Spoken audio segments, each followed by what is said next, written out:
We commit to orders of the day. Mr. Speaker, I beg to move the suspension of Standing Order 63-6 for the remainder of the sitting. The question that the aforementioned standing order be suspended for the remainder of the day sitting. Not the day sitting, for the remainder of Sorry, the for the member of this session. Right. All those honorable members in favor, please say aye. Aye. Those against, please say no. We think the ayes have it. The aforementioned standing order is hereby suspended for the remainder of the session in relation to the budgetary proposals. Government business resume. Government business is resumed. Just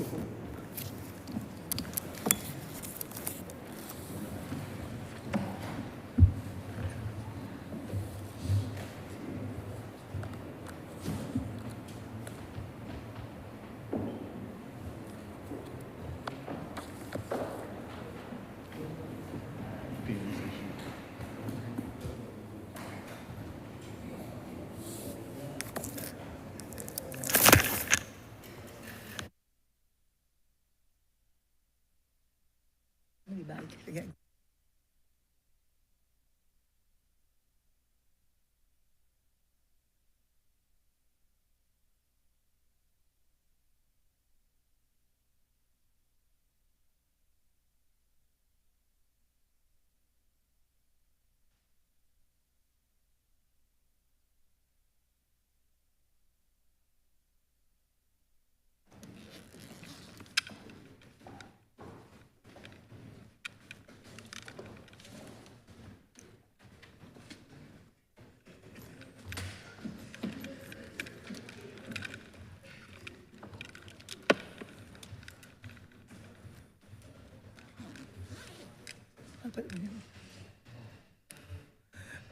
Thank you.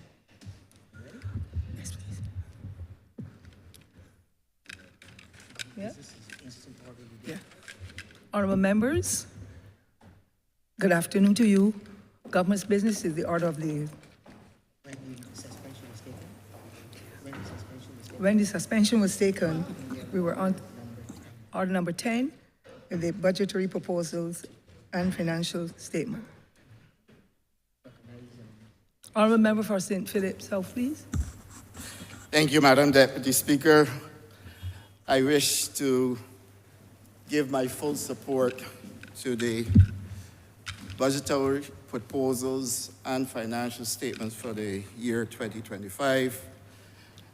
And Madam Deputy Speaker, I give full support, knowing full well that I have the backing and support of the good people of St. Philip South, who have reposed their trust and confidence in me to be here in this honorable chamber representing their interests. Madam Deputy Speaker, I have come to this parliament recognizing the rich traditions that we hold in the third oldest parliament in the British Commonwealth. And I say so, Madam Deputy Speaker, against the backdrop of what I deem to have been a complete and utter abuse of parliamentary privilege, subjecting us and this country to an election campaign on behalf of the Democratic Labour Party by the Honourable Leader of the Opposition. And I say Honourable Leader of the Opposition rather than Honourable Member for Christchurch South, because throughout his whole presentation, he did not associate himself with the good people of Christchurch South, and therefore I cannot impose the honor of representing Christchurch South on him. But I certainly, as Leader of Opposition, I would respect his role. Madam Deputy Speaker, throughout his presentation, there was one theme: show me a democracy and I show you a tyranny in the making. And for me, Madam Deputy Speaker, I have seen the full behavior of a dictator showing exactly what the posture of tyranny looks like. when one can impose themselves on a parliament in a manner in which it was done, not for the sharing or indeed informing people of what could have been what I consider a budget that is worthy of good, high, rich parliamentary debate. Instead, we were treated to an exchange of repetition, repeating oneself ministry by ministry, head by head, throughout over 9 hours that could have been easily reduced to 1.5, 2 hours, Madam Deputy Speaker.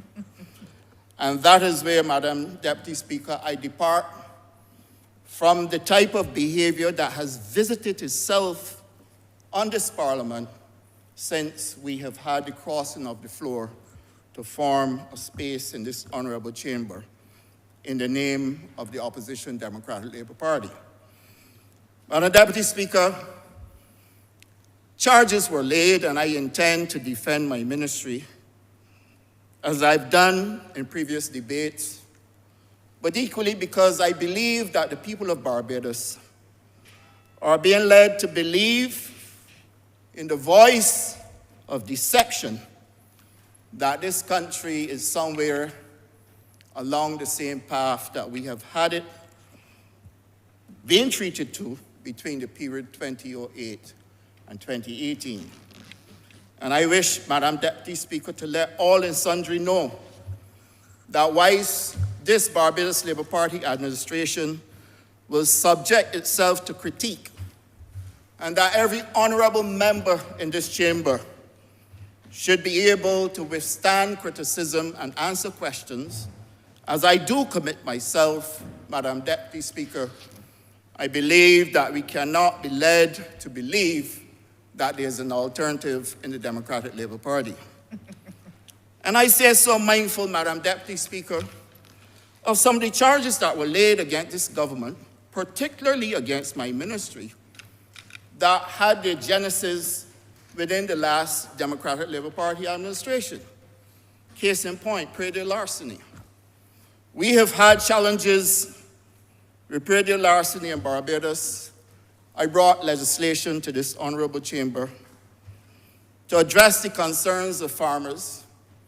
And in the well of Parliament, through the Attorney General, the Honourable Attorney General, I raised questions that were responded to by the Commissioner of Police.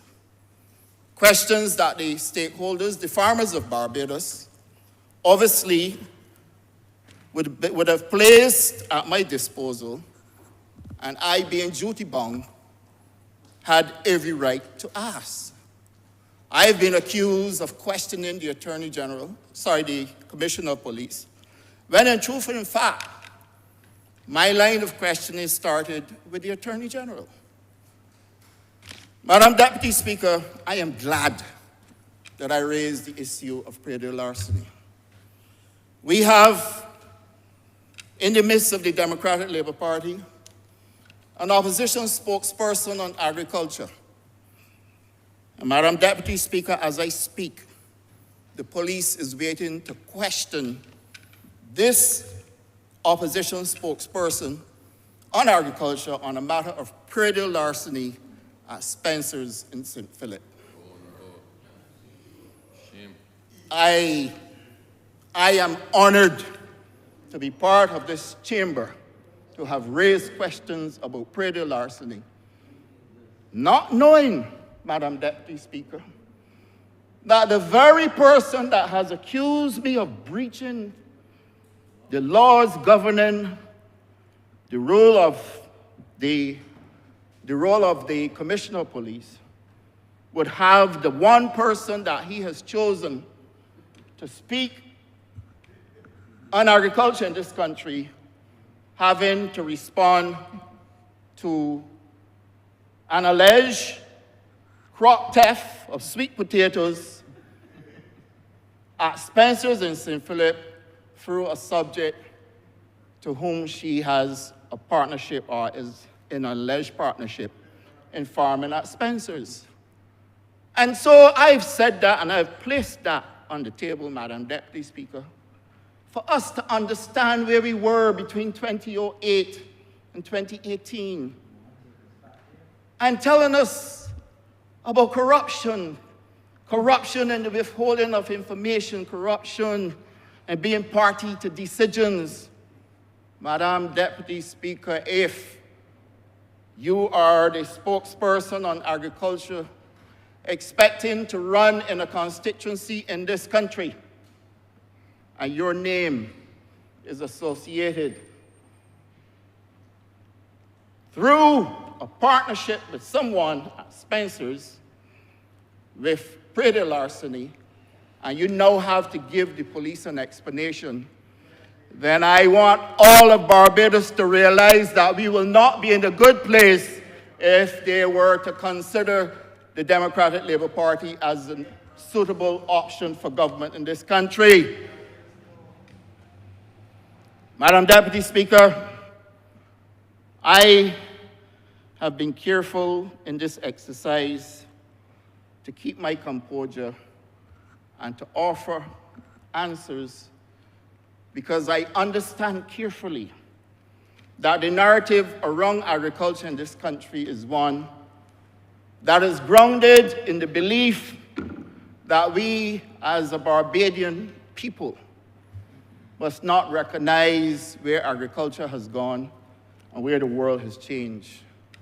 Holland is one of the third largest producers of food in the world.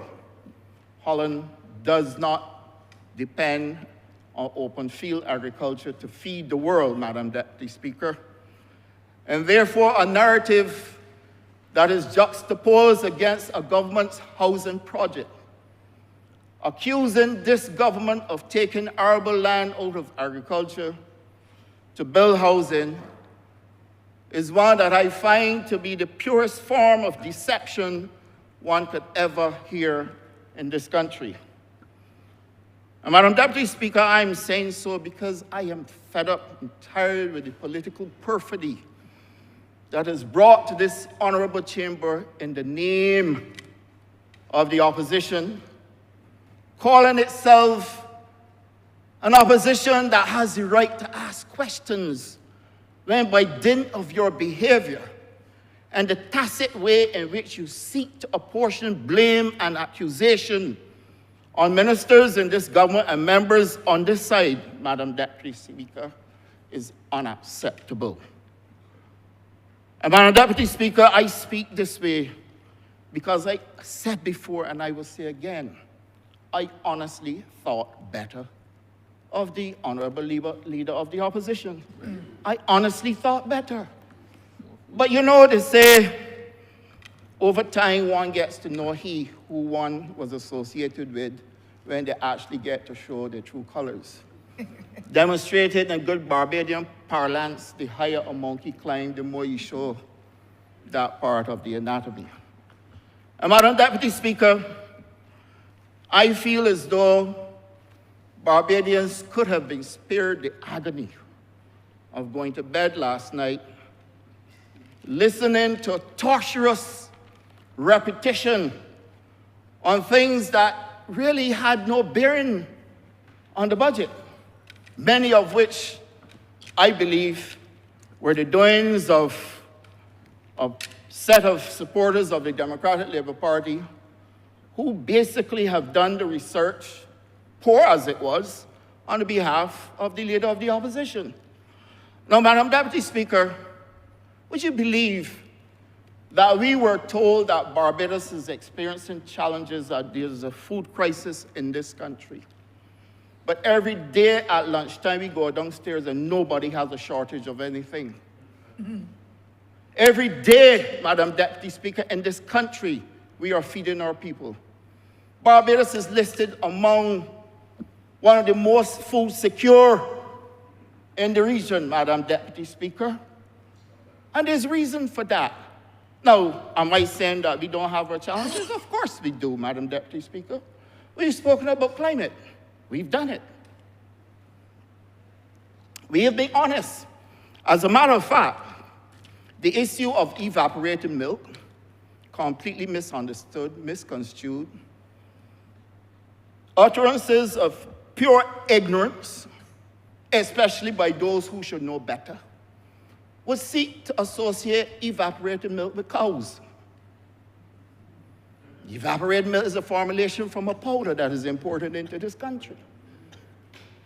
So that you start to understand why we have to speak to the country and why we have to bring people along.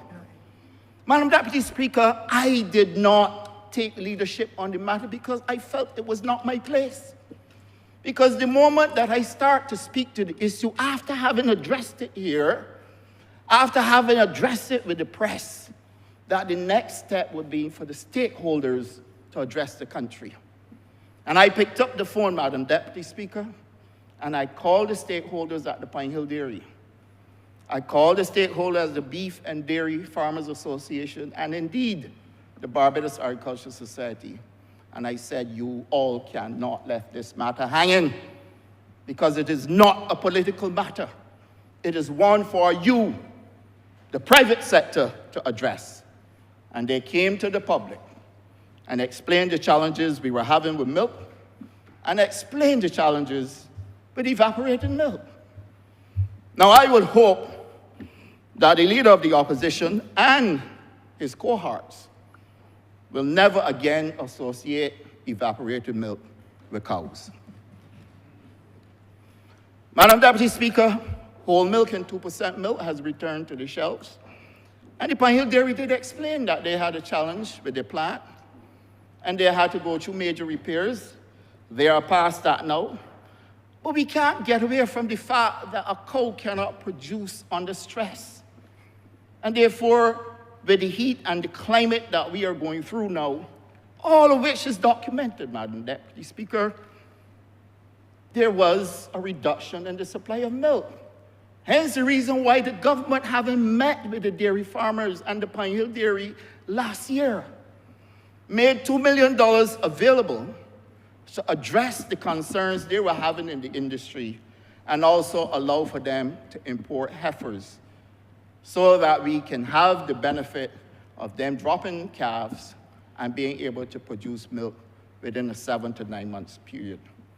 They came in around November, and you know the opposition forces are suggesting that they should start producing milk in December when they came in calf, Madam Deputy Speaker. I mean, there's a cycle to all of this. And Madam Deputy Speaker, the conversation, the narrative in this country is such that I find at times it to be so abysmal that you wonder if you really want to participate or if you should just ignore.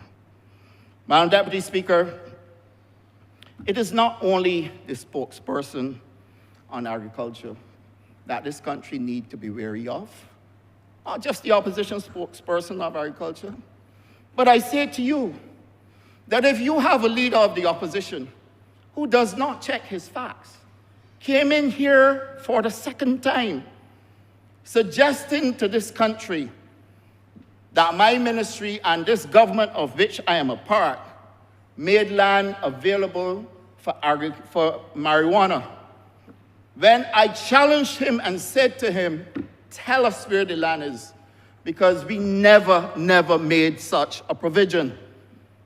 And he could not tell us, so he decided that he would leave it out. He has raised it again today. And I want to say to the country that at no time did we leave any land, ring fence or otherwise, for marijuana production. We passed legislation, we have issued license. We currently have a marijuana project with an investment of over $3 million going on in Barbados.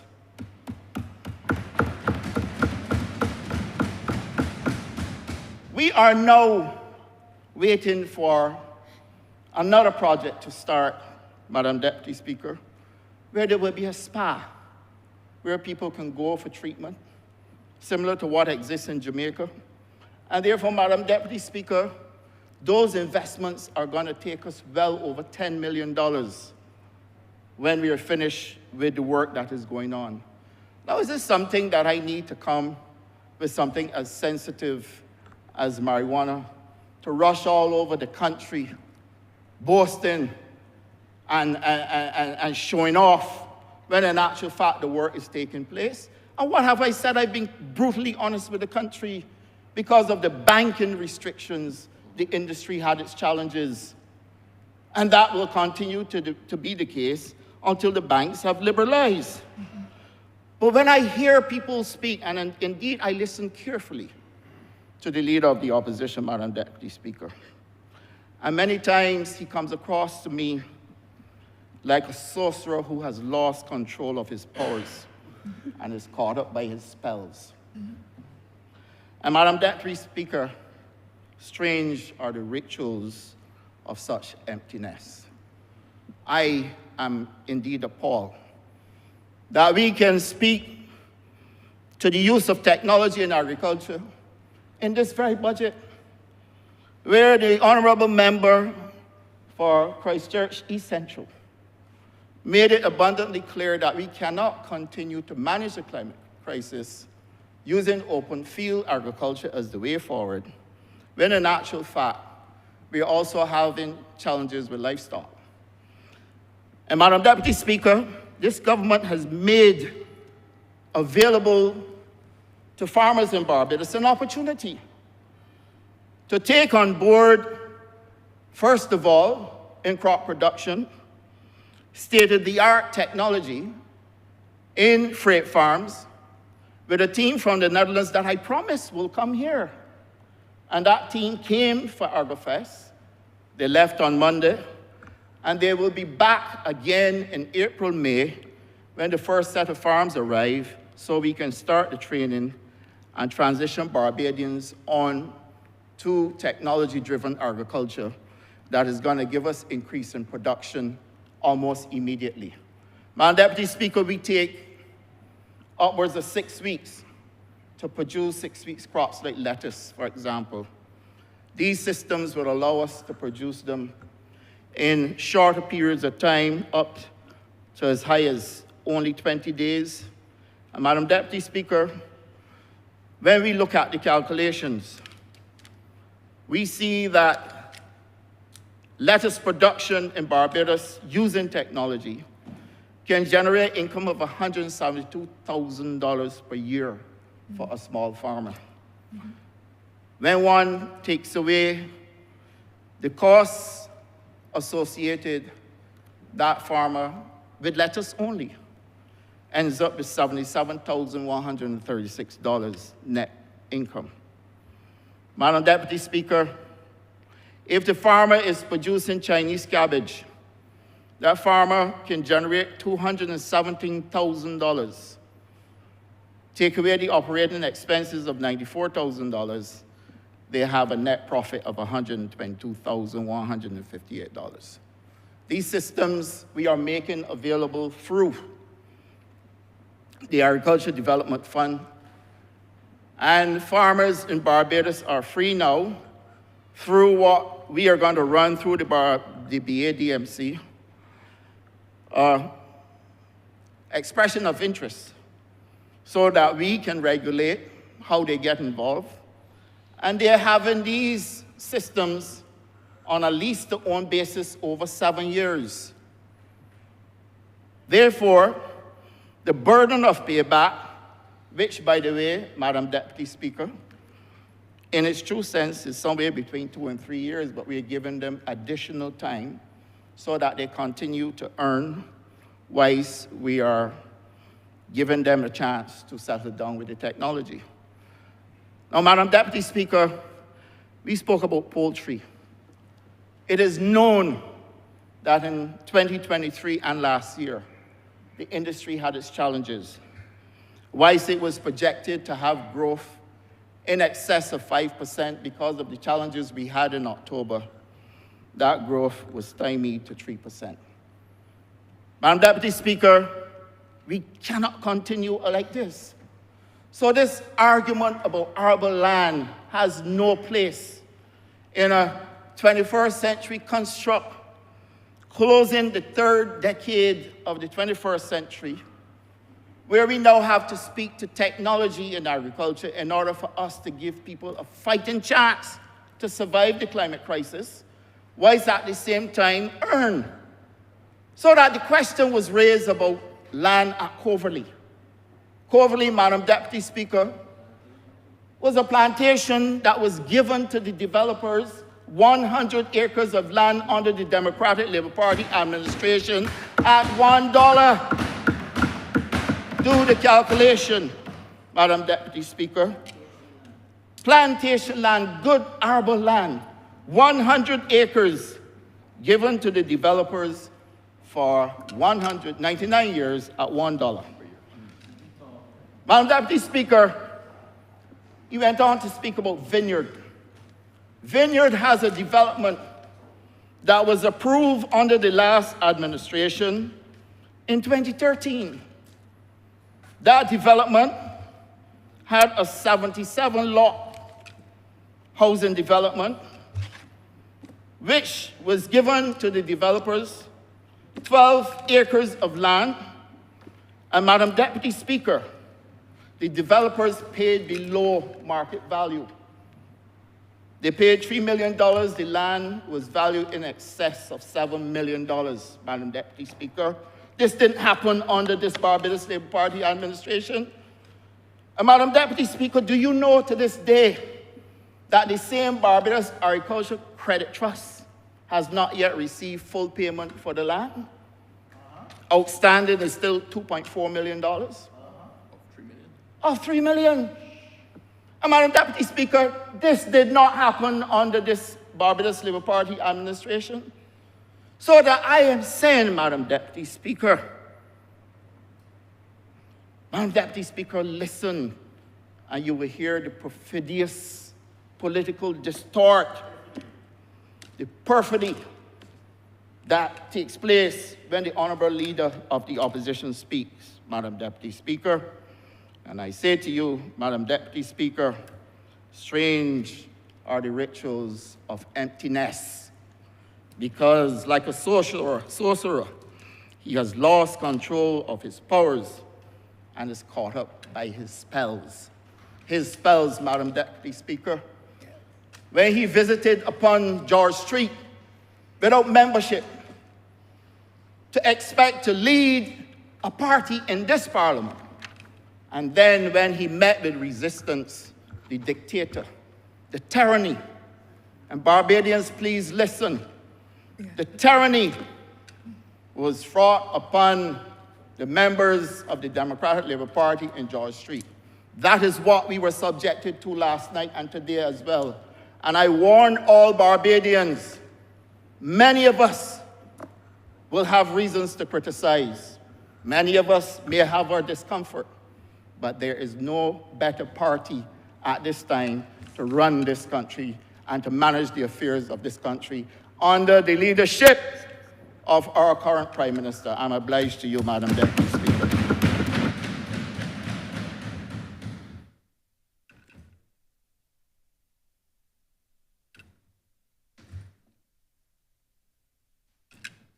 All right, now, I'll let Marshall go ahead.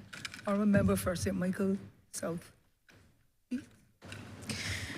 Thank you, Madam Deputy Speaker.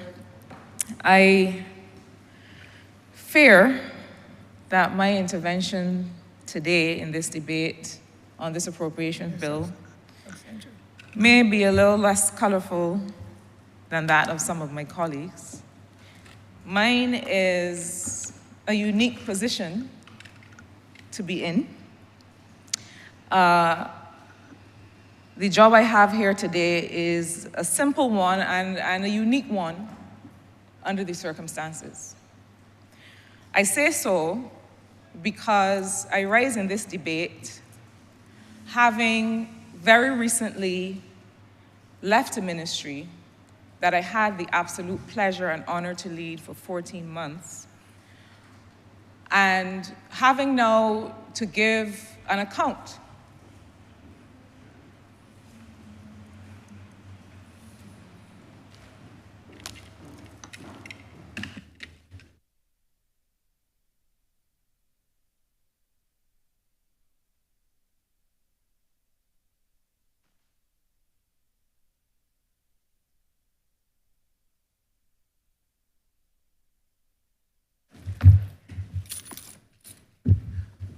Honourable Member for Michael South Central. Thank you, sir. I hope we reset to 0 on the clock. How much minutes you had, ma'am? I was in the process of saying, sir, that I am in a unique position as I rise to take part in this debate. Since I recently left a ministry that it was, in fact, my absolute pleasure and honor to lead for 14 months, and now having to give an account of the time that I spent there. And so I fear that my remarks this afternoon may not be as politically charged, may perhaps be a bit more clinical, because I do take seriously my responsibility to have to account to the people of Barbados through this Parliament for the work that we've been able to achieve. But before I begin in that regard, I do have to make a small reference to the concern that the Honourable Member for Christchurch South seems to be reflecting for me, having shown such anguish at the fact that I walked away and all the political pundits are saying, which I didn't hear myself. I heard a completely different set of feedback. I thank them for the feedback that I did hear, which pointed to what they still consider to be my bright political future, as do I. But he made reference to the notion that they were saying that I would find it difficult to win my seat. Sir, at least I know where I am running. And so the Honourable Member may wish to concern himself with that on his own behalf. But I also say to him, especially based on whom he has declared would be running against me, send who you are sending. Send whom you are sending. You know, in the run charts that we use in economics, they say that 2 data points don't make a trend. You need to have 5 data points. I have time. I have time to make 5 data points in this matter. Because while 2018 and 2022 as the 2 data points don't necessarily make a trend, and I'm not smug in these things. I believe in working hard on the ground for the people of St. Michael South Central and letting them make the decision. But if those 2 data points are any record, I would ask the Honourable Member to be less concerned about my political future and be more concerned about his own and where he might be running or where the people will have him. But sir, I want to come importantly to the question of what has been going on, what has been done in the Ministry of Industry, Innovation, Science and Technology as reflected in this appropriation bill, in these estimates, and indeed in the budgetary statement, budgetary proposals and financial statement made by the Honourable Member for Christchurch East Central. Sir, my father, when I came to political service and I had to face an early nomination against somebody who had represented the party in 5 elections, my father said to me one day, "Boy, you don't do nothing easy." He seemed to be suggesting that I tend to choose the hardest battles to fight. Well, there's also an expression that says, the strongest soldiers get the hardest fight, and so I don't shy away from the battles. But I say that to refer to what met me when I came to the Ministry of Technology, and forgive me if I spend a bit more time on technology because it is what people are concerned about, asking about, and it is one where we can establish a credible record even over the last 14 months. Immediately, we had to deal with a cybersecurity breach. It was one that rightly concerned Barbadians. And I will be as transparent as I can in a sector, sir, that is a matter of national security. And I have to say to those in the public domain who keep calling for detailed information under the guise that it is a national is a public interest matter, but really for their own information and for their own sense of ego, I dare say. And I'm not talking about Barbadians. I'm talking about those who might consider themselves experts in a field and insist that because they do not have inside information on a national security matter, that they stand indignant. They must know. The government must come to them and tell them personally what it is doing. Sir, I believe that it is the stance of the government, it was certainly my stance over the last 14 months, that as much information as can be shared with the people of Barbados will and must be shared. But to the extent that some of this information will put the government in a position of further and greater vulnerability, it cannot be shared. It is akin to being in a physical war with another nation and telling them where your warships are located or where you do and do not have soldiers stationed. You do not do it. And I am thankful to the majority of media houses with whom we had the conversations and who understood that these are topics that have to be handled sensitively and that, in fact, every time there is a reckless story published, and I say reckless meaning without reference to the actual facts, there is a story published with conjecture on Barbados' cybersecurity position, we see an increase in what we call curiosity traffic. What is that? People who are just testing to see whether they can breach our cybersecurity borders. It is not a matter to be taken lightly. And so because we do not come every day and say, this is what we've done, this is what we've done, this is what we are doing, it doesn't mean that we're not working, and how have we been working?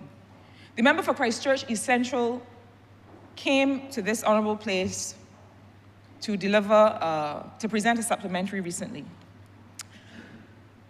relative to this current financial year that we are in. And part of those resources are meant to engage in what we call a hardening of some of the critical infrastructure agencies of government, and some of the ones that were equally involved in some of the breaches. Critical infrastructure agencies are the ones that we know we need in order to function. And forgive me if I do not go now through a list of those critical infrastructure agencies, because equally, when we stand and declare our hand fully in these matters of security, those who mean us harm will target us. And so we have a list of 19 critical infrastructure agencies, that is as far as I will go, as to say, and began the work to deploy experts, globally recognized experts, including local companies. And this is to put paid to the notion that this government does not respect or have faith in local expertise, whom we engage all the time. But it is important to make sure that the people that we bring to do work with our critical infrastructure, critical digital infrastructure, have a reputation in the field. And I am adamant on that. This is a matter with which I will not play on behalf of the people of Barbados.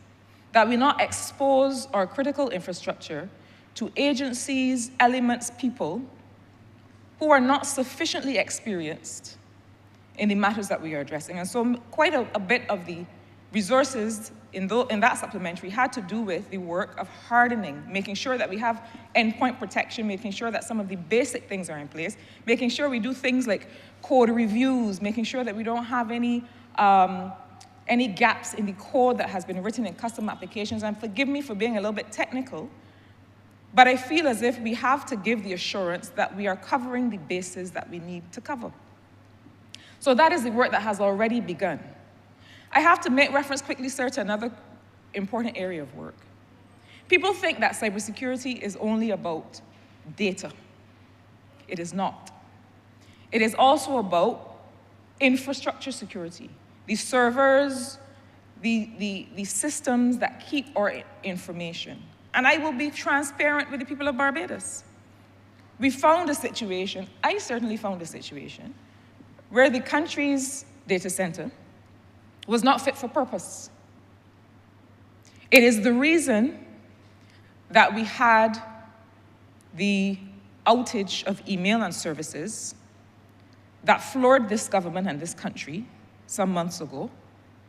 And I was insistent that we not go forward without an emergency solution. And so some of those resources are also going to be dedicated to completely re-equipping government's current data center that stores over 90% of government's data and hosts the majority of its services, to get rid of what was there not functioning properly and putting us at risk, and replace it with a brand new data center. So those resources are reflected in that supplementary. But sir, I want to come to quickly to some of what we see in these estimates that we've just debated. Sir, the first year that Barbados had a cybersecurity vote was the financial year 2024 to 2025. That was just around the order of 5 million, and most of it was not expended. For financial year 2025 to 2026, the cybersecurity vote is 12.5% of MIS's overall budget, approximately $9.4 million, almost double what was allocated in the previous year. The reason for that, sir, is that this notion that IT is cybersecurity, and it's no disrespect to IT officers who have a role, play a role, do important work, but the work of cybersecurity calls for people, not just people who write articles and who have read books, people who can put fingers on keyboards and help protect our borders. And so, with the help of the Barbados Defense Force, we have established a Security Operations Center, a SOC, as well as a Cybersecurity Incident Response Team. Sir, when those two breaches happened last year, the Cybersecurity Incident Response Team was a group of people that I called with the support of the First Minister of MIST, who had made some very important connections to people in the sector, and asked them to come and form a CERT urgently. There was no official infrastructure for doing so. And so what we did over December and January is to establish, and I thank Brigadier Lovell, the Chief of Staff of the Defense Force, who has been unwavering and unrelenting in his support. And sir, I beg your indulgence, please, to also mention some of these other gentlemen and lady. Thank you. I will not use their official designation, but I will call their names. Neil Matthews, head of cyber at BDF. George Thomas, David Gittins, Jason Kinch, Jason Downey, Carl Brandt, and Ramel Edwards at Barbados Port Inc., Glenn White, Gail Morgan, and I have to mention a public officer who has just been on the ground, up at night, 3 in the morning, Mr. Ted Reed from the ministry, along with Mr. Brett Harvey Reed, who's a private service provider. Sir, I hope I'm not forgetting anyone, but this group of people have committed themselves to setting up a national cybersecurity unit for the government and people of Barbados, under which the SOC, the Security Operations Center, which deals with surveillance, looking for, doing threat intelligence, looking out there to see who might be coming. That's what the SOC will do, surveillance. The CERT is Incident Response Team. When there's a breach, we mobilize, we mop up, we make sure that we minimize harm, and we secure the situation. This is all work that we have already established. But there's something else that I want to make very clear. It is best practice globally that cybersecurity be a joint effort of the state and of the military, and that it not be led by the military alone. I believe that those officers with whom I've just called and with whom we've worked over the last few months agree with that posture. But it is important because so much of what we have to do needs to be done in a civilian context. I'll give you an example, sir. The biggest risk with respect to cybersecurity is me sending the member for Christchurch East a link and him not realizing that it is something harmful to his device and clicking on it. We send around these things all the time. You're in my line of sight. We send around these things all the time. But the truth is that the biggest vulnerabilities are all of us when it comes to our finances, when it comes to our financial institutions, when it comes to sitting at our desk at work. And so what you'll also see in these estimates is a national campaign to let people understand what cyber hygiene means and what it looks like. But sir, I quickly want to come to the other primarily technology efforts that we have made and why. Why am I taking the time to go through this? Sir, Zora Neale Hurston is an American writer, one of my favorites. She wrote Their Eyes Were Watching God and some short stories. And one of the things that she once said was, if you are silent about your pain, they will kill you and say you enjoyed it. But equally, if you are silent about your honest achievements, they may silence you and say that you were inconsequential. And this is not about me.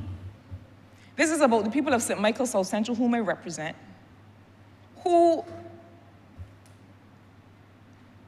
have had a sense of pride in the work that I've done in the ministry, but moreover, continue, as they showed me over the past 2 weeks, to have a sense of pride and ownership and confidence in their member of parliament, and for which I thank them, because they have made it clear that their support in this moment, a brief political moment, sir, people tend to take these things a bit too seriously, but that their support in this moment is unrelenting, and for that I thank them. So I want to come quickly to some of the other things that we've been hearing about, including in this budget, this financial statement. So you've heard about a data center. This was announced last year. And it can sometimes be difficult to explain that there are data centers and there are data centers. We have a data center now. The guys at the ministry call it the bunker. It's where all the servers are, hosts everything. The data centers of the future, if Barbados is really to make data and technology an industry, which is why industry is the first word in the name of this ministry, because it can be industry as usual.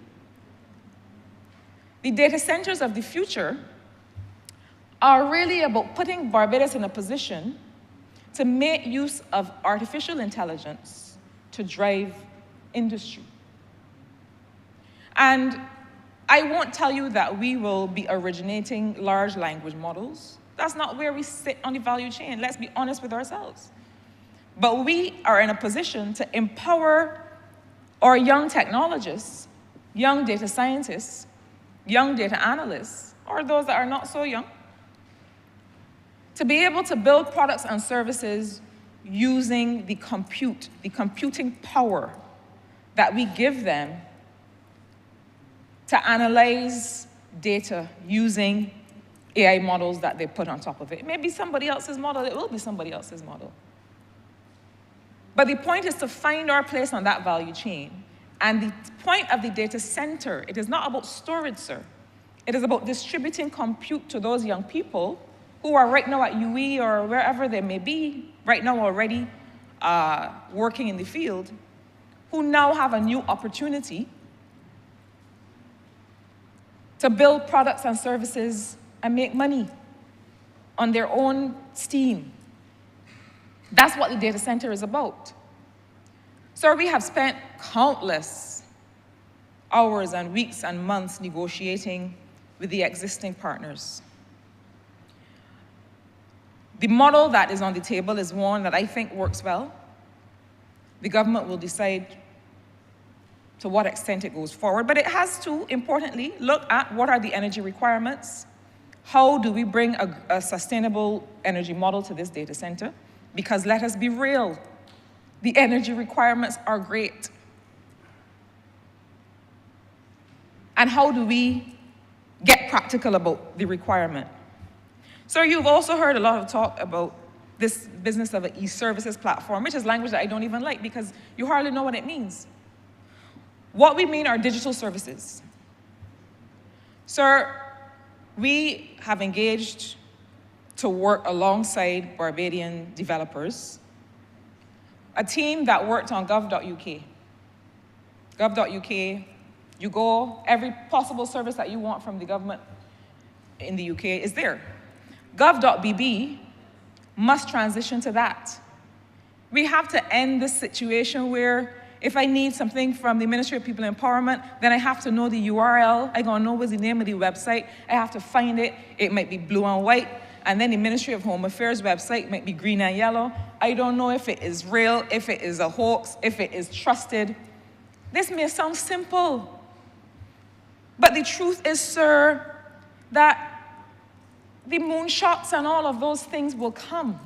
And I'm not saying that we can't shoot for them at the same time, but we have to get the fundamentals right.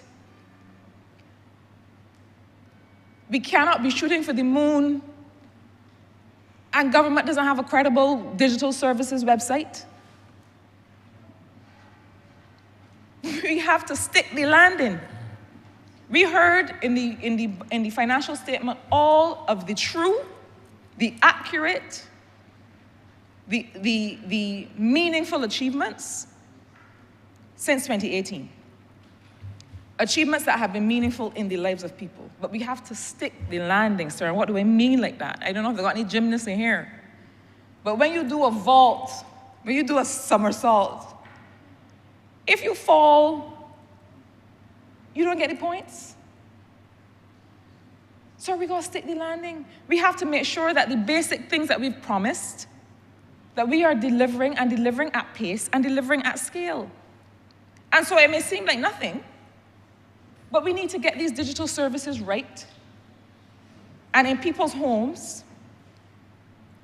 And that is one of the things that GovTech, and I really have to thank Mr. Mark Boyce, who's the CEO and who's pulling his team together as we speak, for really wrestling this beast to the ground and taking on this task.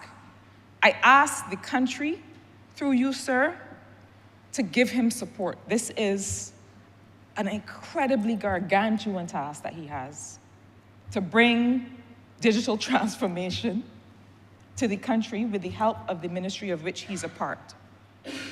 Sir, the financial statement also made reference to 5G, another project that we have, over the past 14 months, spent a lot of time on developing with private sector partners, and which we expect can and will be rolled out very shortly. But sir, 5G is not the only option for the kind of power that we need for the data center. If we are going into the future with technology, we have to have reliable networks. And the truth is that the 5G capacity is probably more important in the places where we expect that we have to do a lot of heavy lifting in technology. So that if we establish a technology park where we bring companies in that have high computing requirements, 5G is important there. I am not deaf to the cries, and the partners in the telecommunications sector have not been deaf to the cries, that again, we gotta stick the landing. So while we're going for the data center and the AI, we want service in the dead spots. And I have their assurance that they have been working on that. Sir, I have to similarly speak to the question of the digital ID.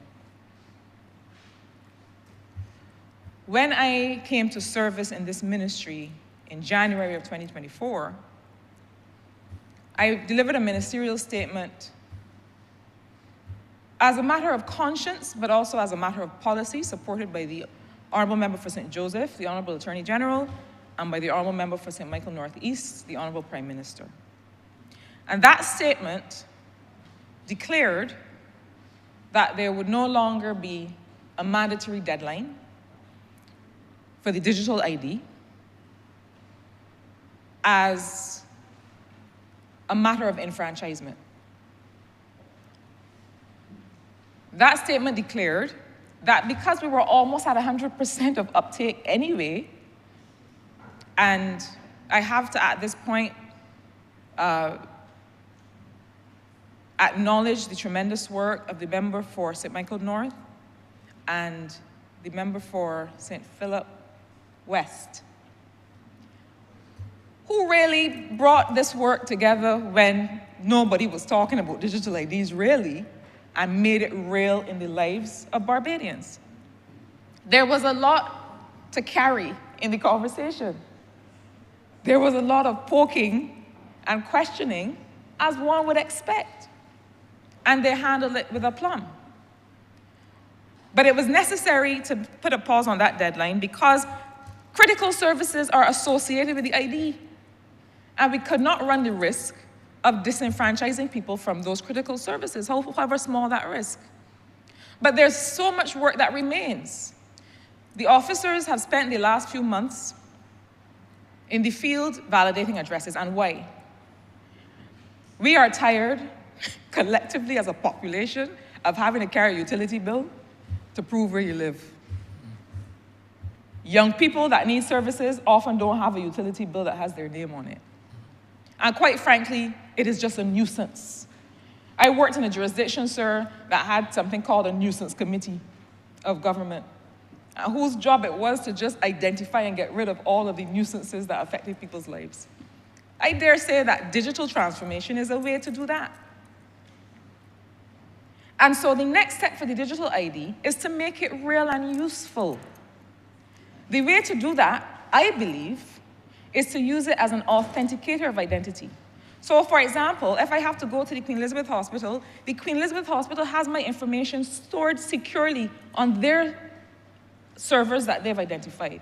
Not on my ID, not as a wallet. Why? I take my ID, I use maybe a biometric as well or a PIN, and I say, I am Marsha Cattle. I've proven to you that I am Marsha Cattle. You are now authorized, at my say-so, to pull up my medical records. That's the only information that you, sitting as a clerk in the registry department at the QEH, that's all you need. You don't see the rest of my information at all. You don't know who I bank with. You don't know the application that I have in at NHS, at National Housing, NHC. You don't need to see that. That keeps me safe.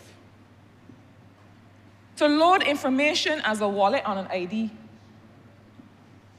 puts me at risk, because the day that that drops or somebody else gets the information that allows you to get behind the data, then we have a different problem. And so the methodology that I have suggested to the team,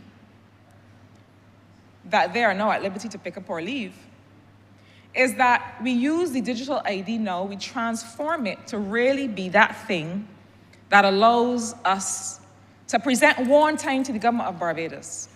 I don't have to go and apply for water installation and carry all of my information, and then apply to NHC and carry another letter with all of my information. I present one time to the government of Barbados. My ID number, my digital ID allows me to do that. And once I am in there, I am in the system. And we've secured our data properly with the help of all the cybersecurity investments that we are going to make. Then we're now in business. Then digital services for people of Barbados are real. The next step for the team is then the mobile ID, so I don't have to walk out with a piece of plastic. I have it on this. I have it linked to the payment system that the Central Bank and the Ministry of Finance and GovTech are evolving together. I have it linked to all of the things that I need to do. Sir, this is the work that has been done in the Ministry of Industry, Innovation, Science and Technology over the past 14 months. I don't revel in, or I don't expect any kudos for the sleepless nights during the breaches, or for having had to originate and run with transformational projects, because that is why I was asked to go to the ministry. But I make these points, sir, because I think it is important that we understand the justification, the rationale behind the work that the ministry has done, and to realize that it hasn't been silent, it hasn't been sleeping. I imagine that over the coming months and years, there will be new things announced. But sir, I want to end with this simple point. I have said it in this honorable place before. This financial statement, these budgetary proposals are indeed transformational. Like so much of what this government has had the honor to originate over the last 7 years, it has the capacity to truly transform not just the lives of Barbadians, but the institutions. And that's the point on which I want to end, sir. Because there is further work to be done underlying these measures. Just as we have to stick the landing in the Ministry of Industry, Innovation, Science and Technology, get the basics right, deliver on the things that are meaningful, remove the nuisances in people's lives, do that before we head for the lofty things, which we are perfectly capable of doing. But just as we have to do that, we have to make sure that we have the wherewithal for implementation of these measures. We have to make sure that when we look behind us, we have not just introduced suites of measures, but that we have left the landscape of governance stronger for having been here. That we don't keep saying, oh dear, well, we tried to do this, but the governance structure, and I don't mean at the top, we don't need them any more top. We don't need any more top, anybody. In the middle, in the trenches, that is where we need to beef up execution capacity to make sure that these measures become real in people's lives. Sir, as I close, it would be remiss of me not to make special mention of my colleague, the member for Christchurch East Central. When he began in his delivery, he talked about a particular evening where nobody had been sworn in, but he and I were whisked off to a place to start conversations, well, not even start, continue conversations about how we would do the work of stabilizing the patient and getting this economy in shape. It has been my absolute pleasure, my absolute honor to work alongside him. It has been, he's older than me, so I don't want to say that I have a sense of pride. He's older than me, remember that. But I have had such a sense of pride in watching him deliver this budget, in working alongside him, in watching him evolve. As an economist, I used to tease him that he was a macroeconomist and I'm a development economist, and I had to tell him certain things about how people live. Watching him evolve as a development, public policy economist. He was always good with the other stuff, but I think he's gotten better with some new stuff.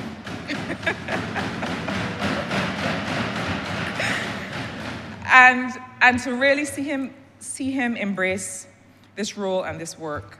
It has been my honor to work with you, through you, sir, with you, honorable member. And this budget, this financial statement has been well delivered. I congratulate you. And I encourage us all to make sure that we continue the fine work, to stick the landing, to make this implementation and execution real in people's lives. With that, sir, I'm obliged to you.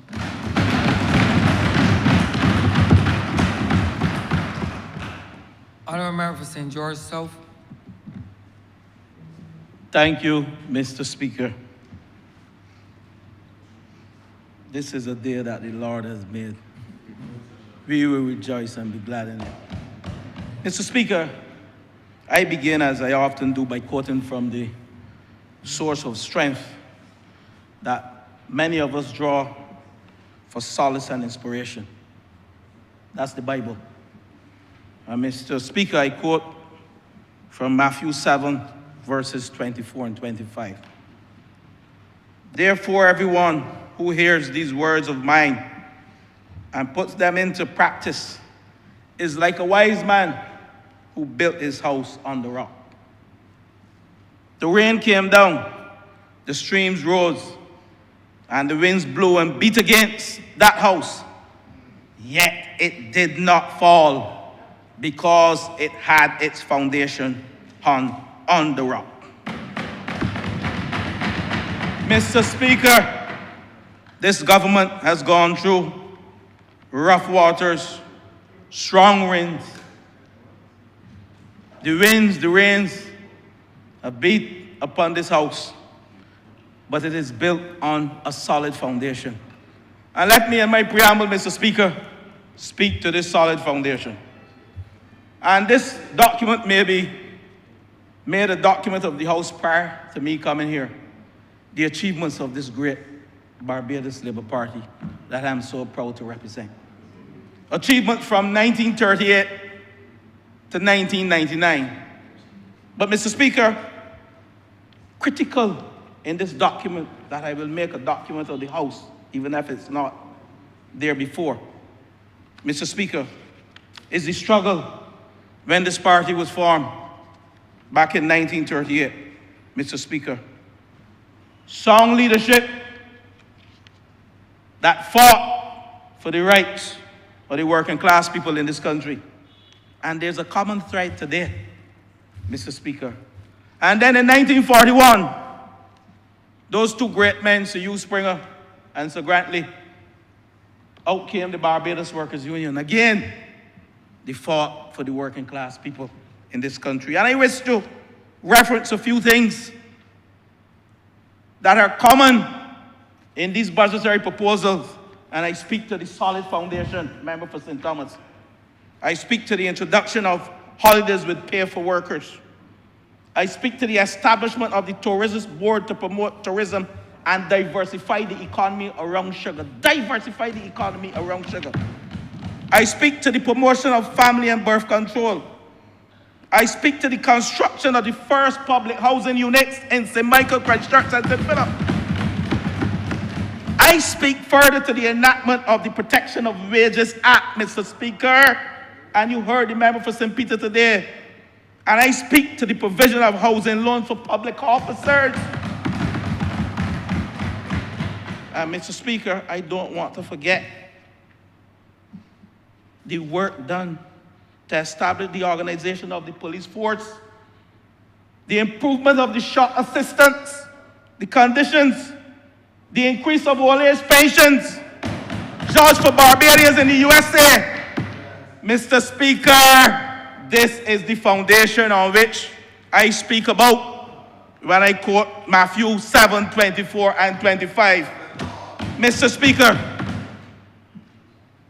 this government from 1938 has done tremendous work on behalf not only of the working class people in this country, but I pick the working class people because the Honourable member for Christchurch South came to this chamber some weeks ago and he said to myself and my very good friend Batman and Robin that this government is taking up agricultural lands and building houses for poor people. Oh my God. The foundation on which we have built this solid grounding was looking out for the interests of poor people. And how dare him, who signed a covenant of hope in 2016, and a manifesto, his signature was next to mine. And in 2018, where we promulgated, not only articulated, but we executed when we came to office.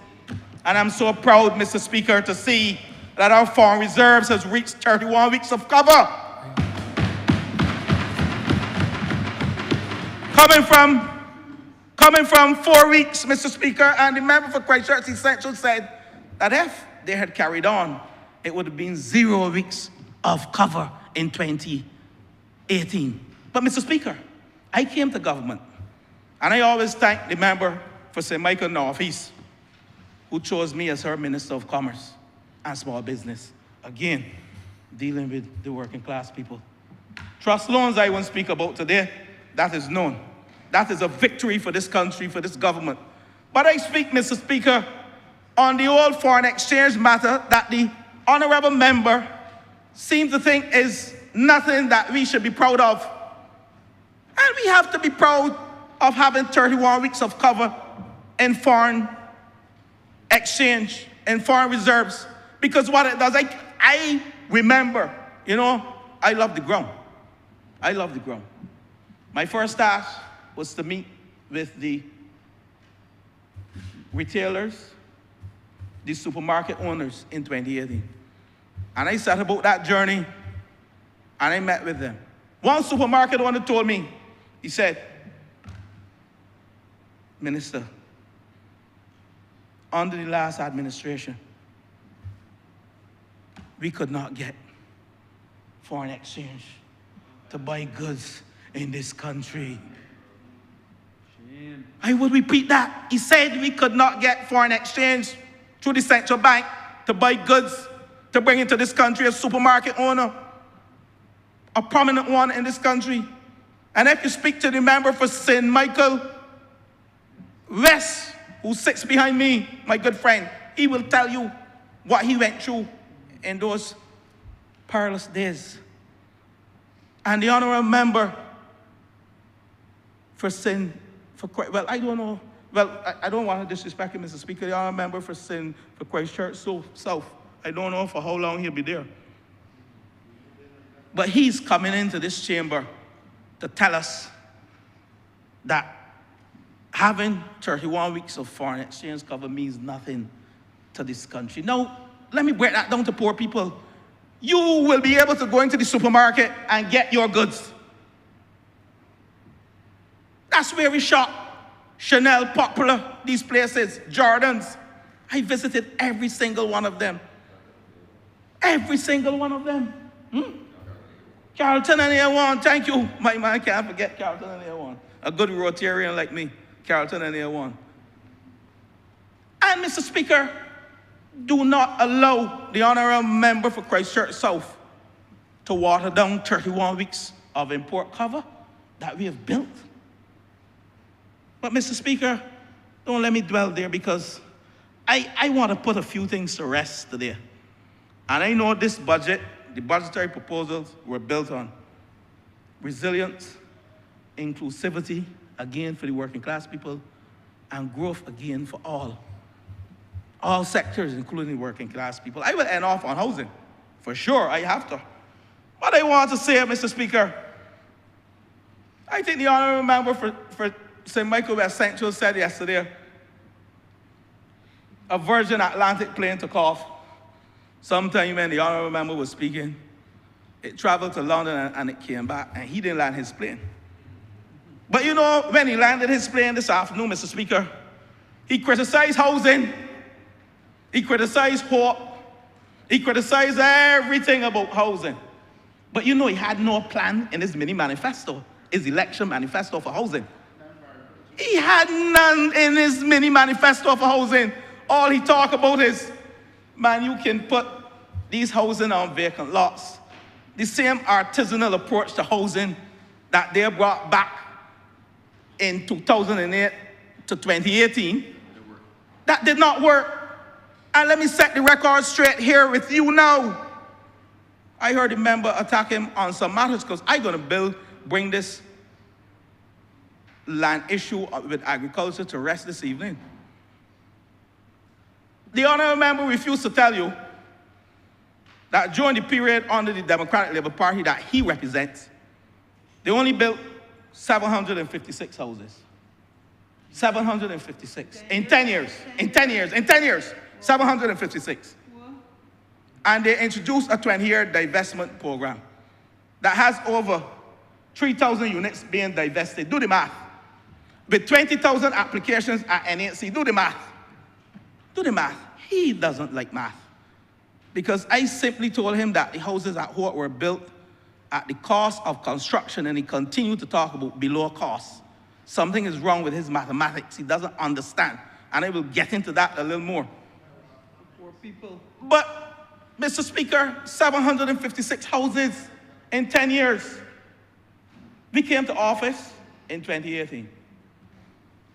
We announced a housing program in 2022. And you know how many houses we built during that period, 2022 to 2025? 1,205. A total of 556 or 57 if you add the private sector, 349. They have no proud record on housing. And worse yet, Mr. Speaker, and members in this chamber and those listening to the sound of my voice, the Democratic Labour Party built housing at $651 per square foot. Member for St. Michael, South Central UK, Valerie was built at $651. Guato, a member for St. Michael South, was built at $657. Some $27 million and $24 million of taxpayers' money. Years ago. Of taxpayers' money. But yet, he comes to this chamber talking about NHC should carry on building and not Hort. Now, Mr. Speaker, before I get into housing, let me speak about land. I can speak about land because there's no greater joy and improvement to human dignity and pride than having access to adequate shelter. No greater joy or improvement to human dignity and pride, Mr. Speaker, than having access to shelter. And Mr. Speaker, owning a home is probably one of the most fundamental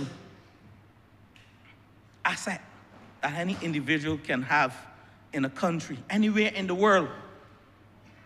And over the years, successive governments have not focused on allowing persons earning in the lower income bracket under $2,500 and some under $2,000 per month to acquire their homes. They focus on rentals. And that's the problem. Because when you divest over 3,000 units and you only build 567, all are rental units. You are not empowering or enfranchising working class people. That is the foundation we have built this party on, enfranchising and empowering working class people from the 1938s coming right through to now. That's the foundation I speak about in Matthew 7, 24, 25. Charles Morris, shouldn't call your name. But Mr. Speaker, let me put this land issue to rest this evening. I heard on the call-in program, I listen sometimes, can't spend the day listening, I have a lot of work doing, but I have people listening. And I listened to one of the moderators say that the honourable member for Christchurch South has to stop telling people that we're utilizing agricultural land for housing. Housing is a legitimate and appropriate use of land resources in this country. The land resource, a legitimate and appropriate use of land resource in this country. Mr. Speaker, the majority of housing development, both private and public, have been built on farmer plantation lands. Mr. Speaker, and I say, historically, the Barbadian settlement system is almost singularly influenced by colonial,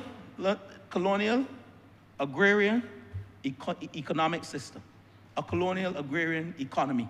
That is what it is singly based on within the urban corridors. When you travel through the countries back then, the Barbados settlement, you had plantations and what? Sugar factories.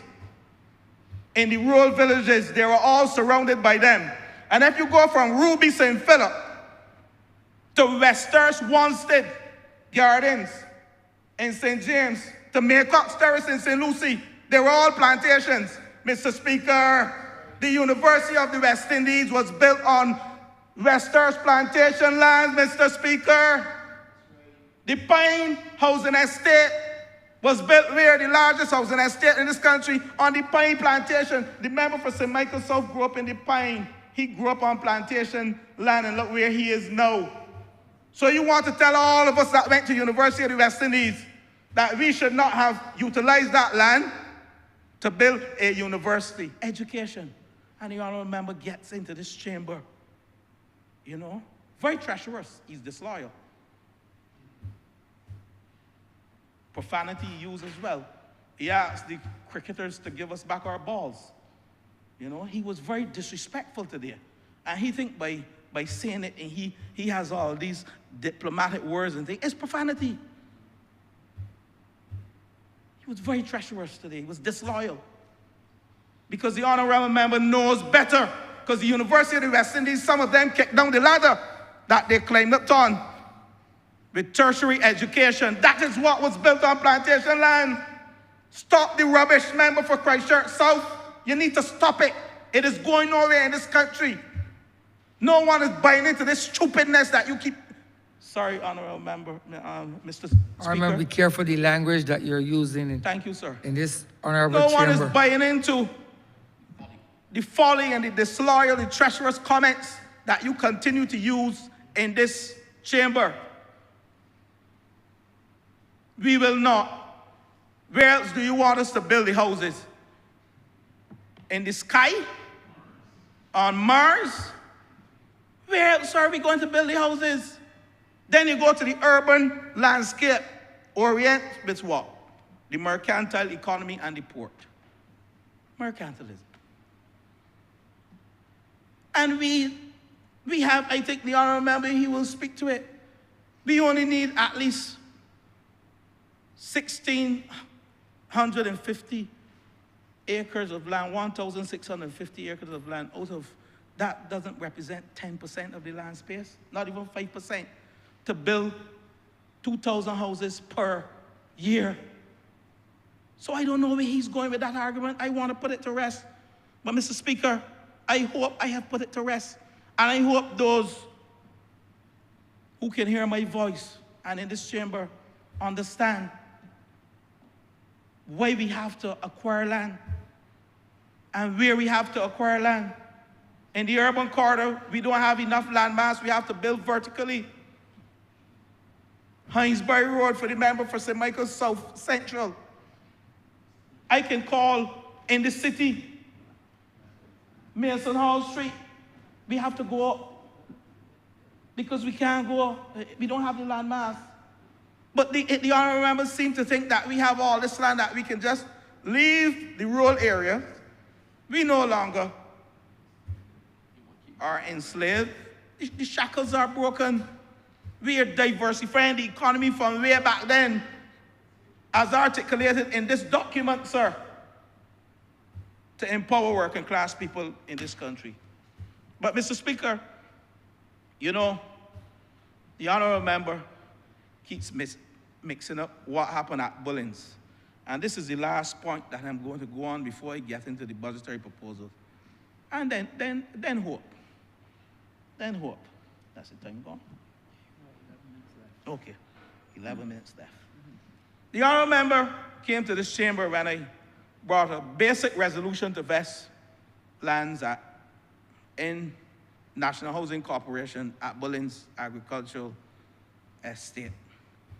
And the honorable member keeps saying that we are building high-income, high-end housing. And Mr. Speaker, the 36 houses that are at Bullins have all been allocated because we have moved away from the artisanal approach of housing to a more industrial approach, where before we build the houses, we know who will be allocated in those houses.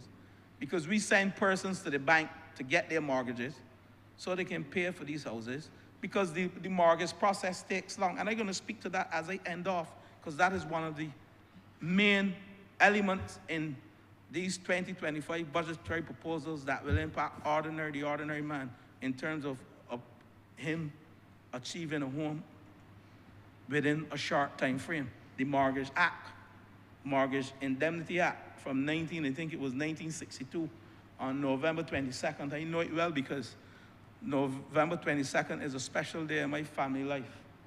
Joseph's birthday. All right? But, Mr. Speaker, Bullins, we owned the land when we came to this chamber. Actually, we came to this chamber over a year before, Mr. Speaker. If you want to criticize us for tardiness, the length of time we take to bring back the resolution, say that. But we had acquired the land, and it was Crown lands. So you can begin to build on Crown lands while we vest the lands in National Housing Corporation. He doesn't get that. So he keeps saying that the houses were built before the lands were vested in NHC.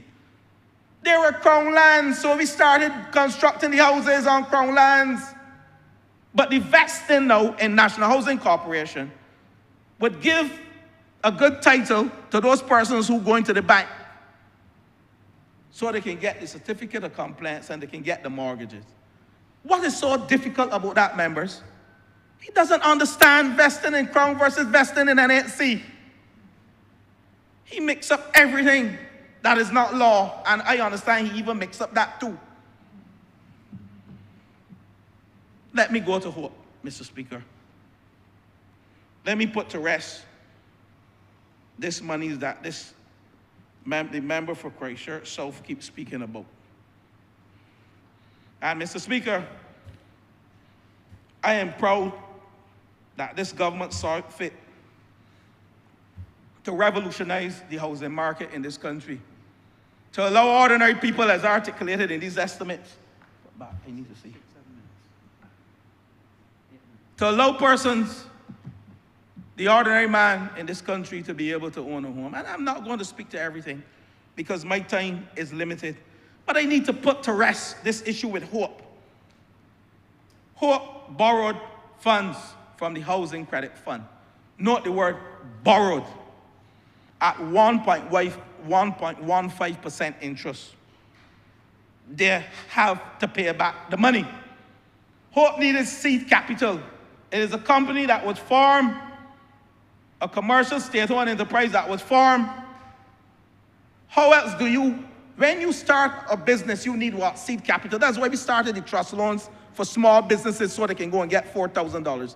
Hope is a big business, building houses, many houses. So Hope needed startup capital like these small businesses. So they got it from the Housing Credit Fund, $40 million one way. Amount to be paid on loan one, $36.4 million. The principal paid back on that first loan was $4 million. That was paid back already, $4 million, and it gone to the Housing Credit Fund. The honorable member for Christchurch South is not listening. He comes in here. I spent an entire day in here with the officers. I bought the chairman, whom he wanted from Hope, who sat and articulated this, and he still doesn't understand, but I don't know what to do with him. He was prepared to answer every single question. Now, the second loan was for Joe Villa houses. The contract with Guyanese company under the St. Barnabas Accord of $27.275 million. And if you go to Clifton, in the constituency of St. Philip North, where my good friend grew up, the member for St. Philip South, you will see Clifton, you will see 11 houses. One of these houses were placed on land of a civil servant. She had her land and she wanted one of the houses, and it's there. And the other 10 houses were built for homeowners. And these are working class people. Mr. Speaker, the facility has remaining in it $6.22 million for Joe Villa. All this money was not spent, Mr. Speaker. And I can give him the audited financials if he wants them. We have nothing to hide. Mistakes were made, we told him that. New management has indeed sought to revolutionize and has taken it to another level that he doesn't understand yet, the industrialized process. And at Vesper Gardens, 148 houses were built. But here the news at Vesper Gardens, he criticizing Hope, right? 43 public servants, ranging from nurses, teachers, and policemen, are all in at Vesper Gardens. 43.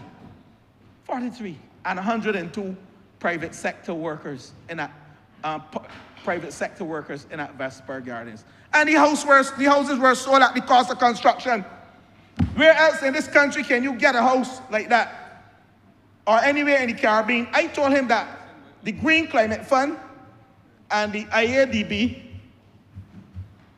love the innovation that we have here when they came here back in 2023. And they want to reproduce it all through Latin America and the Caribbean. The cost of construction of the houses, $227,000. Houses that value over $340,000. Now that's equity for the homeowner. We then charge the homeowner for the cost of the land or the infrastructure. That will be paid for through photovoltaic. But when battery storage, when the Fair Trading Commission give us a feed-in tariff for battery storage, and we set up a whole SPV company to address the financial aspect of that. So there's no disadvantage to the homeowners. And the member for St. James Central is a happy man. His people are happy. Both at Billings and at Vesper, 148 plus 28. And he's counting the numbers of 160. Now, Mr. Speaker, in my last 3 minutes, I wish to move to mortgage-related measures in these budgetary proposals that speaks to housing. Mr. Speaker, the 2025 budgetary measures include several provisions aimed at increasing home ownership, number one, improving mortgage access, number two, and three, providing financial release for homeowners. And I'm going to speak in layman terms because basically the tax incentive and the lower mortgage costs. The Mortgage Act, first, I should let you know that the Mortgage Act empowers ICBL. ICBL charge 1.5% insurance fee on all mortgages in this country to the banks. So when you go to borrow, you know the length of time it takes. They always tell you, you got to get insurance. That's ICBL rule. They charge 1.5% interest. And that can be paid either by the borrower or the lender, depends on the relationship. And why I went there, because in the event of a default, why this insurance is so critical, in the event of any default, ICBL has the right to take the mortgage, or ICBL pays back the bank the amount of money based on the insurance coverage so that the banks don't lose anything. Now, what we have done here in this 2025 budgetary proposal, we have reduced the tax rates on profits or the interest that the bank makes on your money. We have reduced that interest from 12.5 to 9% for all mortgages above $250,000. And we have introduced a 4.5 tax rate on the profits or the interest, you will call it, on mortgages less than $250,000. But what is fundamental, we have increased the mortgage loan availability. We have, in the total pool of mortgage loans available under the Mortgage Insurance Act will be increased by $1.5 billion. And $1 billion will be reserved for persons whose loans are under $250,000. Whose loans are under $250,000? The same poor people that we pick up the agricultural land to build houses for. The member for Christchurch South speaking about. You see the measures that have been put in here? What this means for the average man. I can wrap up. The banks and credit unions can now offer more mortgages because now banks and credit unions have to go through, they had to go through a long approval process to offer government-backed mortgage insurance. But everybody now under this act that are regulated by the central bank and the Financial Service Commission, they are automatically approved. So all the banks and the credit unions now. So you don't have to go to your bank. You can go to any bank or any lending agency in this country to get the money. In addition, I can tell you more banks and credit unions. The mortgages, if you are borrowing less than $250,000 to buy a home, your bank will now pay less tax on the interest they earn from the loan. So when they pay less tax on the interest, you know what that means? They can take a risk at you because they have a low interest rate on the profits, so they have more money that they can risk at you, the low income person earning $2,000 a month. That's what the Prime Minister speaks about when she talks about the risking. The risking, because you protect the lender by giving them a lower interest rate on the profits, on the taxes, so they have more money to lend you, the poor people of this country. The land that we acquired, the agricultural land, to build houses for poor people. So more money available, more money available. And I will summarize this, what this means for you. Easier to get a mortgage, lower mortgage costs, more money for home loans, fixed low interest rate, and more support for first-time homeowners. The people of St. George South, though. I end off, Mr. Speaker. You need to start to wind up. Yes, I am winding up. It would be remiss of me to come to this chamber and don't recognize those good people on whom backs and shoulders have reached thus far. Some are in this chamber listening to me. But, Mr. Speaker, I applaud the government for the water measures in St. Lucie and in St. Peter. And like the member for St. Peter, I have to put a plug for my people of St. George. We have groundwater in St. George too. And I've said this before. In the areas of Middleton, Workman's, Fairview, Ellerton Gardens, the Monk, and some others, Waverly Court, we have groundwater coming through our taps as well. And I've asked my good friend and senior minister, the member for Christchurch West, to include St. George in these ex gratia payments, because my people wake up to brown water, they have to boil the water to cook. And I'm asking you to include them, not only St. Lucie and St. Peter.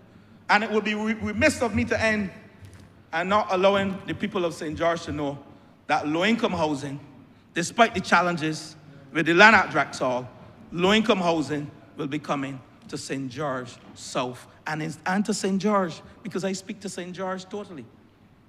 But, Mr. Speaker, these budgetary measures and proposals put forward and well articulated by the member for Christchurch is essential, builds on the solid foundation that we have laid. And indeed, there are synergies between what happened between 1938 and 2008 under this great Labour Party. So Matthew 7, 24 and 25, the solid foundation that we have built this institution and this government on remains. And I applaud the member for Christchurch, essential for these budgetary proposals, because Barbados, through resilience, the resilience and the regeneration fund, the growth measures, the inclusivity programs, and growth measured programs that are articulated, I don't have the time to go into, will serve not only the working class, the business class, but every single person in this house, in this country. And I intend to continue to build housing for poor people in this country, because that's my mandate, and middle-income people. And I thank you with those words, Mr. Speaker. I'm obliged to you. Honourable member for St. Michael North. Thank you, Mr. Speaker, sir. And let me start off by acknowledging and thanking the good people of St. Michael North who have given me this opportunity to participate in yet another exercise of not only estimates of revenue and expenditure, but also the budgetary proposals for the ensuing financial year. Mr. Speaker, as you know, I do not take it lightly, the opportunity that has been given to me to represent their interests and to speak on their behalf. And I therefore want to thank them for this privilege yet again. Even as I start up by thanking them for the privilege of speaking on their behalf, I think I need to also apologize to them on the behalf of the Honourable Leader of the Opposition. And even as I apologize to them, I apologize by extension to the people of Barbados for what we had to endure over several hours in what could only be very loosely described as a reply to the budget as presented by the Honourable Member for Christchurch East Central. And I say loosely because from my position and vantage point, it seemed as if one was using, the Honourable Leader of the Opposition was using the opportunity in his reply to the budget to campaign and to lay a wicket for what he may seem to think is an imminent election that is around the corner. And I'm not sure where he got his information from, but I'm sure that when the Honourable Prime Minister and the member for St. Michael North East is good and ready, she will make the determination as to that fateful day. But the occasion was used, and I would dare say misused, to, as the old saying goes, campaign in poetry. And whilst we know that there are persons who would campaign in poetry, but they would then serve in prose and govern in prose. And I sat here like many Barbadians and endured repetitive, painful discourse that assaulted my ears and offended my sensibilities. I mean, it was painful, sir. I can't describe it any less than that. It was painful.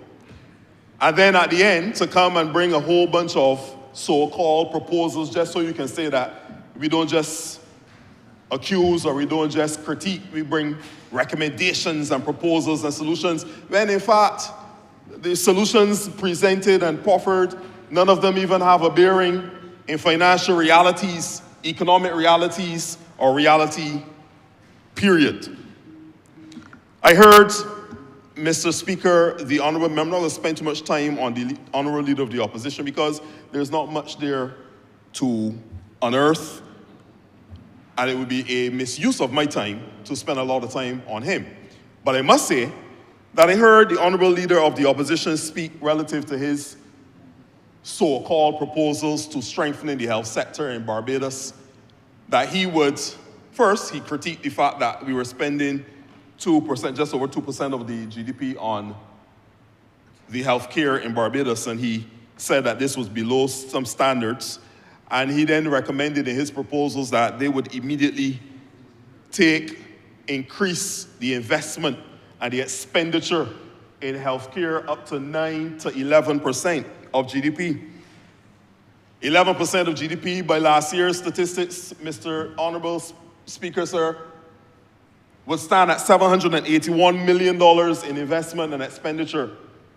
And as far as I know, I'm not an economist, a pie can only be so big. A pie is a pie. 100% is 100%, is a pie. Now, if I increase the expenditures that the government of Barbados has access to from healthcare, from 2% thereabout to approximately 11% of GDP, it would mean that I would have to take that money from something else. So I would love for the Honourable Leader of the Opposition that instead of using pretty words, that he would be able to use actual statistics and figures, use the math that he says he's not so good at, and present credible solutions to the people of Barbados. We're not opposed to criticism in this government as much as he would like to paint us in that way. We're not opposed to criticism. We're not opposed to solutions being proffered by others. In fact, we have shown on many occasions, Mr. Honourable Speaker, that we have listened to the people of Barbados even when it came to proposals that we put forward, recommendations and course of actions that we were seeking to take.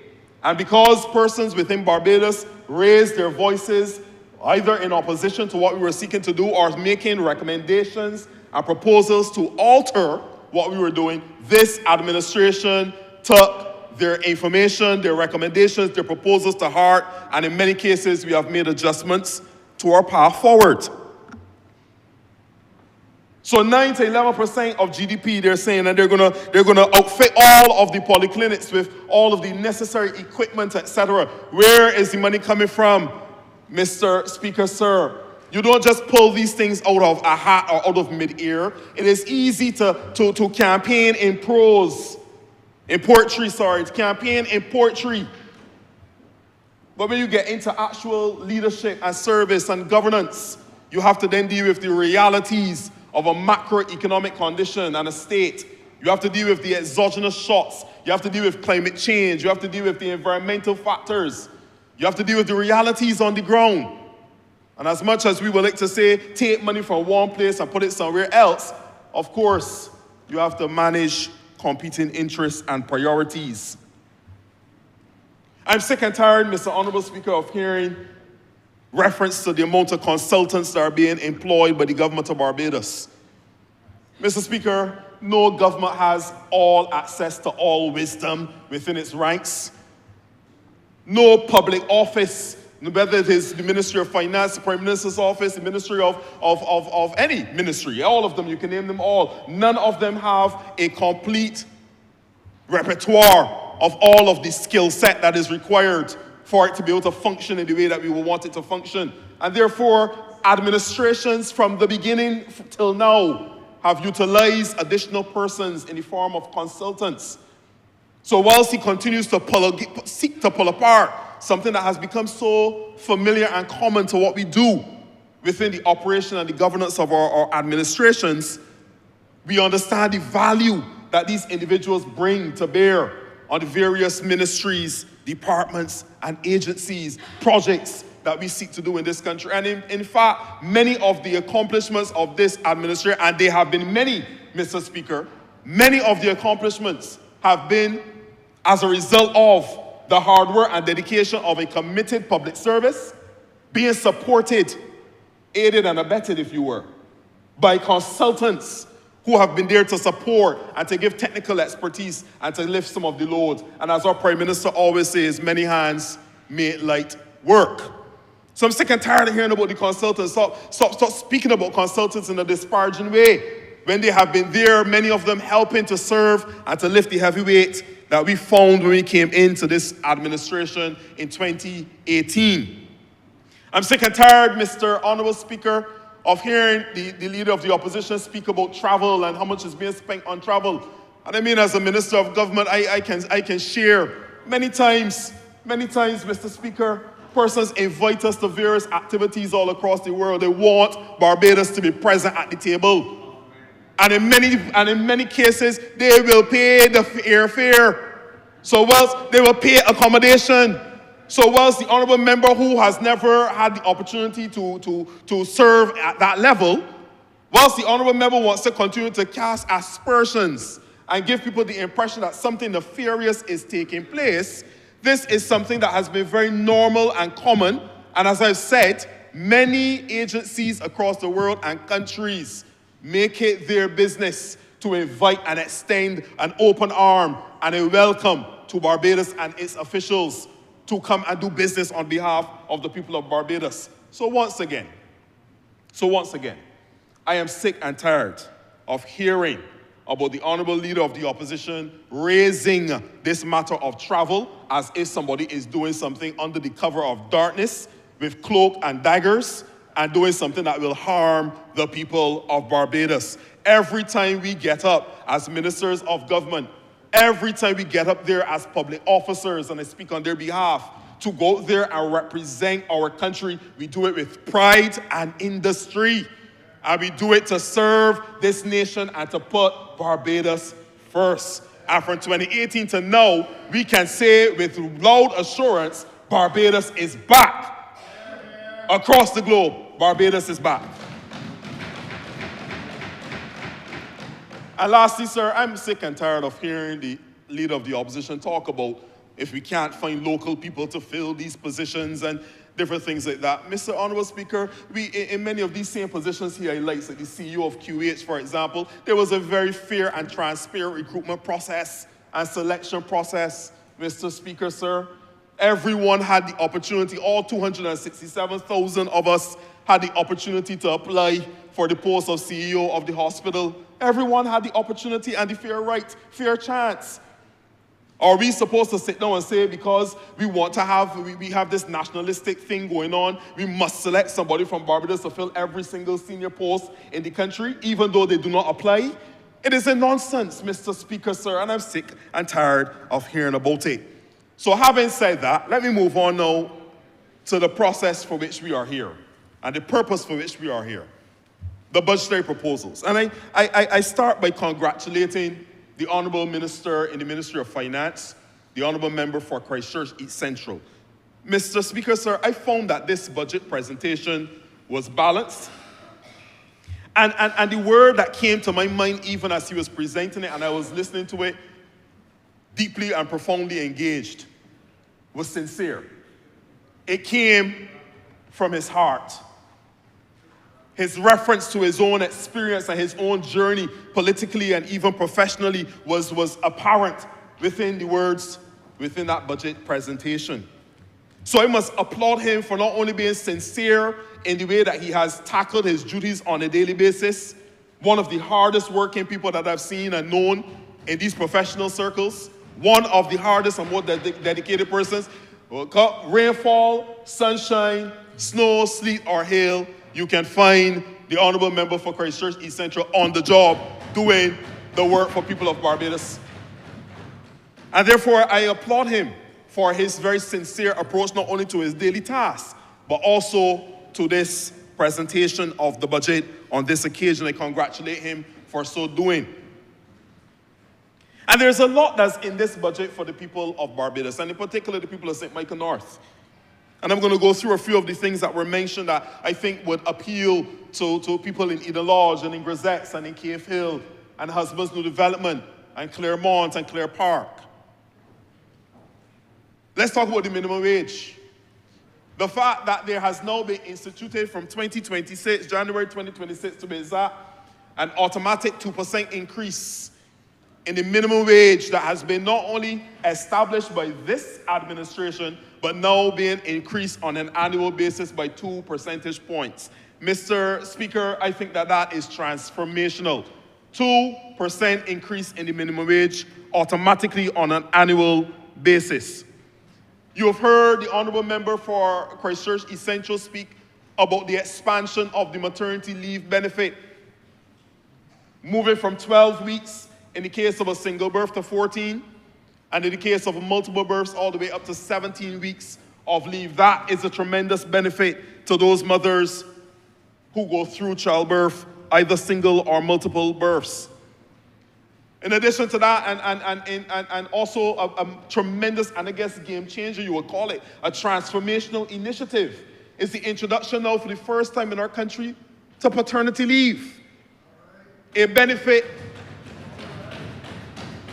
that has been asked for many, many years by many circles, men's groups and even women groups, because we understand the value and the importance of having fathers in the home to support mothers during those very early stages of childbirth. He has also increased, and the government has also increased the income tax threshold for pensioners from the year 2025 up to $50,000.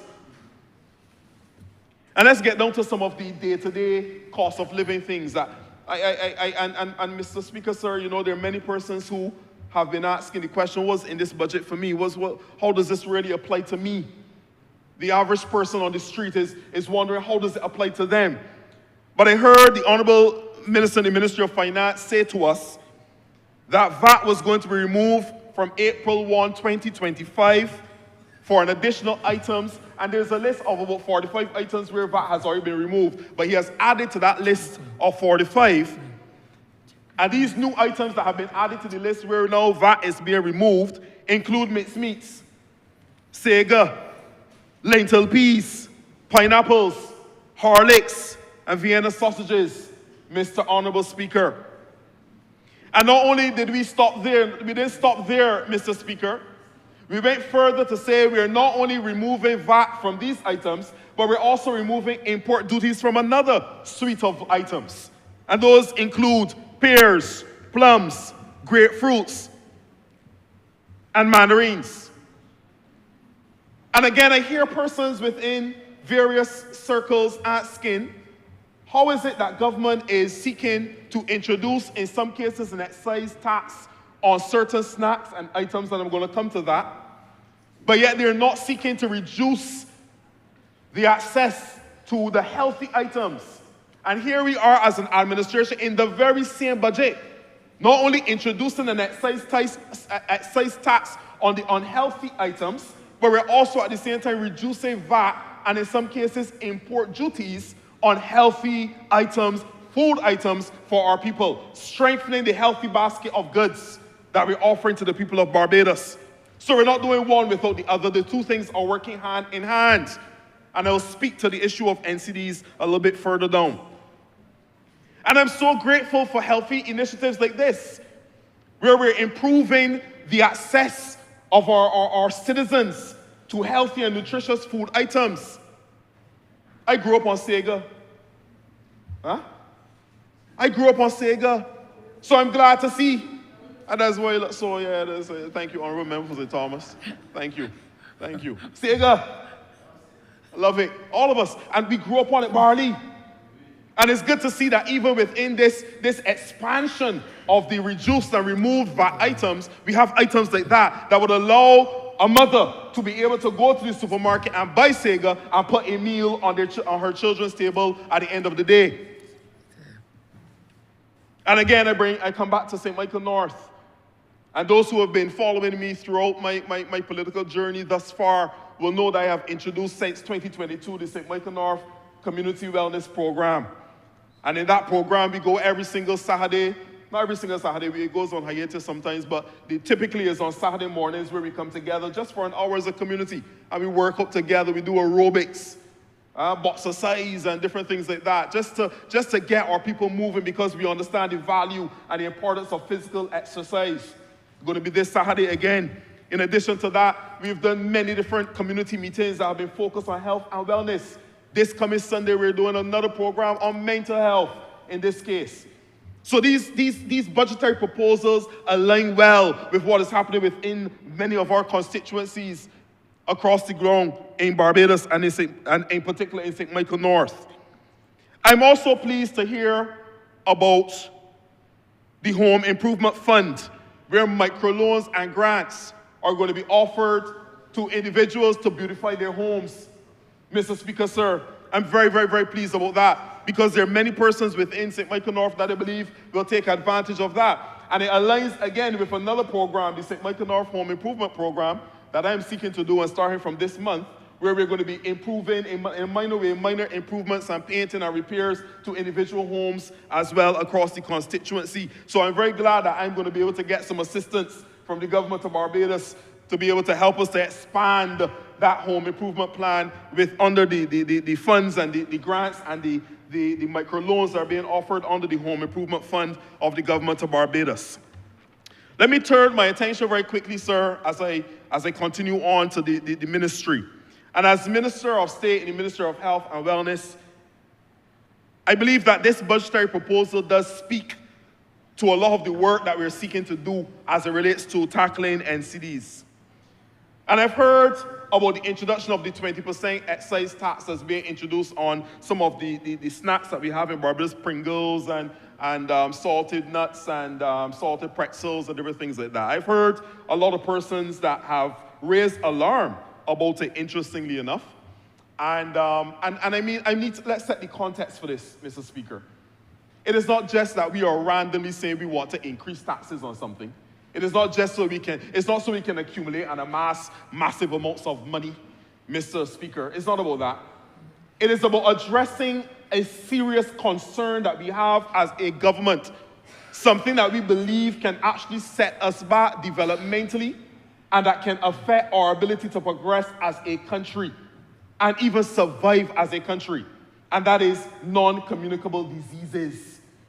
8 out of 10 persons in our country, Mr. Speaker, are dying as a result of non-communicable diseases. Whether it is diabetes, hypertension, cancers, chronic respiratory illness. These are some of the major things that are taking our people out on a daily basis. And I've come to the place, Mr. Speaker, where I'm not playing with this subject, I'm very serious about it. Because 8 out of 10 is a statistic. But that's 8 people. Those are fathers, mothers, grandparents, aunts and uncles, some of our colleagues. Every time I go on Facebook, I go on social media, rest in peace, rest in peace, rest in peace. People that you know from school. Every time you look around, we have too many of our people who are dying, and they're dying in many cases because of preventable, highly preventable illnesses, NCDs, lifestyle diseases in many cases. And therefore, that is why we realize that these things in a small population like ours, Mr. Speaker, if this was United States of America, where it is a problem there too, we may be able to take the hit of tens of thousands of people dying annually. We may be able to take the hit. But in a small island developing state like ours, where every single person here represents a unit of production and productivity, every one of us have to be able to produce to make this country turn and to become what it needs to be. And therefore, when we have persons who are being struck down in their prime, it has a deleterious effect on our ability to perform as a country and to reach the goals that we have set for ourselves as a nation. So NCDs and the fight against NCDs is not a joke. It is a serious matter, and therefore we need to take it seriously. So therefore, the 20% on excise tax on those salty items, those ultra-processed foods are the ones that we are expecting to change some behavior. And even as I say that at this point in time, Mr. Speaker, I give just passing reference to the sugar-sweetened beverage tax that we would have introduced a few years ago. And cursory information so far has shown us that there has been a change in some behaviors and consumption patterns relative to the use of sugar-sweetened beverages. And I think that is something that can be applauded. There's still a lot more evaluation that's taking place as we speak. But from what we are seeing so far, we've seen people who have now moved towards healthier alternatives. We've actually seen an uptake in water, for example, since we've introduced the sugar-sweetened beverage tax. And this is something that follows the science all over many jurisdictions where these things have been introduced as well. So, Mr. Speaker, NCDs are a plight, and there are real people who sit behind these statistics. Real people who are dying, and real people who are mourning the death of loved ones because of NCDs. Childhood obesity is another major concern for us. Mr. Speaker, it is said that one in every three persons in Barbados, children in Barbados, are right now obese or overweight. 1 in every 3. And this is a significant problem because not only being overweight and obese in your youth is a challenge in and of itself in terms of your inability to be as active as you would like to be, and maybe even some childhood illnesses and diseases that may confront you. But there's also a foundation that is being laid then for the development of NCDs as you grow and as you get older as an adult. And where we need you to be in your most productive, where we need you to be in your prime and being able to lift the heavy loads and carry some of the weights in our country and to move our country forward, you may then find yourself stricken with a diabetes or stricken, or we call it sugar, stricken with sugar, or stricken with hypertension, blood pressure. And these are things that we cannot afford to have. So we need to fight back on NCDs, which is why I applaud the introduction of the excise tax on these salty and ultra-processed snacks. And I want the people of Barbados to understand why we're doing it. It's not a punishment, but it is for us to move our people away from the things that we know and have been proven to be unhealthy for them. And we're encouraging them to move towards the healthier alternatives that are there, Mr. Honourable Speaker. But this sits in a suite of things that we have been doing as a ministry. We have not only introduced the sugar-sweetened tax, sugar-sweetened beverage tax, but we've also introduced legislation that will ban industrially produced trans fat from our shelves. We have also enhanced and broadened our screening guidelines relative to several of the cancers, colorectal cancer, in particular colon cancer. And of course, we're working right now on enhancing the screening guidelines relative to breast cancer, prostate cancer, and of course, cervical cancer. And those are the ones that affect our people most. And those updates and the updates to those screening guidelines is taking place as we speak. The honourable member has 2 more minutes. Okay, sir, I'm winding down. But I want to encourage, therefore, in the 2 minutes that I have, I need for our people to understand that the budgetary proposals that have been laid out are really there to help us to move as a nation towards a healthier state of being, not only financially or fiscally, in a macroeconomic sense, but of course at the very individual and personal level relative to our own health and wellness. I want us to understand that every dollar that is spent on managing NCDs and seeking to prevent NCDs, but managing them more so because that's our daily reality, every cent that is spent on the management of NCDs is impacting and taking away from developmental spend, money that we could be spending in education, money that we could be spending across agriculture, money that we could be spending in many of the other industries and sectors that we have as a country. So as we're spending the money to manage NCDs that are largely lifestyle-oriented and largely preventable, the money could better be spent helping us to produce more as a country and go further as it relates to our GDP. I'm well aware, therefore, that this fight requires behavioral modification. And that is why I'm also pleased that the Honourable Minister of Finance has placed at the disposal of the Ministry of Health and Wellness $1 million per year for the next 2 years to focus on education relative to health and behavioral modification. And I'm thankful that a lot of this is being used specifically as it relates to the NCD fight. So in closing, Mr. Honourable Speaker, let me once again declare my unreserved appreciation and support for the budgetary proposals for this fiscal year ensuing. Let me thank the Honourable Member and Minister of Finance for that which has been done on the behalf of the Ministry of Health and Wellness, and I think even by extension the people of Barbados. I look forward to continuing to work with the Senior Minister and the Ministry of Health and Wellness and the entire team as we seek to help our people to live healthier and happier lives. And I want to, the last statement that I will make is to encourage all of my fellow citizens, take personal responsibility for your health and wellness. Reduce your salt intake, reduce your consumption of sugar, increase your consumption of fresh fruits and vegetables, exercise more, and exercise doesn't have to be going to a gym, but walk more, get up and be active. That's true. He's a good man too. And by that token, Mr. Speaker, I believe that if we all take personal accountability and responsibility, that we will become a healthier, wealthier nation and people. With those few words, I'm obliged. Honourable Member for St. Lucie. Honourable members, Mr. Speaker, sir, I rise today to make a contribution to this debate, being very thankful and grateful for what has been done on the behalf of the good people of St. Lucie. Between yesterday and this morning, or the first half of the day, we've had the unfortunate circumstance where we listened to the tortuous and rambling speech for over 9 hours of the leader of the opposition.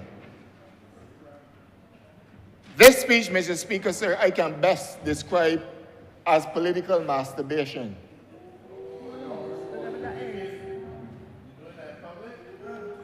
Mr. Speaker, after the masterful presentation by the Honourable Member for Christchurch East Central, we had to be subjected to such an unfortunate speech. Mr. Speaker, when I had a conversation with the Honourable Member for Christchurch East Central with respect to the budget, I indicated, and I'm sure a number of us did, because we do things in this party as a team, with sincerity, helping each other, because we understand that one man doesn't form a government. It seems that the leader of the opposition believes so. But we operate as a team, Mr. Speaker. You and I know, as having examined the budget, with all the measures introduced, I particularly, Mr. Speaker, want to speak about the bullet where the Ministry of Finance will pay the Barbados Water Authority. I'm talking water this evening. Because there have been a lot of rambling around and running around and people knocking about themselves in St. Lucie, want to champion themselves as being on the behalf of the people. But I will let you know, Mr. Speaker and honorable members, where this started. They talk about the ministry, the budget said the Ministry of Finance will pay the Barbados Water Authority $32 per month on the behalf of all affected households in St. Lucie and St. Peter, who continue to be affected by brown water from April 1st until the issue has been resolved. Mr. Speaker, I have listened, and there have been encounters with myself and the honourable member for Christchurch South, if he still belongs there, because that is where he was elected to serve, and has made mock sport of the people of St. Lucie by calling them brown water. You see, Mr. Speaker, the water issues in St. Lucie did not just begin now. There were issues which were there before. But the thing about this Barbados Labour Party is that we face issues and we fix them. It goes as far back under the late Professor Owen Seymour Arthur, Mr. Speaker. We began a mains replacement program in St. Lucie from as far back as in 1997. But you know what, Mr. Speaker? And I don't take this as a political issue, but since it is placed in the realm of politics, then I will respond. I have kept relatively quiet for a while, but I choose to respond to the Democratic Labour Party and its stool pigeons this evening. This evening, Mr. Speaker, from 1997, the Barbados Labour Party began a means replacement program in St. Lucie. 1997 to 2006, and I want you to note this, because when the government was changed in 2008, the program stopped. The program was stopped. So that has contributed immensely to what has taken place or is taking place in St. Lucie now. And the Democratic Labour Party walking about themselves in St. Lucie, trying to make people think that it is because of the Barbados Labour Party. They did main replacement in 2014 and 2015. And you know when it started back? In 2018. In 2018. When the Barbados Labour Party came back to office and I became the honourable member for St. Lucie,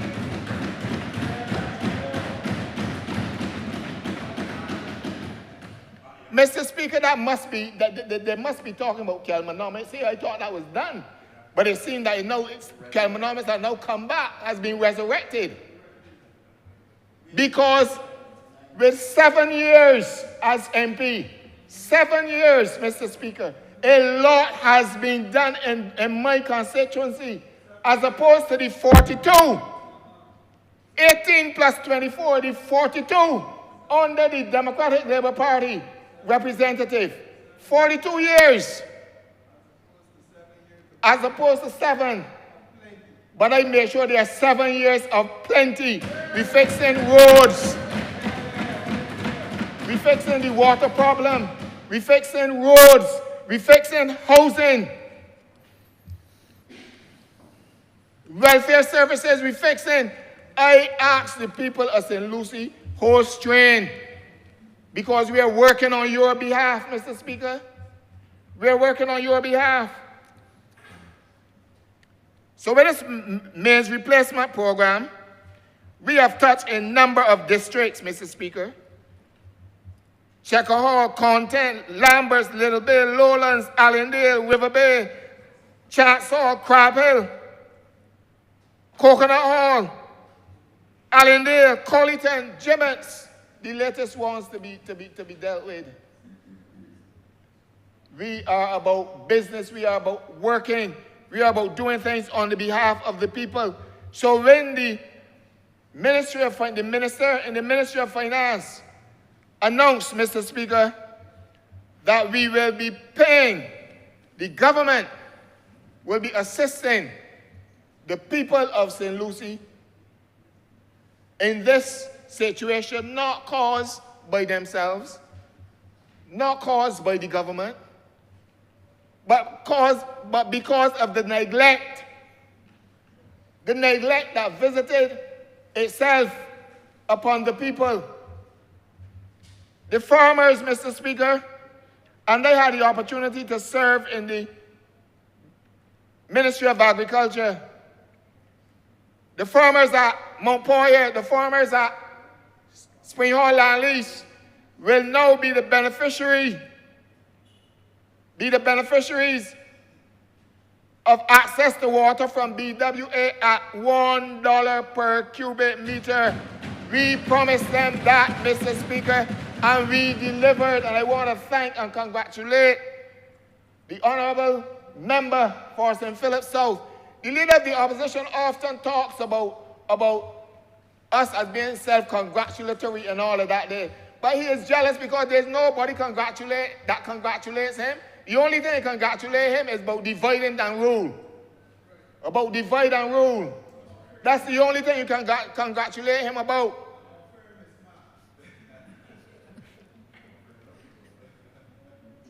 Going into a party submerged to the top, I will call it. Submerged to the top in a party. You ever hear a man called Archie? You remember when I was in school, there was a song, Archie Break Them Up. And that is the name that I will give him. The Honourable Member for Christchurch South, currently. Archie Break Them Up.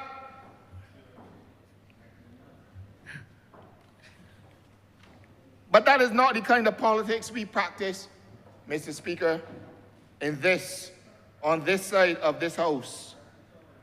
We are persons, we don't agree on everything, but we talk and we work things out. We operate as a team, Mr. Speaker.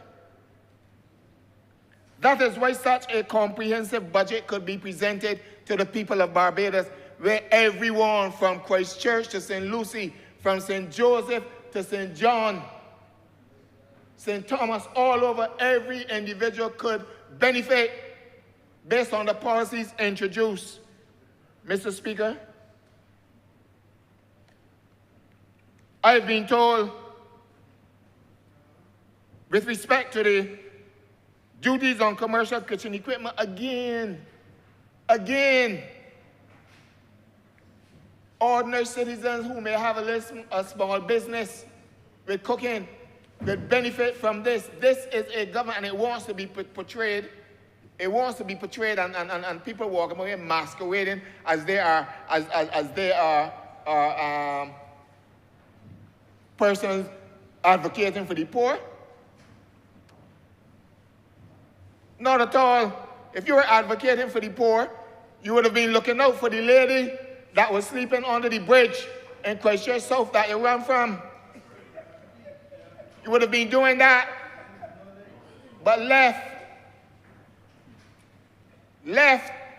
would have been, look, don't come into this honorable chamber. That is why people do not have, that is why, unfortunately, because of the bad example set by some people who,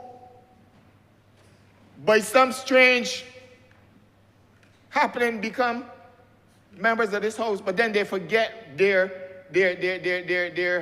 pledge to the people that they're supposed to be serving. Like the Honourable Member for Christchurch South ran off and did not take care of this lady.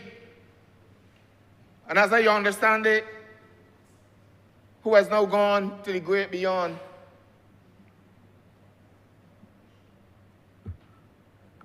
That is what has happened, regrettably. But a member of parliament who cares about his constituents, when the going is rough at times, you have to sink your foot in the ground, stand on the rock. Stand on the rock. As of course we used to say, my mind made up. And push forward. Push forward on the behalf of your constituents. Mr. Speaker, recently, and I learned of this, we had an outage with respect to water today, but over the weekend, the work was still continuing when the BWA, Mr. Speaker, were putting in a new 10-inch water main from Allendale to Six Mines. A new water main to help us in the north. There was some discomfort for the people, but the BWA kept always in touch, always sharing information. And I want to thank publicly, I publicly want to thank the crew, the BWA and the crew, for the work they would have done on Saturday, and as well the members, the drivers and so on, and the supervisor who service who ensure that that various communities, as far as Chaka Hall, Half Moon Fort, Clean Cakes, Broomfield, Babs, Maycock Stairs, I want to thank them for ensuring that these people were given, had the opportunity still to do their chores. I visited Maycock Stairs on Saturday evening and had a good conversation with a constituent, and I wouldn't call the house number, but I believe she may be listening now, and I made commitments to her, and we rest assured that I will not rest or relax until these issues that affect the people of St. Lucie, whom I am happy to represent, who sent me here to this house on 2 occasions to represent them, and will send me back by nature of the work that I intend to put in, and by nature of what the government is doing on the behalf of the people of St. Lucie and Barbados.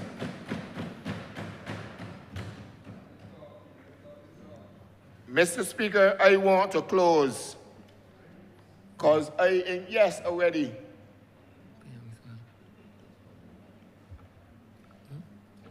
I want to say, Mr. Speaker, and with respect to the housing program in St. Lucie now, because I told you about water, I'm going to tell you about the housing. Obviously, with housing, you must improve the service delivery in terms of water.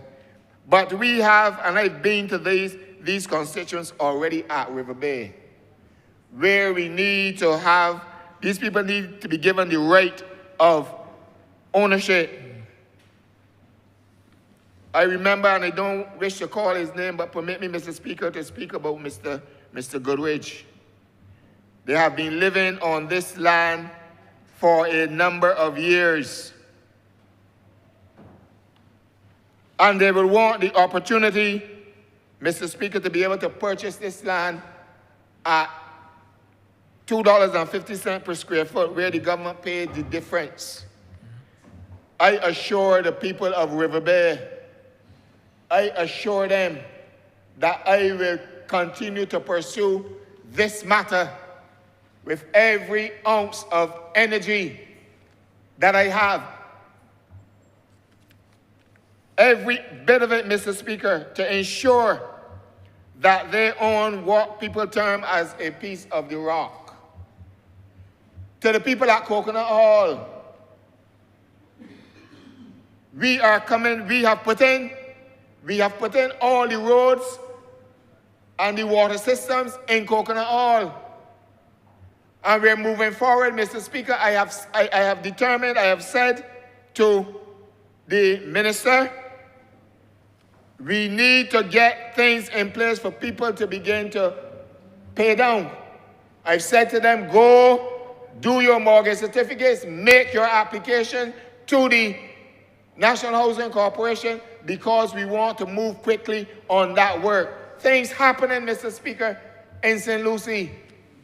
So anybody that now come and figure that I wouldn't call them that, honorable member for St. Lucie. You said Johnny who? I wouldn't call them that. Anybody that now comes and all of a sudden believes St. Lucie is now and thinks St. Lucie is up for grabs. Let me tell you something. From this honorable chair, you got another thing coming. Not tomorrow, not any other time. This honorable member will continue to work hard on the behalf of the people of St. Lucie. I want to say in closing, there's a song we sing, and at church, I'm a Christian, Mr. Speaker. When Israel out of bondage came, St. Lucie out of bondage, out of the hands of the Democratic Labour Party, a sea before them lay, and the Lord reached down his mighty hand and rolled the sea away. So forward still is Jehovah's will. St. Lucie moving forward. Though the billers don't care who come and they talk chalk, with a concrete chair, we pushing ahead because the good Lord has rolled the sea away. I thank you and I commend this budget to the people of St. Lucie and the people of Barbados. Thank you, Mr. Speaker. Honourable member for St. Mr. Joseph. Speaker, I beg to move that we suspend our sitting for a period of 10 minutes to quarter. Well, it's been seconded, so. The question is that this honourable chair be suspended until 5:45 p.m. All those honourable members in favour, please say aye. Those against, please say no. Me think the ayes have it. This honourable chair stands suspended until 5:45 p.m.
This sitting is resumed. Honourable Prime Minister. Thank you very much, Mr. Speaker. Let me at the outset apologize for my voice. I've been fighting a chest infection, but nevertheless, I believe that I will have it still in me to communicate with the good people of this land. And in that context, let me start this evening by saying simply how very, very, very, very, very proud I was of the delivery of the budget by the Honourable Member for Christchurch Central. Mr. Speaker, delivering a budget is not an easy task. I think I can say a few things about it now, having had to do 6 on my own, and having had to do a number of responses to the budget as well in this Parliament. And I came up in the tradition that I would like to believe that most of us will want to stick to in this honourable chamber, where we treated this as a noble and very serious exercise. The Honourable Member for St. Peter, who equally spoke exceptionally well today, reminded us of the late Sir Richard Haynes. And those of us of my generation would recall debates between the Right Excellent Errol Barrow, the Honourable JMGM Tom Adams, and indeed in subsequent years, Sir Richard, and of course, the late Honourable Member for St. Peter, the Right Honourable Owen Seymour Arthur, who delivered more budgets than any other Member of Parliament in modern Barbados. And Mr. Speaker, the exercise of delivering a budget really is first and foremost to speak to how monies will be allocated and spent, or how monies would be raised in this honourable Parliament. And therefore it has context. It's not a State of the Union address, but we've taken the opportunity to be able to address other things. But in so addressing other things, sir, we've also taken the time to always make connection with the numbers and the programs in the budget. Mr. Speaker, we were treated for just over 10 hours to an exercise that took us from Earth to Saturn to Jupiter to Mars, and even tried to descend on Pluto, which is no longer a planet. But at no stage was there connection with the budget delivered by the Honourable Member for Christchurch East Central. He stayed far and wide. And while, sir, he accuses me of traveling the globe, he traveled the stratosphere. And Mr. Speaker, I'll come to that issue of travel today too, because this is a government that is determined to cut the contrast between what the country became accustomed to under the leadership of the last Prime Minister and what we determine to be minimum standards for this government. And I have said all along, sir, this government is not omnipotent. It is not omniscient. It doesn't know everything. But, Mr. Speaker, we come to work every day to do our best by the people of this nation. And we do so, sir, conscious that the mandate which was reposed in us has been a serious mandate. One, Mr. Speaker, that we don't take lightly. And perhaps, sir, if the honourable member who sits opposite was speaking from the perspective of a mandate, he might have spoken differently. But the mandate which he seeks to hold on to, even if in tattered form, is one that was delivered by a different party from which he leads today. And a member is entitled to do anything and to stand anywhere. But what he must never do is to pretend that something exists that does not exist. Mr. Speaker, sir, I am constrained at the outset of this speech to issue a disclaimer. And I ask your permission so to do, sir. Up front and center, I have been accused of being responsible for sending 2 members of the Barbados Labour Party to lead the Democratic Labour Party in George Street, to infiltrate the leadership. I want, sir, to publicly disavow now any such action on my part, and to tell you that if I had done so, an act which has been described by a leading political scientist as a dishonest solution to the leadership of the Democratic Labour Party, and that political scientist will have to explain why he believes that this is the case with these 2 members.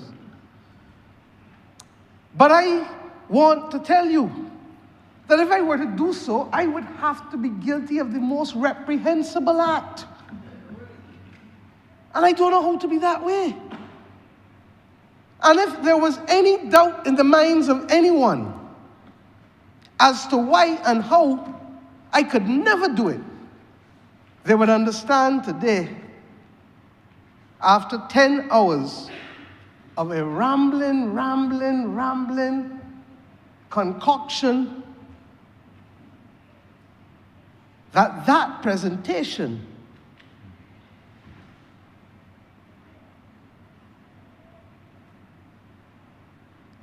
unacceptable for a leader.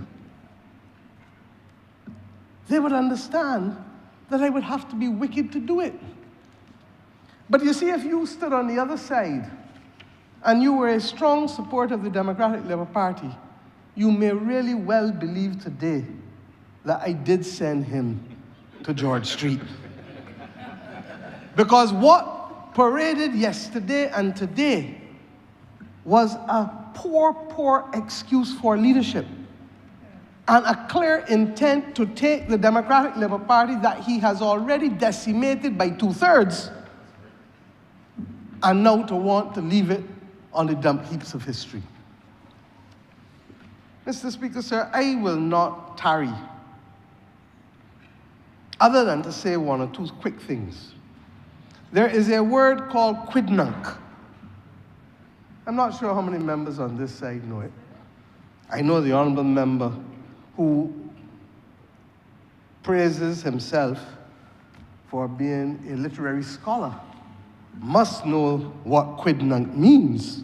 Quidnunc. And I'm sure that the former leader of the Democratic Labour Party, who he aspires to be like, in fact, I'm told when he walked around in Swan Street today, a little youngster asked him if he was from Del Stewart, that he looked like him. That's not me. But quidnunc, for those who like to pride themselves on intellectual snobbery as they do, simply means a gossip. And we were given 10 hours of a bit of this and a bit of that, and I hear this and I hear that, and throw this and throw that, and innuendo. Mr. Speaker, if I did not know better, I would have now to pardon myself with my members here, because they don't like the word quidnunc, I'm sure. They would understand if I called them a pearly, a political pearly, a gossiper. And Mr. Speaker, I am going to come to one or two things because it was intended to solicit and titillate. And what do I mean, sir? Let me deal with one of them up front and center. Because this government has been very, very clear that we have not come to office to hide anything. We may not be perfect, but we are also not going to put against our record any attempt to hide. My members will tell you straight that I tell them all the time that Bill Clinton was not impeached for trying to have sex. Bill Clinton was impeached for lying. And that under no circumstances must that be part and parcel of our record. Indeed, sir, a friend reminded me before coming in here of 2 Corinthians chapter 4, verse 2. Rather, we have renounced secret and shameful ways. We do not use deception, nor do we distort the word of God. On the contrary, by setting forth the truth plainly, we commend ourselves to everyone's conscience in the sight of God. You're not like the honorable member who recites word alone. And why do I say so? Late last night you heard that this government was paying someone $1 million for the year. As if we were doing something nefarious, thieving, and dishonest. Mr. Speaker, sir, to begin with, the numbers were wrong, but I'm not going to quibble on that. What the Honourable Leader of the Opposition was referring to was the engagement by this government of a person who previously worked for the OECD for 15 years as the head of the tax division. This honourable chamber has heard me say over and over that we are in danger if we did not remove ourselves from the grey list and the black list of having companies leave this country because those companies, insurance companies and others, for example, working in Europe, would not be able to do business there anymore if Barbados continued on these lists. Mr. Speaker, we took a decision early on to be able to move away from that kind of lurching from side to side and corner to corner with respect to our activities in Europe. We were also facing, sir, after the election of President Biden, a world that was committed to implement the global minimum tax, Pillar 1 and Pillar 2. And in October of 2023, we started a process engaged with him that led to corporate tax reform on our part. Mr. Speaker, in addition to that, we asked the same gentleman to work, and his team to work with international business and to revise our tax treaties. Barbados depends on a network of double taxation treaties, the avoidance of double taxation treaties to be more precise, and bilateral investment treaties. And there were changes that were absolutely necessary for us to have a credible platform for expansion of our tax treaty network. We asked, Mr. Speaker, for him to also work, as he is doing now, on repositioning us with our insurance and our funds industry to make sure that we remain competitive. We asked him, as I said, to work with corporate taxation, which meant working with the Barbados Revenue Authority. Mr. Speaker, the notion of persons working with us goes back to the days of the 1980s when a gentleman called Mr. Bruce Zagaris worked with us from government, both sides of the aisle, over and over. And Mr. Jeffrey Bell, who worked with the Central Bank of Barbados and was responsible for all of our engagements in the market across governments yet again. And Mr. Speaker, their briefs and costs would have been internationally competitive as this one was. In fact, the reality is that the only reason the Leader of the Opposition knows about this is because we did not hide and do it. It is available, sir, on the Bonfire platform, which is the platform that has been introduced by the new public procurement legislation passed by this government, making it absolutely clear that what we do and with whom we contract is completely openly available to the entire public. But Mr. Speaker, I am not coming in here to ask you to walk by faith and not by sight, because that contract also allowed us to terminate another contract in Brussels, because the same entity, the same gentleman, now works with the ambassador at Brussels in the European Union. So he's working with BRA, he's working with Invest Barbados, he's working with the Ministry of Foreign Affairs, he's working with the Ministry of International Business, which is now the Ministry of Commerce. And Mr. Speaker, he is also working with the Barbados Defense Force, seeking to find financing at concessional rates for the repurchase, for the renewal of its Coast Guard fleet at concessional rates. Now, what would you believe? The company that worked for us in Brussels before was getting a loan for the simple job of Brussels alone, 15,000 euros a month as a retainer, and then to be paid anything on top of that. This gentleman, sir, with the company called SAGA, S-A-G-A, Santa Mar Global Advisory Services, who, by the way, is now the advisor to the G20 South African Minister of Finance in this year of our Lord as we speak.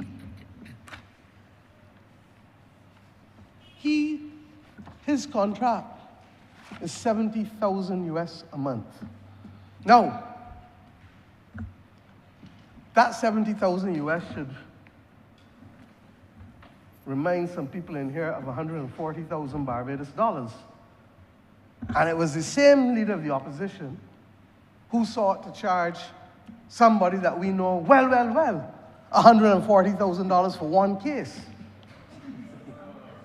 And if you can charge $140,000 for one case that has nothing else to do and certainly ain't gonna last for a month, 41? Oh, so I'm so sorry. 141,000. That can't last a month, but would come in here to complain and to make it sound like scandal for a government to hire a distinguished global citizen who headed up the tax, worked with successive governments in Barbados, believed in the honor of this country. But you know what is the proof of the pudding, sir? I'm gonna make it available to you. What did I say was his first job? To advise us on what? Corporation taxes. And Mr. Speaker, what are the facts? Last year, at the end of February, the government of Barbados had collected net corporation taxes of $349.8 million, pursuant to the reforms that he has worked with us on. Would you like me to tell you, sir, what the net corporation taxes in this country are tonight at the end of February? Mr. Speaker, would you believe that it is a whopping $837.5 million?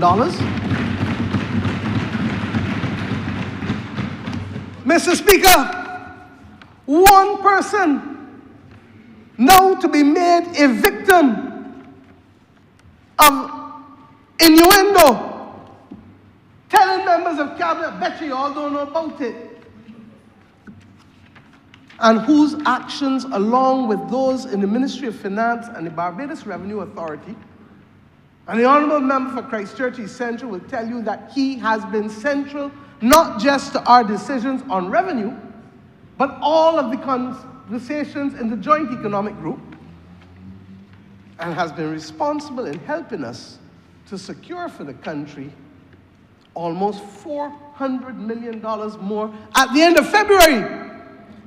And we expect this number of 837.5 to increase somewhere along the way to over 900 million by the end of this month. Mr. Speaker, this is the kind of foolishness. And when I say that we need to cut the contrast, and I don't mean to be invidious or to get personal, but I have to make a point because young people in this country must learn and know better. I can only expect that he's not in here since he spoke because he spent over an hour and a half complaining about the fact that members held him to account. But he is to hold people to account for 10 hours and flee. I don't know what other animal flees. I don't know what animal gnaws at the end, at the edges, gnaws. Nor will we not it. But Mr. Speaker, the reality is that I was ashamed as a Bajan when in the course of the estimates debate in the Well, when the Ministry of Housing was here, the member for St. George South brought his team, and the chairman of Hope, who was here, and what was he regaled to? Who is he? And the kind of discourtesy that should never be associated with a member of parliament in this chamber. And Mr. Chairman, for what? Mr. Speaker, for what? Because he's a non-Barbadian? Mr. Speaker, the wife of the leader of the opposition works as a judge in a Northern Caribbean country. And I would hate to believe that anybody would want to treat her with the disrespect with which he has treated people in this honourable chamber. It is wrong. But yet he will want to quote the Bible, quote Shakespeare, be sanctimonious, tell us about moral decay, but forgets that discourtesy and disrespect cannot live in the same house with sanctimonious behavior. Mr. Speaker, it is wrong. And what we have therefore been presented in here was a full theatrical performance. I can't say it's a madman. You can say so if you want. But a full theatrical performance, in the words of the same Shakespeare that he loves, full of fury and signifying nothing. Sir, some people met me on my way here in the Parliament yard just now and asked me, but wait, he talked for 10 hours and he ain't said nothing. How you do that? That you work for 10 hours and you ain't got nothing to show for it at the end of the day? Sir, he berated and talked about the member for Christchurch East Central talking to the Deputy Prime Minister about a road in his constituency. You mean to tell me that he couldn't even ask for a few roads while he was talking for the 10 hours? You mean to tell me, sir, that the 10 hours couldn't relate to the condition of Bajan people, but the majority of it was to be able to show how wicked this government is, how corrupt this government is, how uncaring this government is? Mr. Speaker, that is his opinion. And I welcome him to keep it, but I know for sure, sir, that while he revels in theatrics, this government will continue to do the people's work. And Mr. Speaker, let me therefore come on to a few things that are absolutely critical. I took a decision this year, sir, to allow the member for Christchurch East Central to deliver the budget. The member for Christchurch East Central has worked alongside me for the last almost 7 years. I believe then, when I took the decision, as I do now, that he was the right person to do the job, that he had done all the heavy lifting, and that the confidence that I had in him and some of his colleagues, all of his colleagues who have it in him, had now to be shown why we repose our confidence in the member. And I think that I can say that the average Barbadian out there recognizes that this is not a one-woman government, that this is a government with depth, with capacity. And you heard during the 3-hour presentation or so, 3.5 hours, the honorable member take us through a very cogent presentation, premised on resilience, premised on growth measures, premised on revenue efficiency, and premised on cost of living and wellness measures. Mr. Speaker, it was balanced. And we've done it largely because, sir, we are in a position where the country has done well. You heard him say the central bank will report 15 quarters of straight growth in this country. Unemployment that is so low that the only number that we have ever gone lower was at the end of December 2007 under the then member for St. Peter, when it went to 6.7%.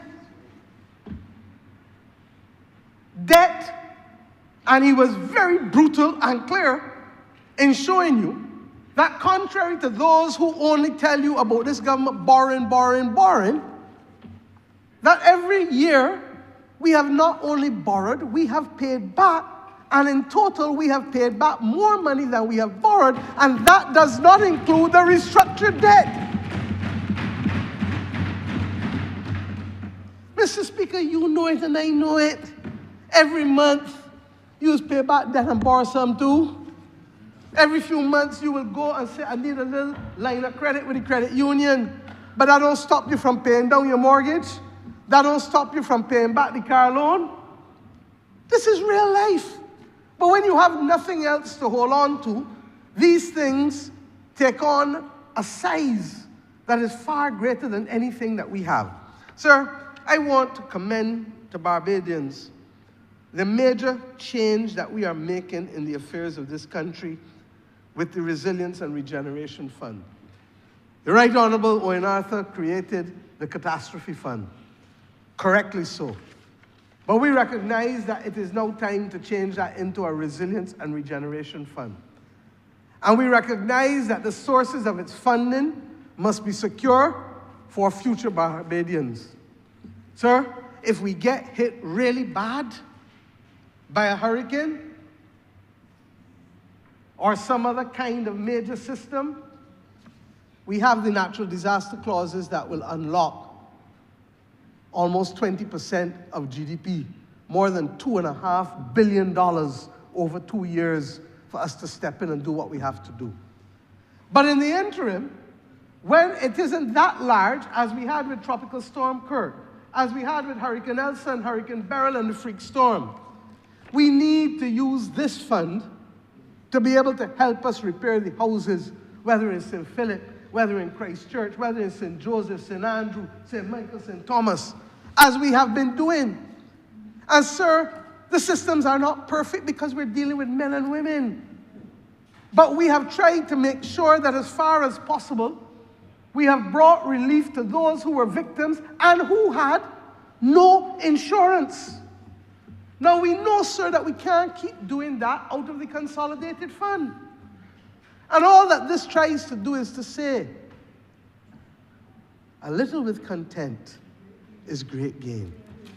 A person earning $2,000 a month will pay the equivalent of $5 a month. $5. Sir, less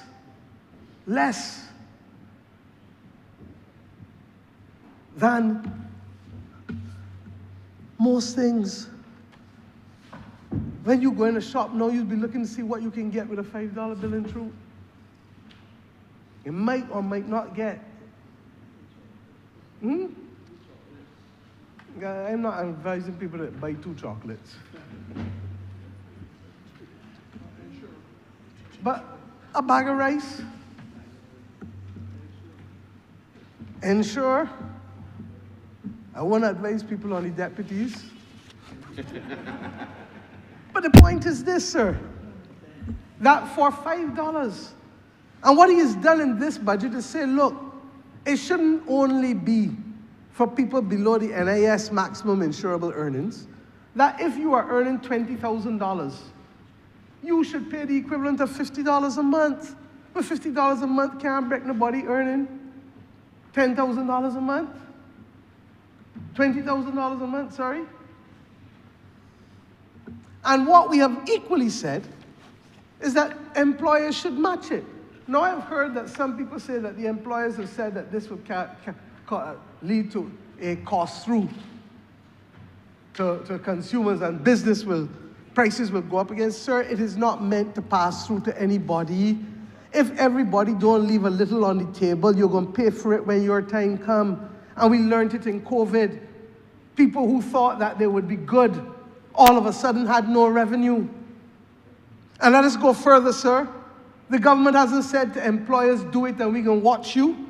We have said we will take 0.25% of GDP in this country and put it in the fund each and every year. Because we know what world we are living in. And we are therefore leading from in front. And what we have done is to move on what we have been arguing with the Bridgetown Initiative across the world. And thank God we have the example now of Germany to be able to make our point. Germany is facing a potential existential crisis because of its lack of access to defense under NATO, with the US doing what it is doing to Germany. And Germany now has to go and spend money on defense in a way that it has not spent for the last 80 years. Germany has said, we are going to spend this money on defense and don't mind what the fiscal rules, because Germany was the one who was the biggest one on applying the rules for fiscal rectitude in Europe. And they have said, don't mind what the fiscal rules say, we are going to put aside money every year in order to be able to defend ourselves. Well, what defense is to Germany, as the Honourable Minister said, is what climate is to us. And therefore, sir, I know that as leader of this country, I am doing something that will benefit Barbadians 5 years, 10 years, 20 years, 25 years, 30 years from now. And that it will not be the subject of the crowding out of the things that we must do for ordinary Bajans, because it will affect our numbers. We have said, leave it outside whatever else we do and put it there as the first claim on the government's expenditure every single year, because Barbados cannot survive if we end up ravaged by hurricanes, not by the large ones alone, but by the small ones that are niggling at us. Mr. Speaker, that resilience, therefore, is critical. We spoke, and others spoke in here, about cybersecurity resilience. The member for St. Michael South Central just spoke on it. Member for Christchurch East Central spoke on it. We live in a world that people have to be aware that these things are going to happen. And therefore we have to build up, and the cost of building up the protection that we need for our country is not cheap. It's not going to be cheap. We've asked for social resilience. You saw the measures that we took to give those who are vulnerable, the most vulnerable, disabled among us. And what the member did was to come in here and correct it and make it retroactive to October 2024, so that the children who are blind, who are mute, who are deaf, can also draw the contributions from the NIS, draw the allowances from the NIS in the same way that we have made available to those who are autistic or suffering from multiple sclerosis, or indeed those who are adults who are suffering from, who are being mute or blind or deaf.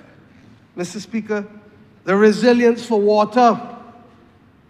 The people in St. Lucie and St. Peter, and the member for St. Peter is correct. The people of Six Mens draw their water from the Allendale Reservoir as well. And they too are included in the 3,700 persons whom the government is prepared to accept responsibility for the 12 months while we build out new mains to deal with the rusty water from the rusty mains. And while we fix also the continued issues at the Allendale Reservoir. Mr. Speaker, this budget was intended, therefore, to build the resilience so that when things come at us left, right, up, down, we're in a position to bob and weave and survive and stand strong. Because if you get thrown down, how are you going to carry on? Mr. Speaker, not a word about that from the Honourable Member for Christchurch South. And even in terms of the fishermen, if we don't build resilience for them, and this is a government that has given them, in spite of no insurance for most of them, a 25% grant, and making available also loan funds if they need it, creating and putting in place business interruption benefits. Mr. Speaker, this is a government that not only cares, that acts as if it cares. We don't pretend. And Mr. Speaker, all of these things are available on public record. But you know what's wrong with the member for Christchurch South? He does not know government. He don't know the estimates. He don't know nothing. He stand in here for years. Refused to learn every March before the estimates. I carried the parliamentary party, and this year, the member for Christchurch East Central did it. And carried people through, how do you read the estimates? When he wants to know about how much my travel is, but you can only spend what you got, and you can only take it from operating expenses, so that at the very least you know what the outer limit is. But he doesn't have to do that, because I've come in here to make everything totally available to the people of this country. We don't hide. I told you, go back to Corinthians. 2 Corinthians chapter 4, verse 2. No, Mr. Speaker. But let me return to the budget. We recognize that we needed also to continue to tweak growth. Mr. Speaker, across every community in this country, a country that prides itself on the delivery of hospitality, is people cooking Thursday, Friday, Saturday, Sunday. And long are the days where tourists only went in established restaurants. Tourists go into communities in this country now. And this government looked at the revenue, looked at what the opportunities would be for persons who need to upskill and lift their game, and to be able to use commercial, industrial equipment so that they can turn around people quicker in their establishment. And Mr. Speaker, we have said that the same way we will treat the hotels, we're going to treat to you as small business people in this country. Because we see you as small business people, and we understand that if growth is to be inclusive, it can't only be at the macro level, it has to permeate down to the communities where people are. Mr. Speaker, we didn't only do it for this, we've done it for the small farmers.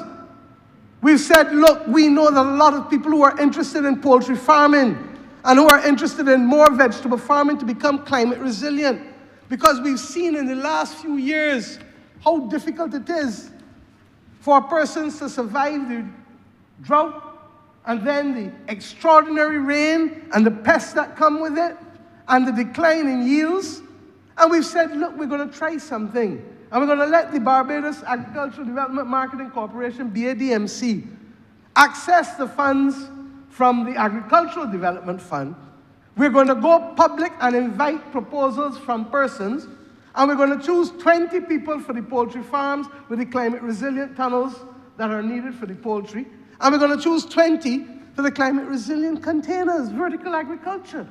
Mr. Speaker, this is a government that sees people and is trying to lift them from where they are to the next level where they can literally pay forward for other people. This is not me coming in here. I could come in here and tell you about George Street or who don't belong to George Street no more, or who wasn't out there to greet him no more. But where does that leave you, sir? Where does that put money in the pockets of those who are suffering in this country, or those who want to move to the next level, or those who want to be competitive in exports? At each level, we have to move people to the next level. And that is what this government is about. How do we move people to the next level, regardless of wherever they are? Mr. Speaker, we did the same thing for the restaurants. Restaurants were complaining that hotels with restaurants have a competitive advantage by having duty-free access for alcohol. duty-free access for proteins. And Mr. Speaker, we have removed that disparity in this budget so long as those persons earn more than 60% of their income in foreign exchange. And we've had to do that, sir, because at the end of the day, there are still others that don't earn foreign exchange. And therefore, we would lose all of government's revenue if we didn't have a measure to be able to ring fence. Sir, we said that we want to boost CARICOM travel. We know that interregional travel has been beleaguered since COVID. We did it before, we're doing it again, but this time we're doing it for an extended period of 1 year, where we say reduce the air travel and tourism development fee for regional air travel from 35 US to 20 US. It may sound a little bit to people, but it is a lot to those who are traveling, especially traveling as a family. And much of Barbados' summer tourism is driven by regional tourism and family tourism from people coming from the other islands. Mr. Speaker, we indicated that to have growth, that we also felt that the monies which are aggregated in the credit union movement, that 25% of it should be allowed to participate in investments that hitherto they would not have been able to participate in, and that this is a platform for economic enfranchisement. Mr. Speaker, the credit unions belong to our people. We now have over 2.5 billion, and the Barbados Labour Party under Tom Adams was the one who spurred the growth of the credit union movement back from the 1970s, Mr. Speaker, with the tax incentives given then. Mr. Speaker, this minister, the member for Christchurch East Central, has been a strong defender of the credit union movement, and he has ensured that the same deposit insurance that we have to protect deposits in commercial banks by ordinary people will now be made available to the deposits at credit unions by ordinary Bajans. Mr. Speaker, I would not have minded listening to 10 hours talking about this, but that's not what we heard. Titillation and innuendo from a political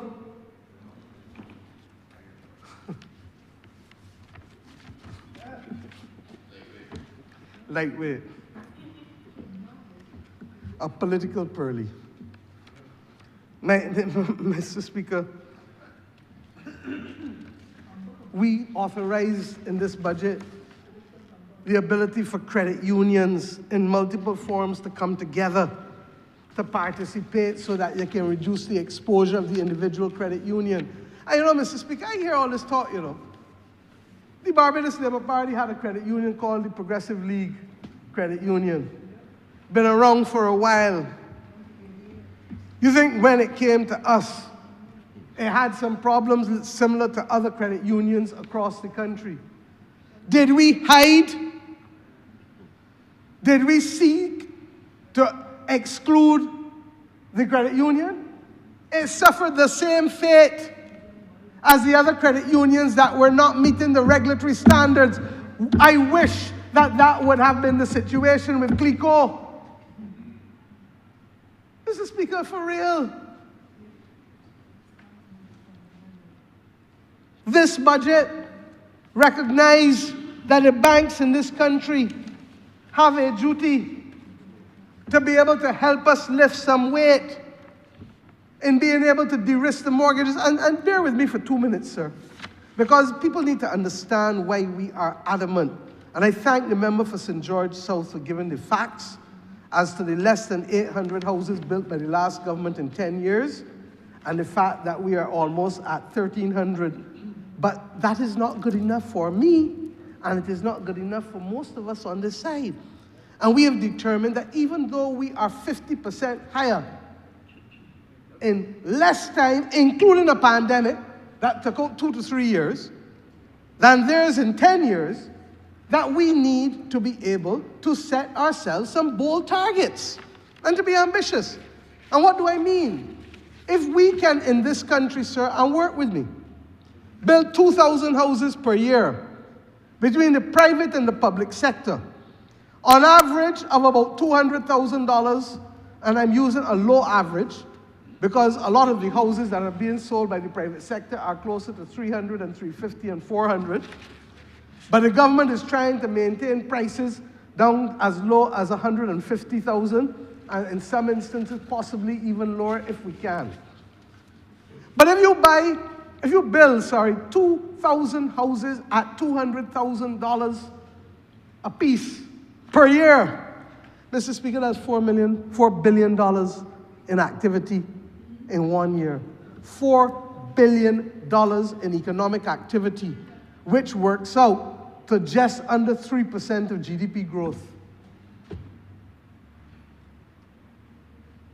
Now, Mr. Speaker, go through it. Work out that the contractors can make at least 15% out of that $4 billion. In 1 year, that's $600 million potentially in profit. The banks, well, they do better than everybody else because they're making not for that year, they're making for that year and 25 or 30, the banks and credit unions. The lawyers, work out the fees, even if you cap it, as Hope has tried to do rather than using the law fees, the minimum non-contentious legal fees. You cap it at $2,500 a piece. $2,500 times 2,000 is $5 million in legal fees from one part of the equation. But the lawyer's also working for two others because you have lawyer for purchaser, lawyer for vendor, lawyer for the mortgage. Mr. Speaker? So you're talking a minimum of $15 million in economic activity to the lawyers. Do you understand the point I'm making? Then we start to talk about the truckmen. Then we start to talk about the laborers and the carpenters and the masons.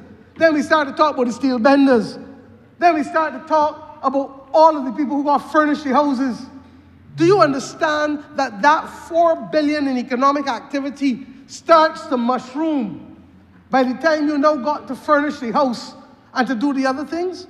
And Mr. Speaker, even though we have had issues and challenges with Hope, we have said we are not moving away from the objective because most things when they start have teething problems.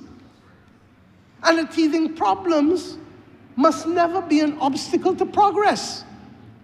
Now, I am still going to have the departmental inquiry. But when the Auditor General chose to take the files to see whether anything was amiss in Hope, we said, let him go because we do not want to stop him in any way. And Mr. Speaker, we didn't stop him. And when he is finished, then the departmental inquiry will start. But I'm also sure that you will find that those teething problems are being corrected along the way, every step of the way. But where we are now, sir, is that we want to also target people who earning between $1,000 and $2,000 a month, $800 and $2,000 a month. People, Mr. Speaker, in our constituencies who might be selling nuts, who might be selling akis. They do it every day, but they don't have no regular place that you can see where their income is. Mr. Speaker, the Mortgage Insurance Act was passed in this country to be able to help us de-risk. And what we did under Barbados Mortgage Finance Corporation should be celebrated in the post-independence history of this country. The default rate was less than 3%. And when Republic Bank bought Barbados National Bank, it also took Barbados Mortgage Finance Corporation with it. And what has happened over the years is that 1.5% is added to the mortgage to be able to deal with it almost as an insurance premium.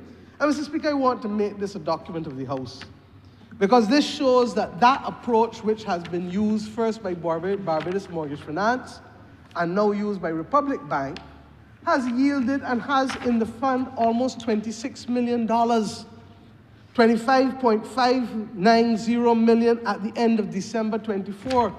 But Mr. Speaker, at the end of 2017, it had 31.7 million. And while some people had to draw on it when people were laid off, the real reduction came in December 2020, in 2020 and 2021 during COVID. So that this mechanism came to the aid of those banks, for those persons who could no longer pay their mortgages and for whom the mortgage insurance was available.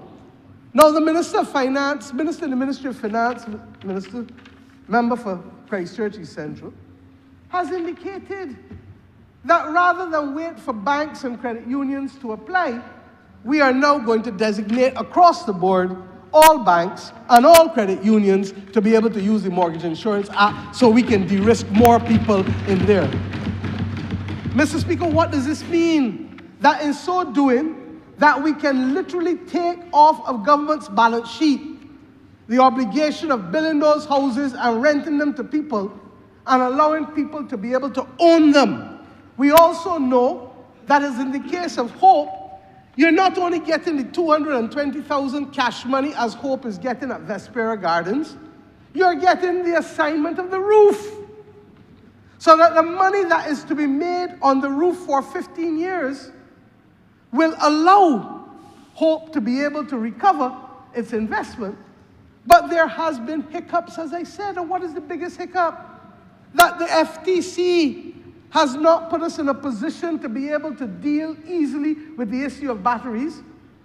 And in the interim, the Light and Power reached grid instability, and without batteries, they can't bring other people into the system. Now, Mr. Speaker, that is why in this budget as well, we have said that the Smart Loan Fund of $15.3 million will now be made available to Bajans who went and bought PV systems, install them, but cannot get them connected because the Light and Power is not prepared to connect them because of the same grid instability and the batteries are not yet available.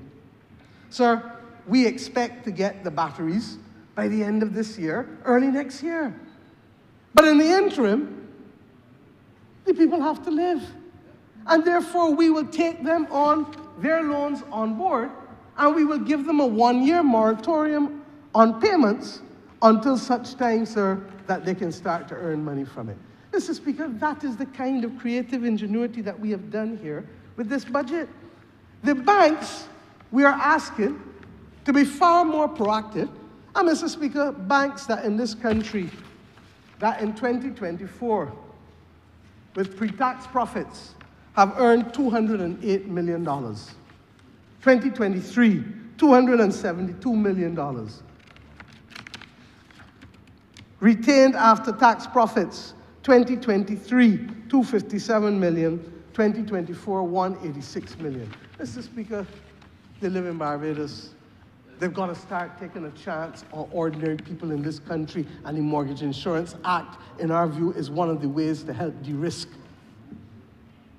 the applicants and to give the banks greater prudential care as it relates to them. But I go further. The same banks, I hope, as while I'm on the topic, will make it possible for people to open bank accounts in this country in quick order. We are embarrassed when companies come to this country and cannot get a bank account open in under 2 and 3 months. It has improved, I'm told, with Bajan individuals, but still, there are some who are complaining. I went in behind here at Royal Bank at 16 years old and opened an account in less than a half hour. And Mr. Speaker, our people must not be financial pariahs in their own country. That is what this budget is about, trying to make sure that it doesn't happen. Sir, we also address the issue, and in fairness, they say the minister, the member for Christchurch East Central can be a Scrooge, but there was no Scrooge-like behavior in this budget. And even though he knows how to collect taxes, he shared the burden across the board. The $10 levy. No, I ain't coming to that yet. The $10 levy for car rentals is not by any means disproportionate. People rent cars in this country for $100 and $150 a day. And Mr. Speaker, we've said to those who do not have H permits, come and make yourself right. There's no cap on them. But if you don't make yourself right between now and the end of June, then be prepared for penalties that will come. And as we talk about H cars, let me also address the issue of the habit of people using C plates as taxis, as ZRs, and as H cars. It cannot work. And the government is going to take a very dim view on people who seek to use the wrong category for purposes for which they were not intended. Sir, the minister will tomorrow, in the wrap-up, also address matters pertaining to administrative issues for late filings and penalties in this country to modernize the functioning of the Ministry of Finance. And I look forward to his doing so.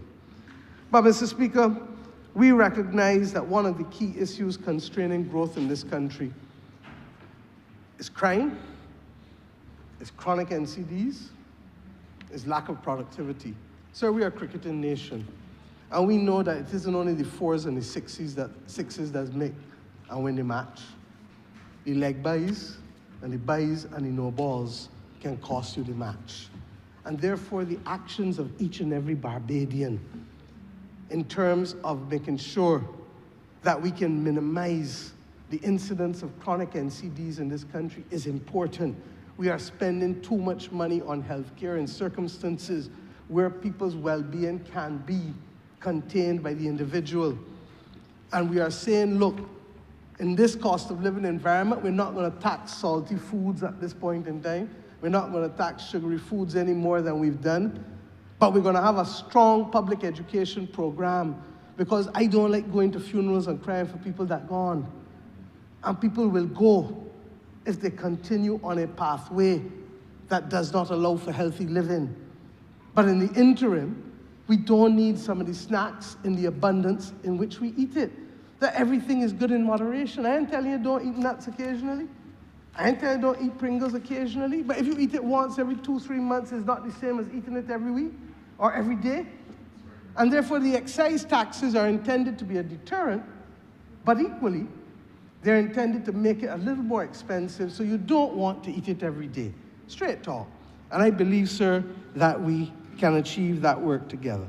You remember, for Christchurch, so does not see people, so does not care for people, that he described this budget as a conqueror's pedicure budget.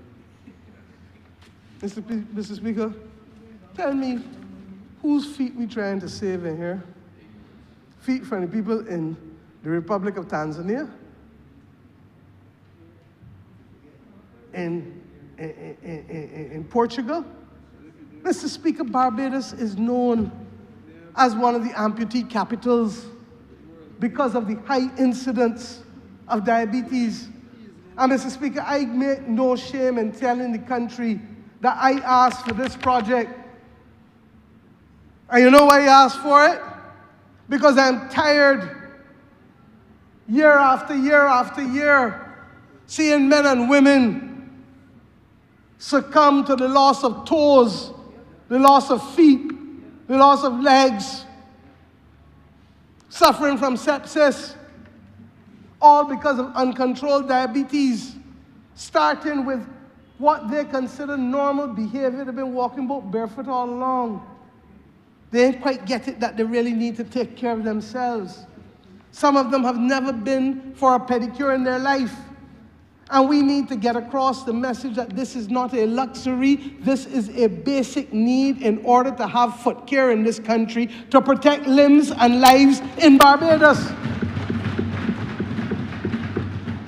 And Mr. Speaker, the government has always been that entity that tries to shape behavior. You heard me speak about Tom Adams earlier and the credit union and the fact that today we have a credit union movement with over $2.5 billion in savings. He did it with solar water heaters as well. It is almost inconceivable for us to build a house in this country without having a solar water heater.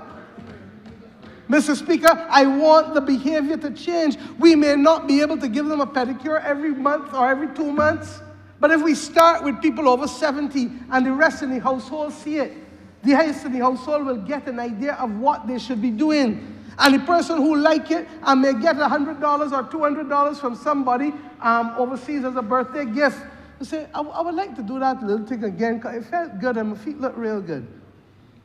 That is the kind of change of behavior that we want. But it is being poo-pooed. Remember, also address the issue of union dues. We have been very clear, and then could have the gall to come in here and talk about who's siding with big business. When, as the member for St. Peter said, when the legislation came in here for labor concessions, to be able to ensure that hotel workers are not unfair in this country, the member for Christchurch South could not be found supporting it. Mr. Speaker, don't judge us by our words.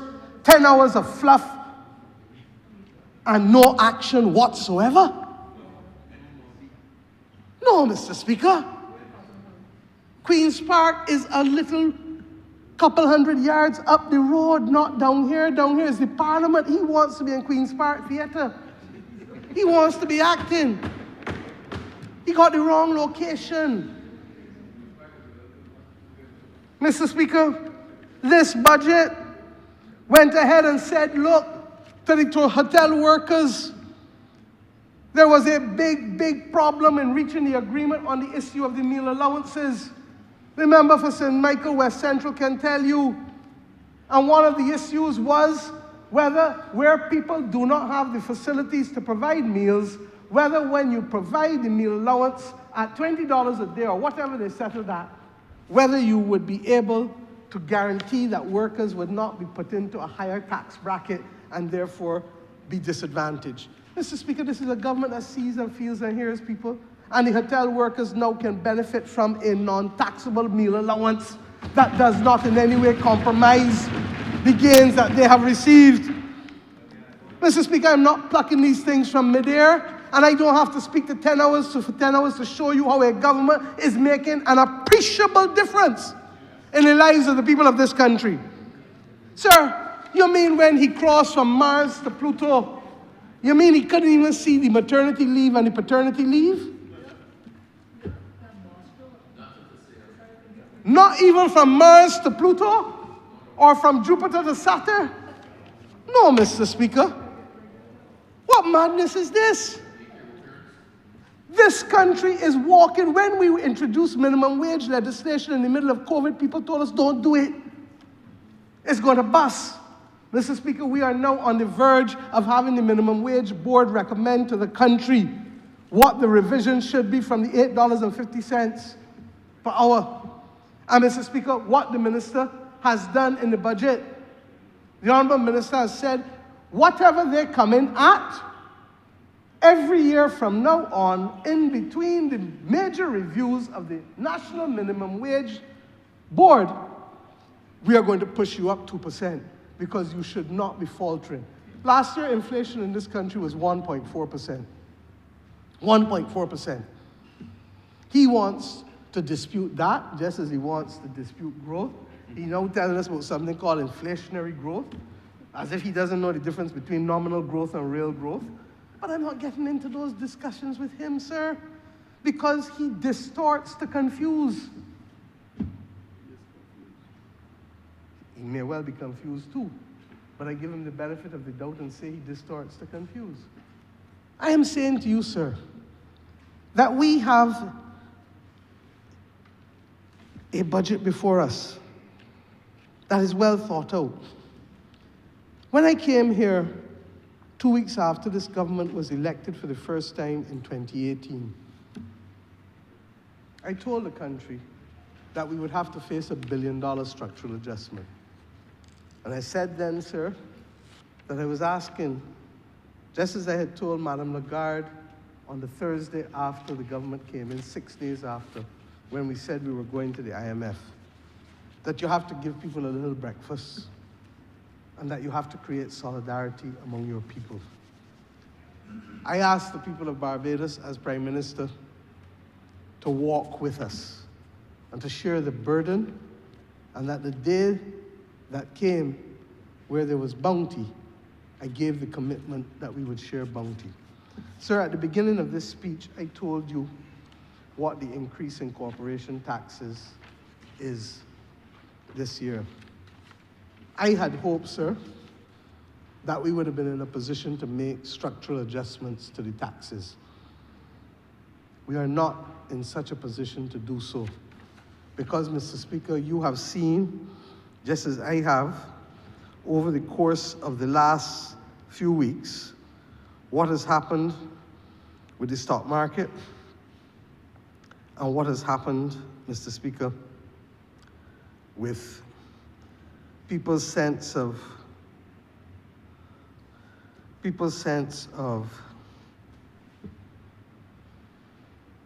fear.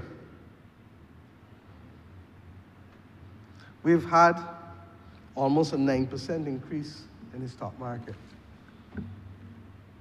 We do not know where the balance will end up on aspects of the global minimum taxation, Pillar 1 and Pillar 2. And even though we increased our tax rate to 9%, corporation-wise, it is the minimum top-up tax that is still to be taken. And there are still countries who have committed so to do, particularly in Europe, and like ourselves and Canada. And therefore, this government took the approach, sir, that was taken in the past by Grantley Adams, by Errol Barrow, and by others, to treat to that more in the context of a windfall, and to use the increased earnings to help us stimulate growth, to help us pay down some debt, but in so doing, to also carry along Bajans in solidarity for walking with us in the last 7 years. And that is the genesis, sir, of the Solidarity Levy. That every Bajan must appreciate that they are being appreciated, and that we understand that over the course of the last 7 years, things have not always been easy. But that whenever we can, just as your parent or grandparent does in a household, and they have a little extra, they share it with you. That is the Bajan way, Mr. Speaker. And hence, the Solidarity Levy of $300 for every Bajan over 18 will be, who is ordinarily resident here in the last 12 months, will be undertaken. Those who work and who are in the NIS roll, or those who are pensioners, contributory or non-contributory, those who are on the invalidity benefit list, or those who are on the list of the Welfare Department, soon to be the Social Empowerment Agency, you need not worry, because the government has your information and therefore will push out the funds between now and the end of May.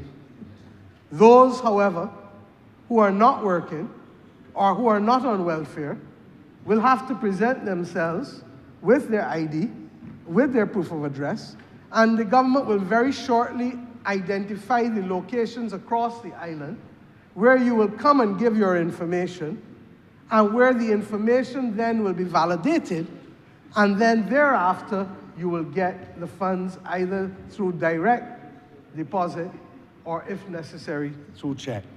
So, Mr. Speaker, that Solidarity Levy has its genesis in our commitment philosophically to walk in step with Barbadians, because rough times will come again and bountiful times will come again.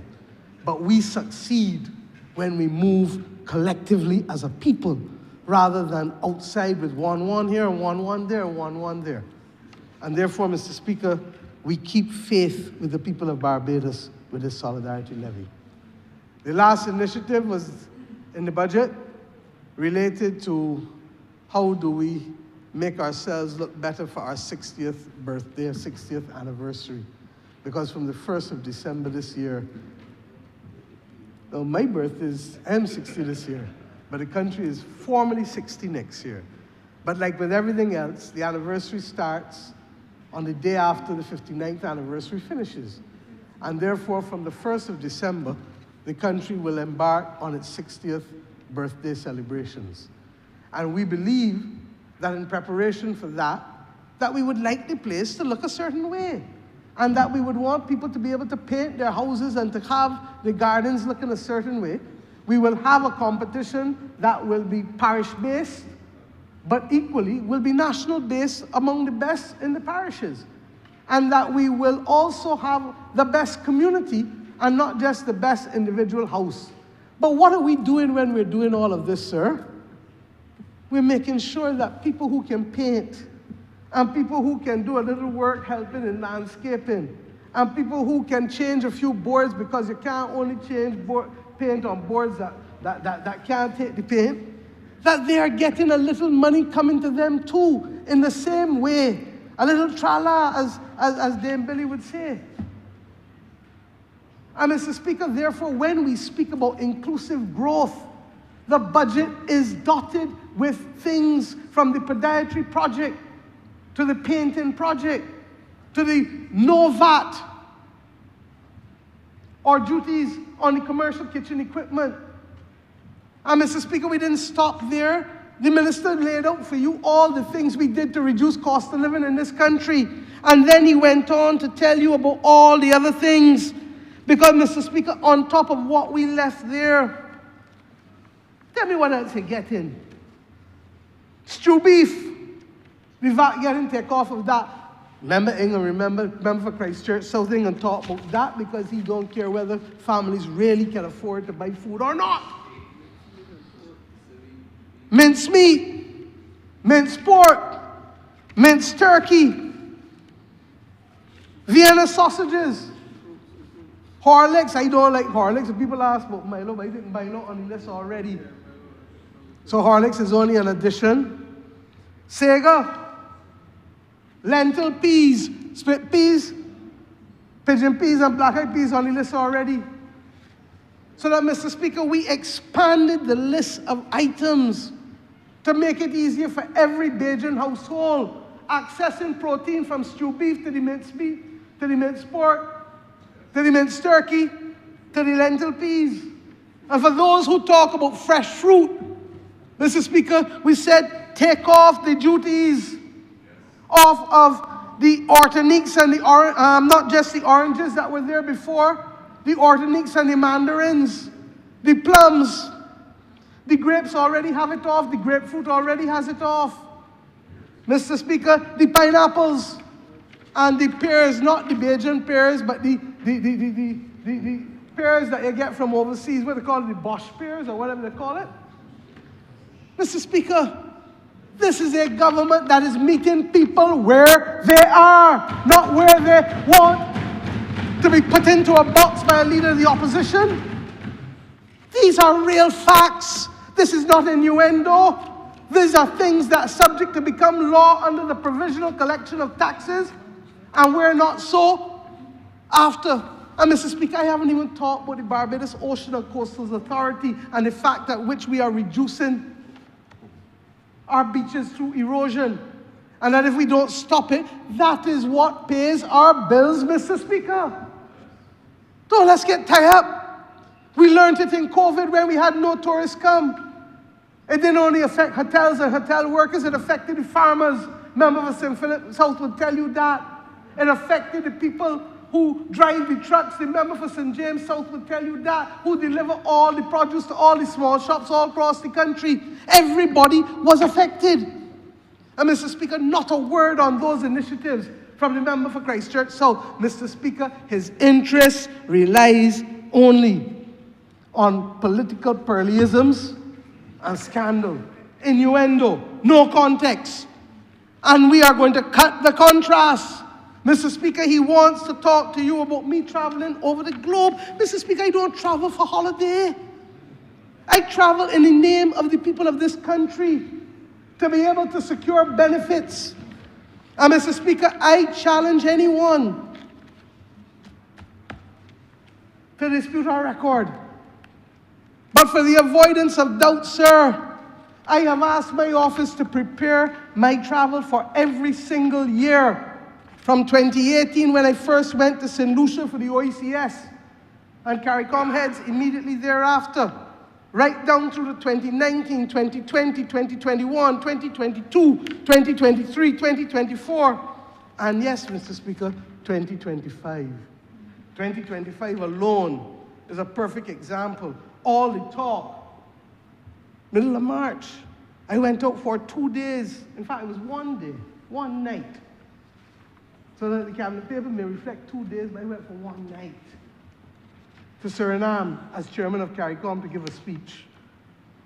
I went to UAE to receive the desired award, and I know that that will be contentious, but guess what?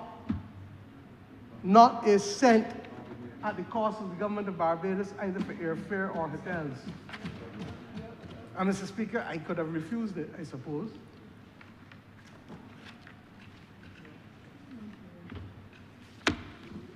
Mr. Speaker, when I went to Africa, to Lagos, UAE, to the World Government Summit, where as chair of the V20 Forum, where I chair 70 countries of the world who are seeking to be able to build climate resilience, to deal with debt and to deal with health-related matters to climate, spoke at the World Digital Summit, and then went to the Africa Union as chairman of CARICOM.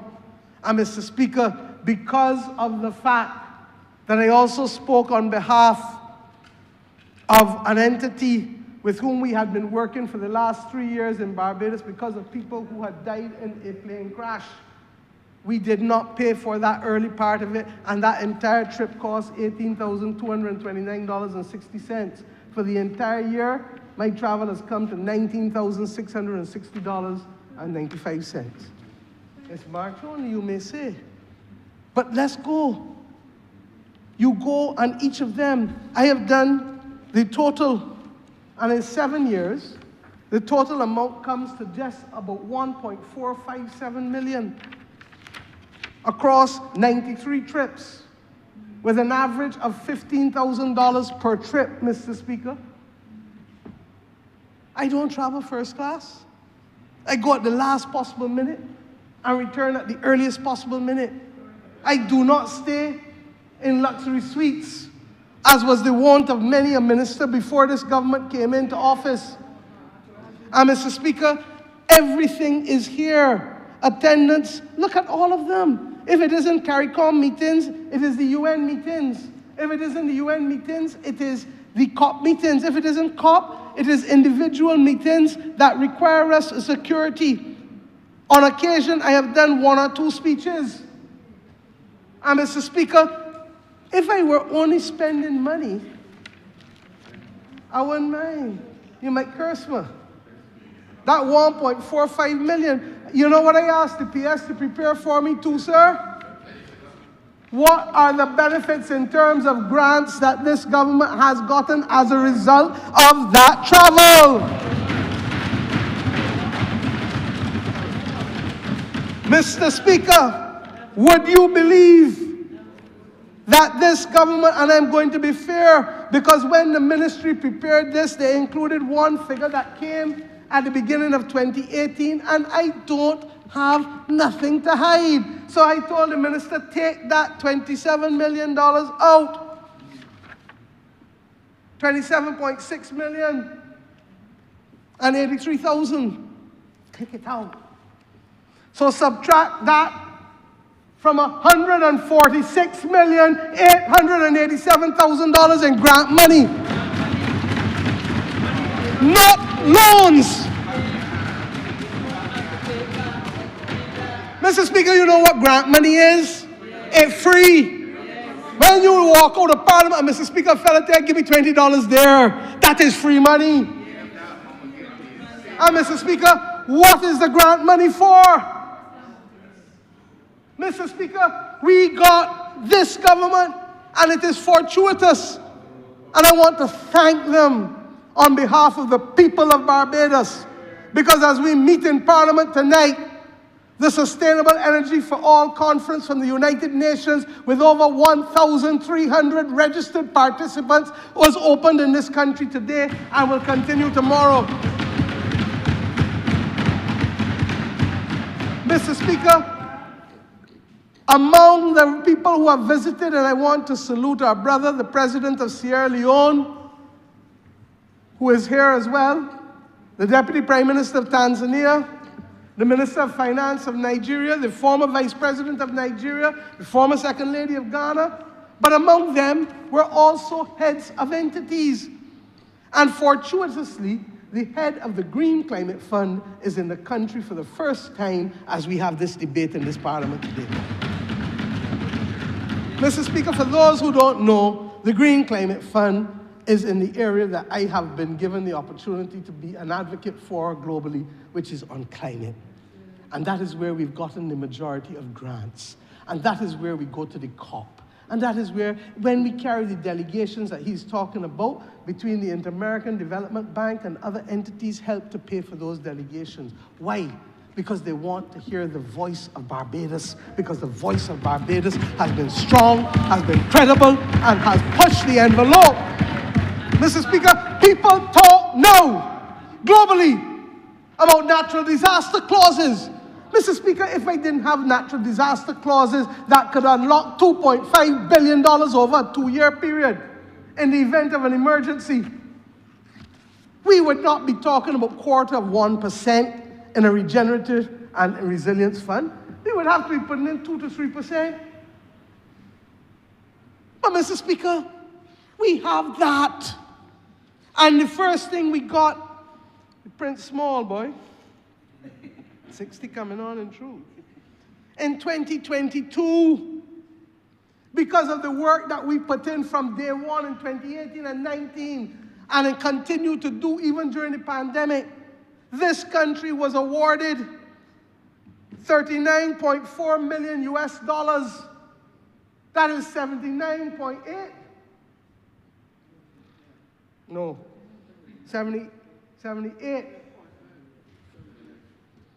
78.8 million Barbados dollars. Mr. Speaker, who's give us $79 million in grant? But you think that's all that they gave, sir? They came back again. And you know what that was for? Because I ain't jumping over this money because people can say, I know what that money for. That money is to upgrade the Bridgetown sewage treatment plant. You know the people in the member for the city of Bridgetown who were complaining about how that plant is operating and all the negative orders and all of them things that they've been suffering from. It is then to take pipes from that plant, or let me put it another way, the pipes are coming down from the bell to that plant for thousands of Bajans. Remember, for St. Michaelis has come in here and made a cry year after year after year after year about the fact that his constituents cannot get security of tenure, cannot go out to the bank and borrow cent one because they are not connected to the sewage system. They don't have the ability to have toilets, waterborne facilities.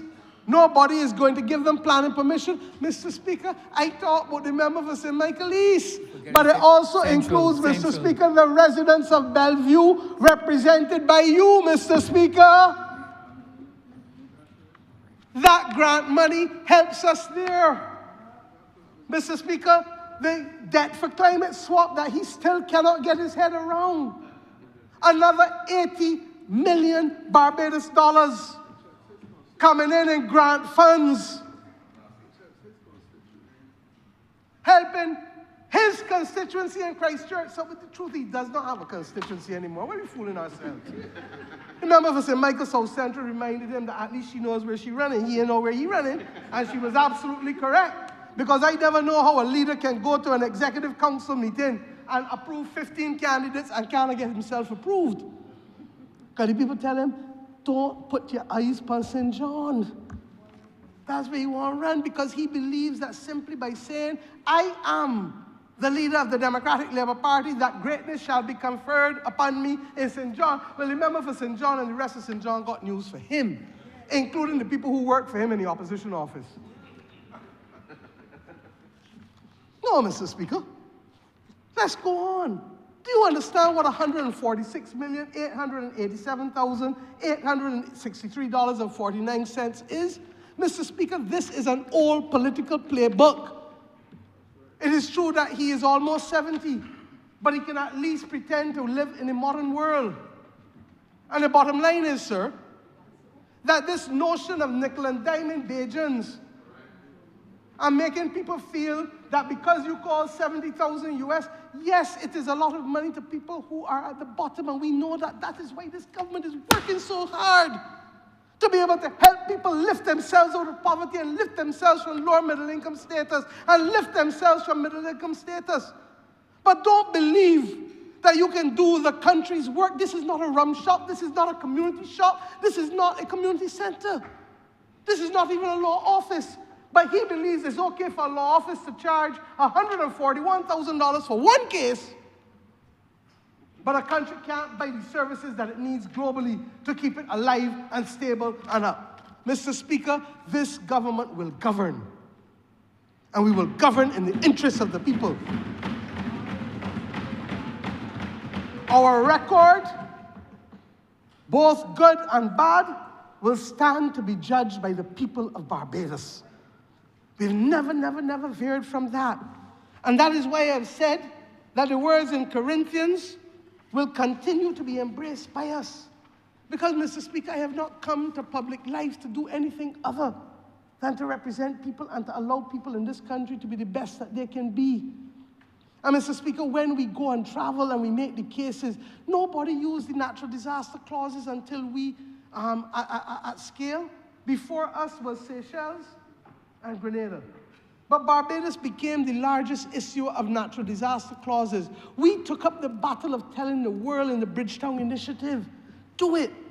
One of the things and the trips that he quarrels with me for is being in Paris with the President of France when the Bridgetown Initiative spurred on the Pact for People and Planet that has been globally accepted and that recognizes now that the World Bank will in fact give debt pause clauses, the same thing, because you know once we name it, the North Atlantic countries is rename it.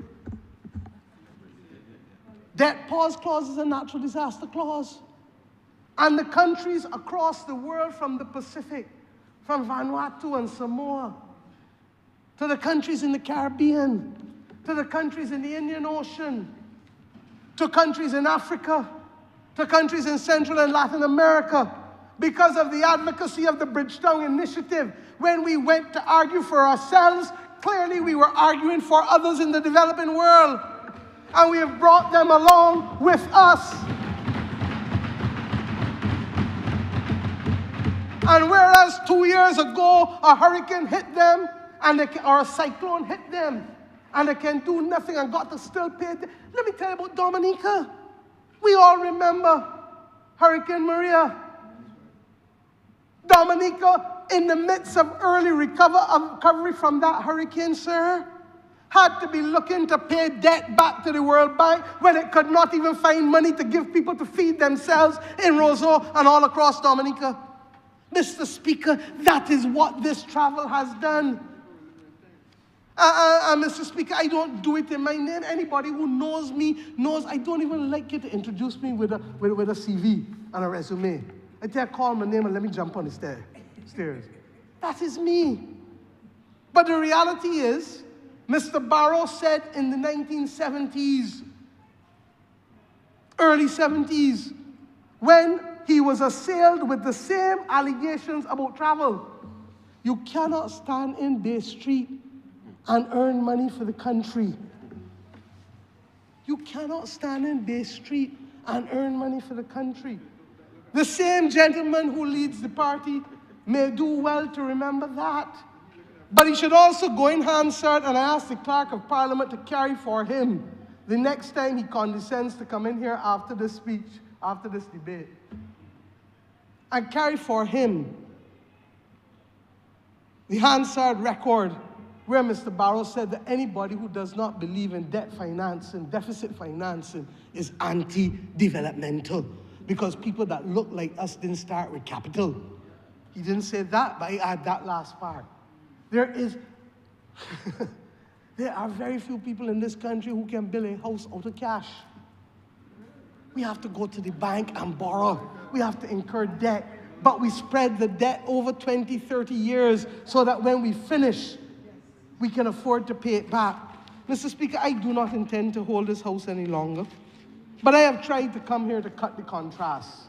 I have tried to come here to show you a government that has brought a budget that is premised on the promotion of resilience, because we must protect our people's lives, limbs, and livelihoods against both the climate crisis, against crime, and time will come for me to speak on that again, against the vagaries of physical and mental infirmities.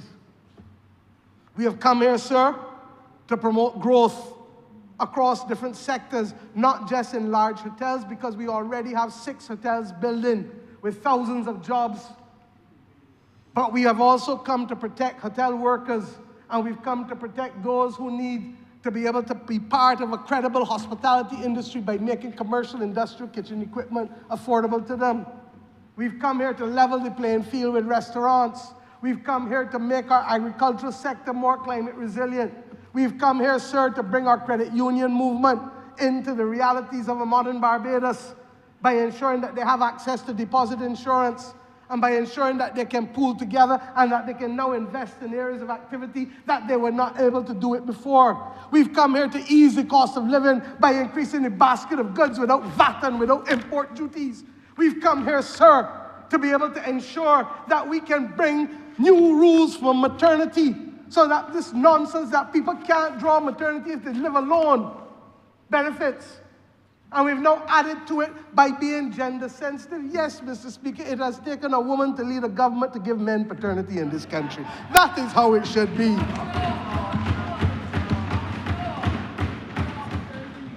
Mr. Speaker, we have come here to bring a budget that might try to right-size where we can take revenue by spreading the burden. When we came here, we were the ones who said, increase the passenger travel tax, because if we don't, the taxes that we have to put on Bajans and their households and on their income will be unbearable. And Mr. Speaker, with all that we are doing, we have not imposed an increased income tax on anybody in this country since 2019 for the last 6 years.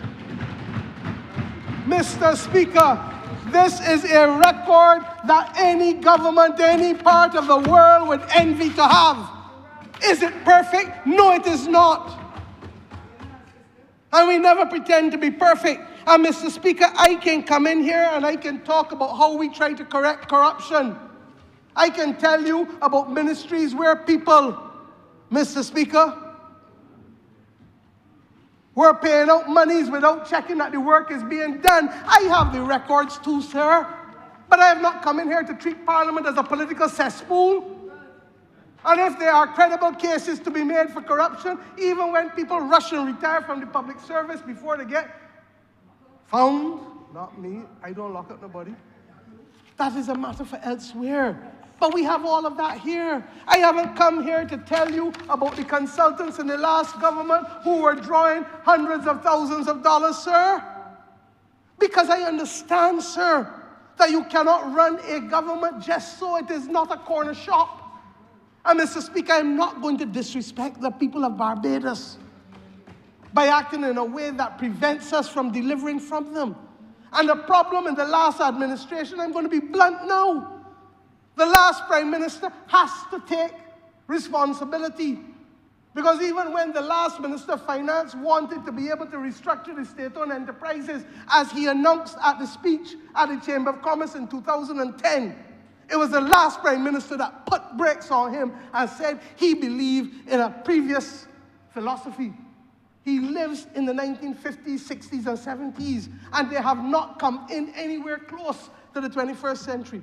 And Mr. Speaker, I'm not suggesting that philosophy changes, but the reality is that people lost their jobs, lost their homes. The last decade was thrust upon us, and this country became the 3rd most indebted in the world. And I'm saying to you, sir, it has taken careful stewardship. There are things that we are doing now that I wanted to do 4 and 5 years ago, but the COVID pandemic stopped it. I give this country the assurance that as long as I am your leader, as long as I have responsibility for this Barbados Labour Party government, that there is nothing called hiding. And if you want to be able to titillate people with 6 and 7 figures, then titillate them with the 9 and 10 figures too. Don't only tell them about the cost of travel, tell them also about the benefits. Because women leave home every morning and know that they've got to spend bus fare to go to work.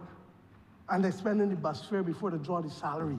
So if you want to reduce it to its lowest level, shopkeepers know that they've got to go in town and get credit in order to be able to get back the produce and product to be able to sell to earn the money. Mr. Speaker, a government is no different.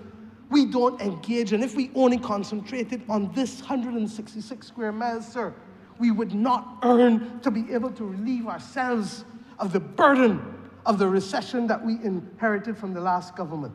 And Mr. Speaker, it has been through the careful nurturing of relationships, through the advocacy that we have put on the table, through the engagements, that we have been able to bring benefits in terms, and I haven't even started to talk about the concessional loans.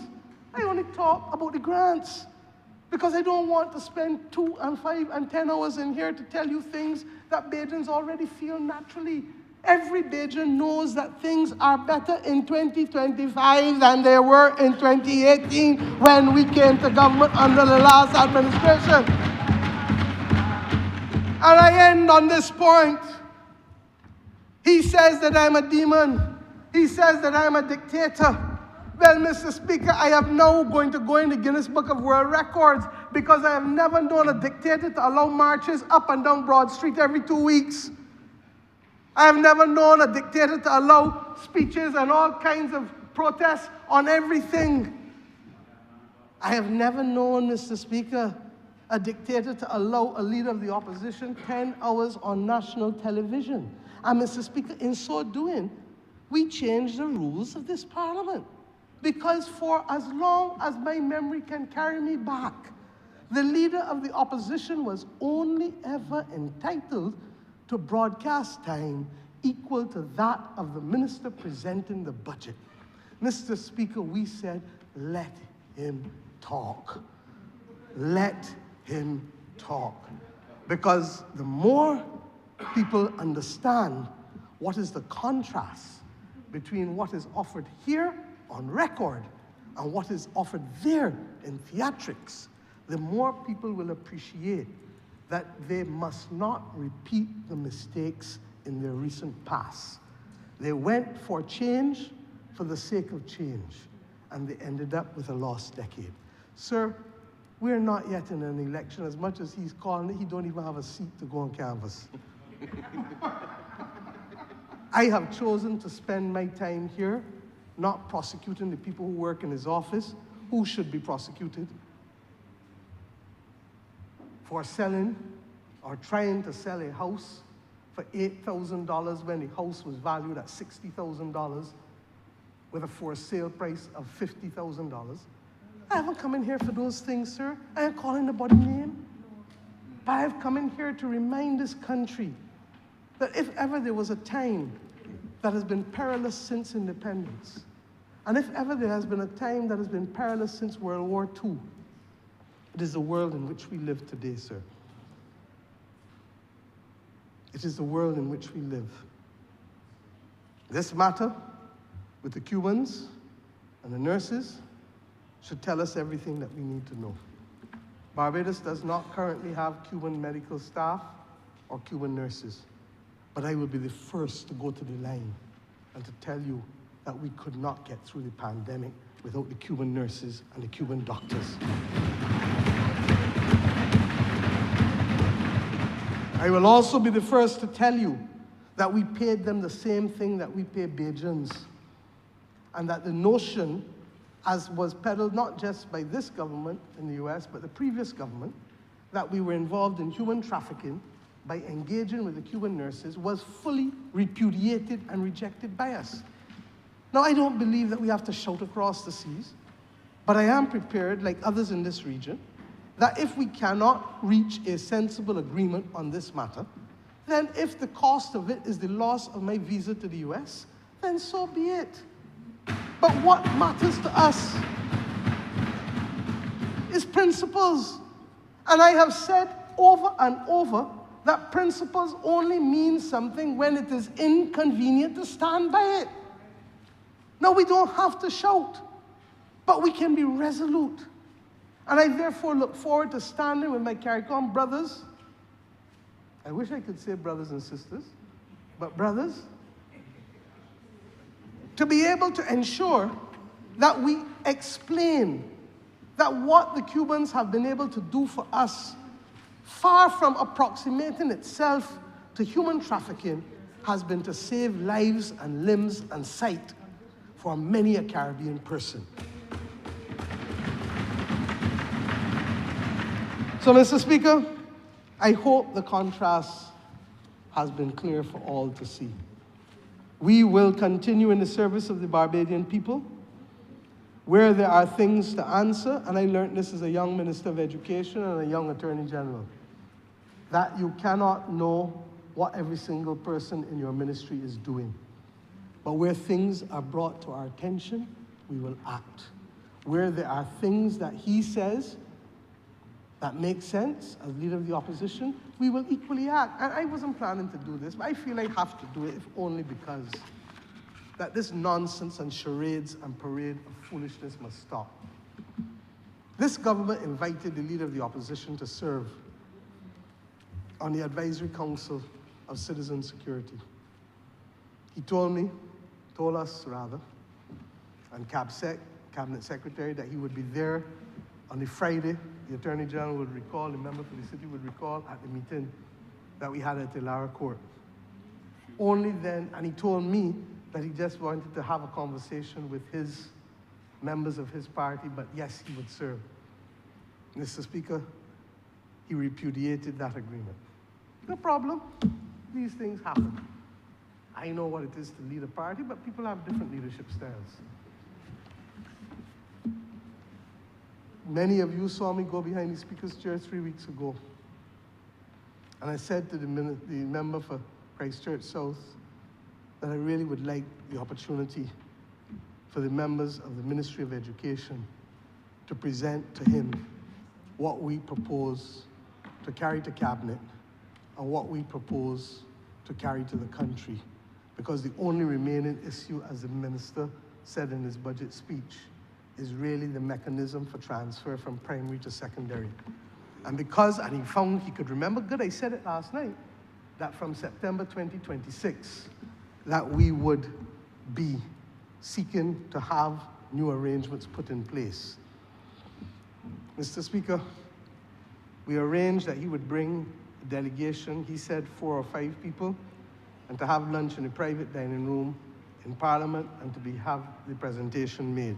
The Chief Education Officer came, the Permanent Secretary came, the ministers were present. When I went downstairs, I saw him with most of his delegation at the other end of the dining room, and I went and said, but the others are inside waiting for you. He said, no, we can't make that today. We can't make that today. I said, tomorrow? He said, no.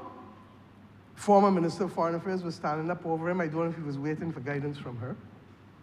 I said, next week? He said, man, I'll talk to your PS. And I left it, only to go and have to report to the public officers who had the presentation on the screen that he was no longer coming. Mr. Speaker, we took a photograph of Parliament here last Wednesday morning, and in the presence of the senior minister with responsibility for social sector and environment, Minister of Health, and myself, and one other person, I said, Ralph, sorry, I shouldn't have called his name. Can we do next week? His response to me was, you back with that thing again? Verbatim. Mr. Speaker, I would have hoped never to have to do this.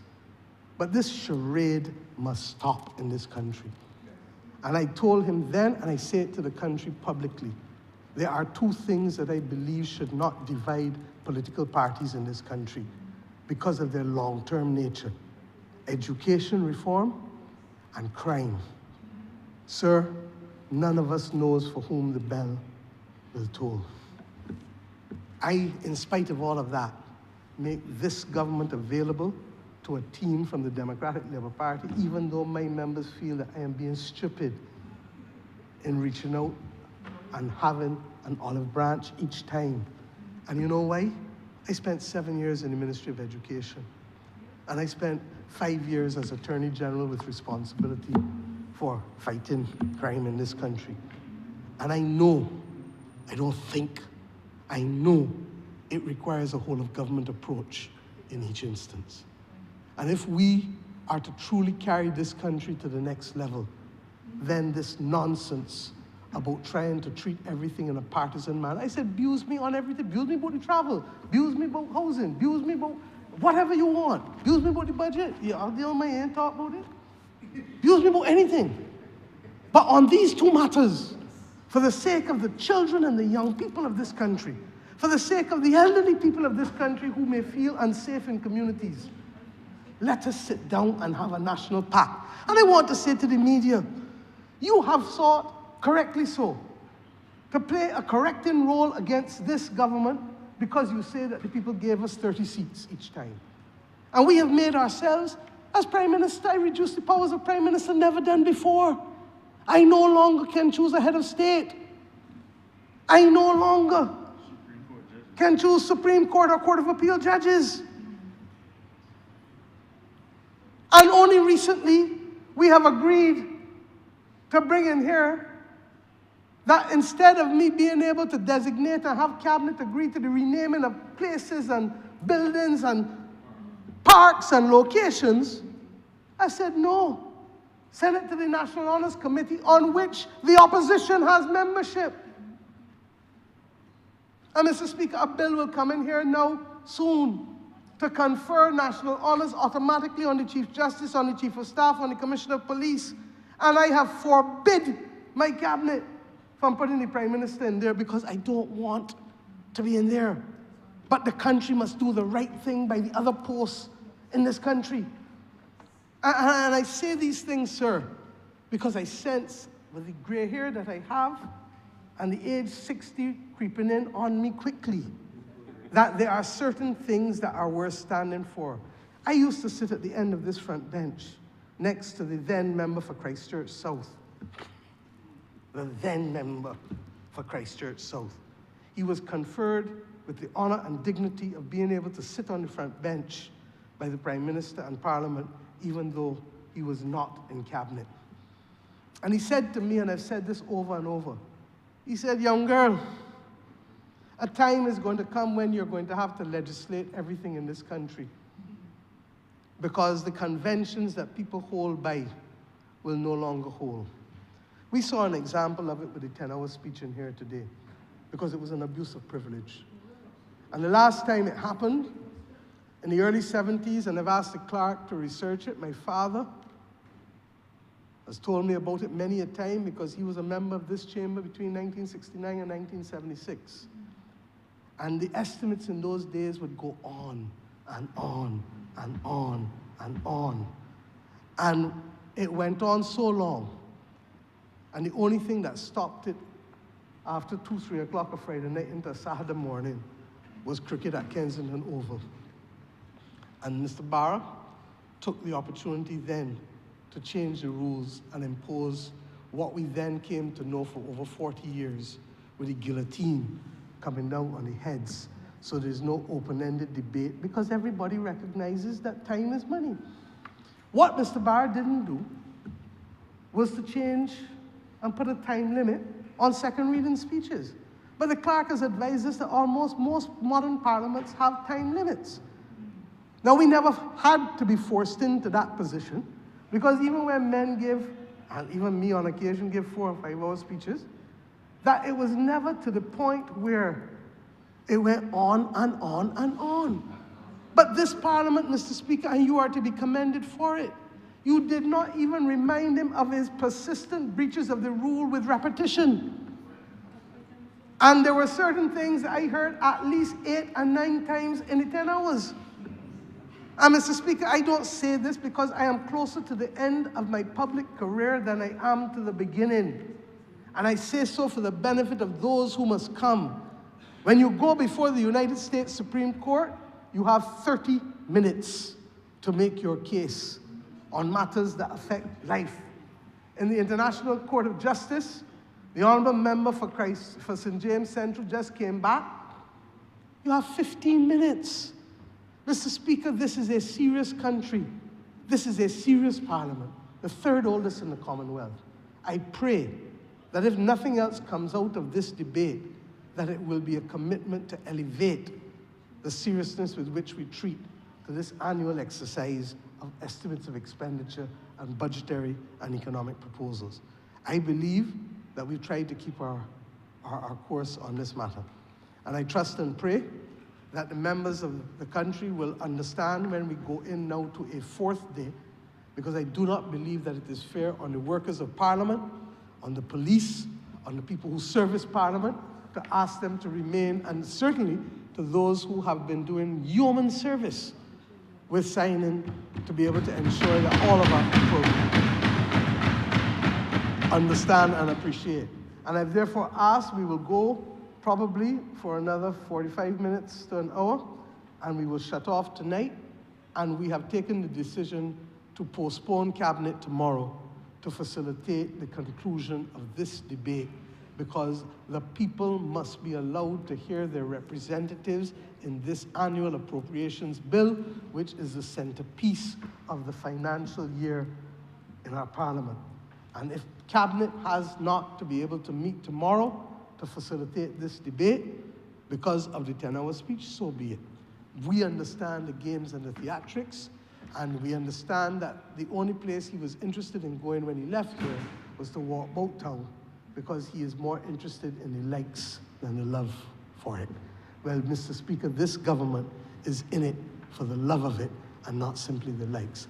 I want to commend this budget, and I want at the very end to say to Barbados that if something should happen to me, God forbid, tomorrow, I know that I have left in your hands a capable, a confident young man who has acquitted himself with distinction as the member for Christchurch East Central, but equally as the minister in the Ministry of Finance. And I will tell you the public the truth, that the only thing standing in his way between now and being fully Minister of Finance is the fact that we come out of an IMF program in May or June of this year.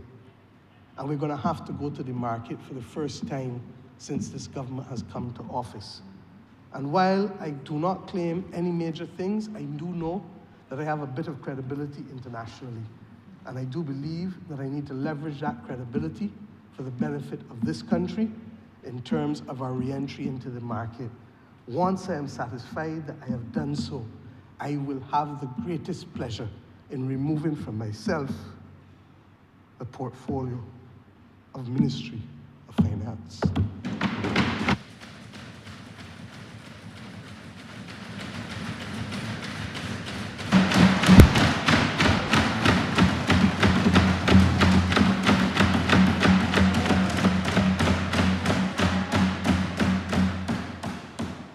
Honourable St. Michael South.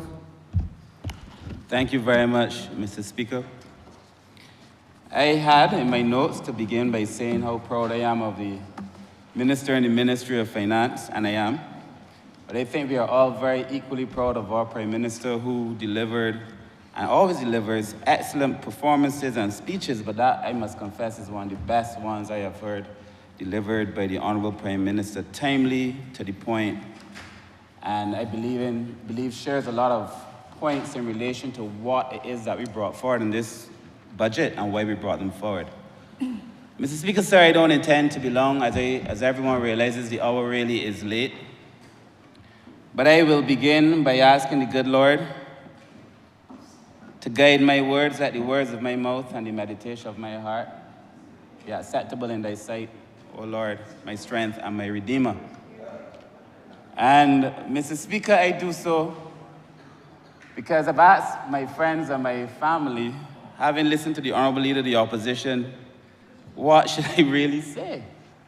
And therefore, to guide my words as I speak during the course of my very brief presentation. But I must confess that the presentation by the Honourable Leader of the Opposition will go down as perhaps one of the longest, go down in infamy as perhaps one of the longest, but certainly the emptiest response to a budget ever visited on the people of Barbados in the history of Barbados.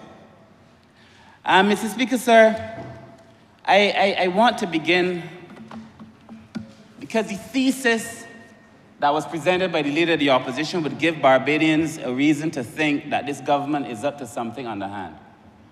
And I used to, as a boy, sir, as a young man, spend my time reading a lot of the philosophers and a lot of the Greek philosophers. I read all kinds of things. I love the work of Plato, particularly the allegory of the cave. And for those who haven't read it, I suggest that they do. But the honorable member for Christchurch South did a whole presentation in which the essence of his presentation was show me a democracy, and I will show you a tyranny in the making. Show me a democracy, and I will show you a tyranny in the making. But if you were to read, Mr. Speaker, and I am convinced that the honorable leader of the opposition is just talk and theater. Because if you read Plato's work, Mr. Speaker, sir, Mr. Speaker, you would realize, I'm sure you already know anyhow, that the tyranny Plato is speaking of, he says, is that there is too much freedom. And therefore, when he accuses the government by Plato's standard of tyranny, he could only be encouraging us or deciding that we should give people less freedoms. Plato goes on to say, Mr. Speaker, sir, and this is important. Plato goes on to say that the problem is that we are dispensing authority to some who are not equal, and therefore allowing men who are not equal to occupy high office. It is an elitist approach to governance, Mr. Speaker. So the entire treatise that we got from the honorable leader of the opposition is an elite perspective on how a country should be governed. When Plato speaks of tyranny, he's not talking about men stealing from poor people. He is talking about men elevating poor people. So when the leader of the opposition uses him as his judging mark, his gauge stick, what is he saying to the people of Barbados, Mr. Speaker, sir? After that, he went on to talk about Hobbes. And I had the good fortune of teaching social contract theory while I was a lecturer at the UE for 10 years. You can't tell me about Hobbes. But the honorable leader of the opposition, sir, he went on to tell us how Hobbes said life is solitary, nasty, brutish, and short. And therefore, it is at the worst of times, there's a war of all against all. But what was the recommendation from Hobbes? These are the men that he looks up to. Plato said you need to have a philosopher king. That was Plato. After all of this, you need a philosopher king. You need a member for Christchurch South, a philosopher king. Hobbes goes on to argue you need a sovereign. After all of this, you need a warm man, a strong man. So when life is brutish and short, Hobbes says very clearly, you need to submit to a dictator. Read it, Mr. Speaker. So the two theories that he is using to base his whole argument on in relation to this Labour Party are flawed, but they speak to the mind, the elitist mind of the leader of the opposition who cares nothing about poor people, Mr. Speaker, sir. And I will not be lectured by him on anything regarding social policy, ever. If I did not know that before he spoke on Plato and Hobbes, I know it now. He's a half a man, half of the theory, half of the idea. And we should not submit ourselves to that kind of thing, Mr. Speaker, sir. Let me go on, Mr. Speaker, sir. The honorable leader of the opposition came with 4 questions. The second question was, what should humans do in the face of deception? This is a man, sir, who should ask this question to the people of Christchurch South. What should humans do in the face of deception? Well, he needs to ask and answer that question for himself, Mr. Speaker, sir. Because I know that I presented myself as a member of this Labour Party. And I told the people what I intended to do, the kind of representative that I would be, Mr. Speaker, sir. And I know all across this country I have held true to that. All of a sudden, the honorable leader of the opposition telling us about canvassing. When was he a canvasser, Mr. Speaker, sir? When I was responsible, as minister responsible for maritime, when I would spend time in the fish markets, I could not find a leader for Christchurch South. Mr. Speaker, sir, he came on occasion, but many times I could not find him. I will not be lectured by him on how to treat to ordinary people in this country, Mr. Speaker, sir. And then we have to now allow me to say, because he called the name Miss Mapp, into a political conversation. I know the lady, she was a decent lady, Mr. Speaker, sir. But to use that for political mileage is sick, Mr. Speaker, sir. It is sick. But let me continue, sir, because I want the public to understand that we were treated to an elitist presentation by an elitist. Mr. Speaker, sir. The Honourable Leader of the Opposition then went on to say that having the member for Christchurch East Central deliver the budget would lower the prestige of the occasion. Not because the Honourable Leader did not deliver a budget of substance, not because he was not articulate, not because he did not present something that was forward-thinking for this country, but because the Leader of the Opposition believes that if a Leader of the Opposition has to respond, he should only be responding to a Prime Minister. The entire presentation by the Leader of the Opposition was an elitist presentation, Mr. Speaker, sir. And let none of us be fooled. Walking through town now trying to tell people he cares about people, an elitist presentation, Mr. Speaker, sir. And he would try to reduce the Honourable Member, sir, for Christchurch East Central to being beneath the occasion because he wanted to respond to a Prime Minister, Mr. Speaker, sir. And I will show you by the end of my presentation, sir, that most of what the Leader of the Opposition says is about the Leader of the Opposition. Mr. Speaker, sir, I wanted to spend a little time, but I don't have the time. But there was a book by Sam Beckett, a play called Waiting for Godot. If you haven't read it, again, I commend it to the people of Barbados. Waiting for Godot, it's a play, sir. But that play, at the very end of it, sir, the play tells you it is a long conversation at the end of it, sir, of nothing, that leads to nothing. Like the speech given by the opposition leader, sir. It was like waiting for Godot, a point that never came, Mr. Speaker. And we had to subject ourselves to 10 hours, Mr. Speaker, sir. But if you did not believe, or if you do not believe what I am saying, understand the motives. The Honourable Member for St. Peter said when he spoke, when somebody tells you who they are, he was quoting someone else, but believe them. We were then told that he was in a bank or a supermarket, and a lady who was well-dressed went to another man, and that man had $120 on his bank account, telling the opposition leader, I only have $120 on my bank account. But there is a lady here who has nothing to eat. That man who had $120 took $50 off of his bank account to give the lady who had nothing to eat. And he praises the man, as he should. But what did he do, Mr. Speaker, sir? Absolutely nothing. A nothing man. Mr. Speaker, sir. What did he do?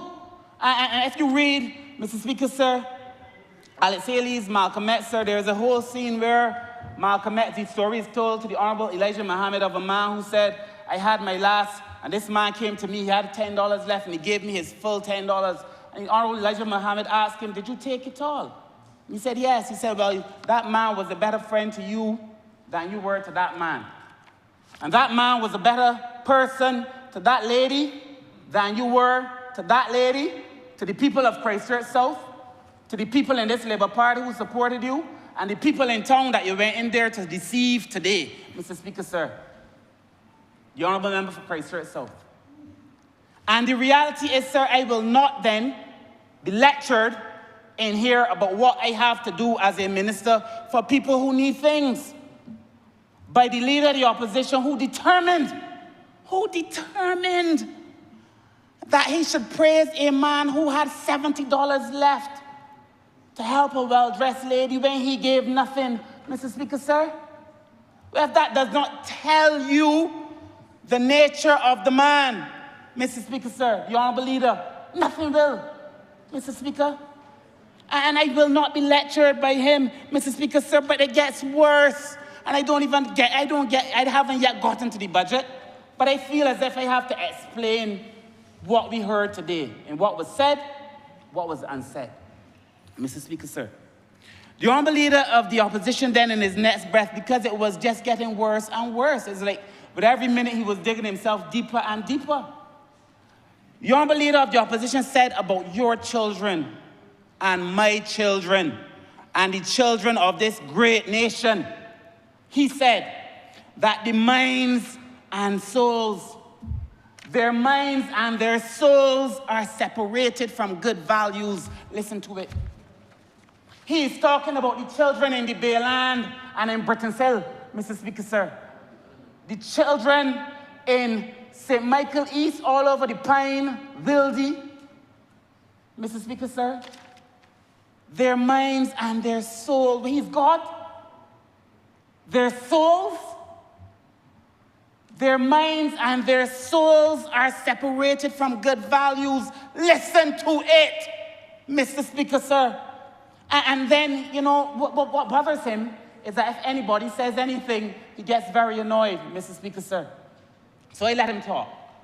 But who is he talking about? He can't mean my 2 daughters, Mr. Speaker, sir. He can't mean your children, Mr. Speaker.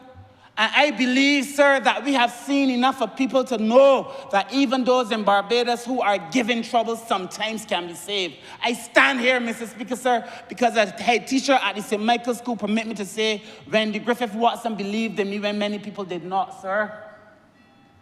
I don't get, sir, this language. Their minds and their souls are separated from good value. You know somebody's soul for your Christ, Mr. Speaker, sir? And we have to listen to that for 10 hours?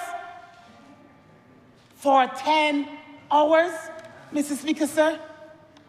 And, you know, Mr. Speaker, sir, permit me to digress, because the Honourable Leader, during the time that I was in the well, he kept referring to $500,000 that we gave to the Alliance to End Homelessness. Mr. Speaker, sir, we have in Barbados some homeless persons. I would not call it a crisis, because as a matter of fact, somebody remarked to me today that they're seeing less and less homeless people. But we determined that we needed to do something about homelessness when we became the government, Mr. Speaker, sir. We have, as a government, sir, done a number of things. We had a policy on homelessness, Mr. Speaker, sir, this government. We have done a homeless count. So for all the talk that the Democratic Labour Party is talking, they had no policy. We then did a count, sir, of the homeless and where they are so we could identify them and their traits, sir, and try to come up with some help. Sir, they had none. We created a resilience unit, sir, with one of its specific mandates to address homelessness in this country, Mr. Speaker, sir. They had none of that, Mr. Speaker, sir. And as a matter of fact, I was asking my PS, sir, because I asked the PS. I did not call my chairman of my branch. I didn't call my personal assistant. I called the permanent secretary in the Ministry of People Empowerment and Elder Affairs, because this was done properly, Mr. Speaker, sir. Send me the proposal that was sent to this ministry. Mr. Speaker, sir, let me tell you, because the Democratic Labour Party and the Honourable Leader of the opposition would want Barbados to believe that they care about homelessness and they care about the homeless. And you can ask them how much money they allocated to any project, because I've just shown you that they've done no work, there's no policy, there's no legislation, there's no agency. Ask them how much money they committed to helping the homeless, Mr. Speaker, sir. 0, Mr. Speaker. In the 10 years that they were in office, proposal after proposal after proposal. And I would like to come here and tell you that these are the things that they did, sir. But if I were, I would have to sing Duke Check Edie song. These are the things that the Dems did.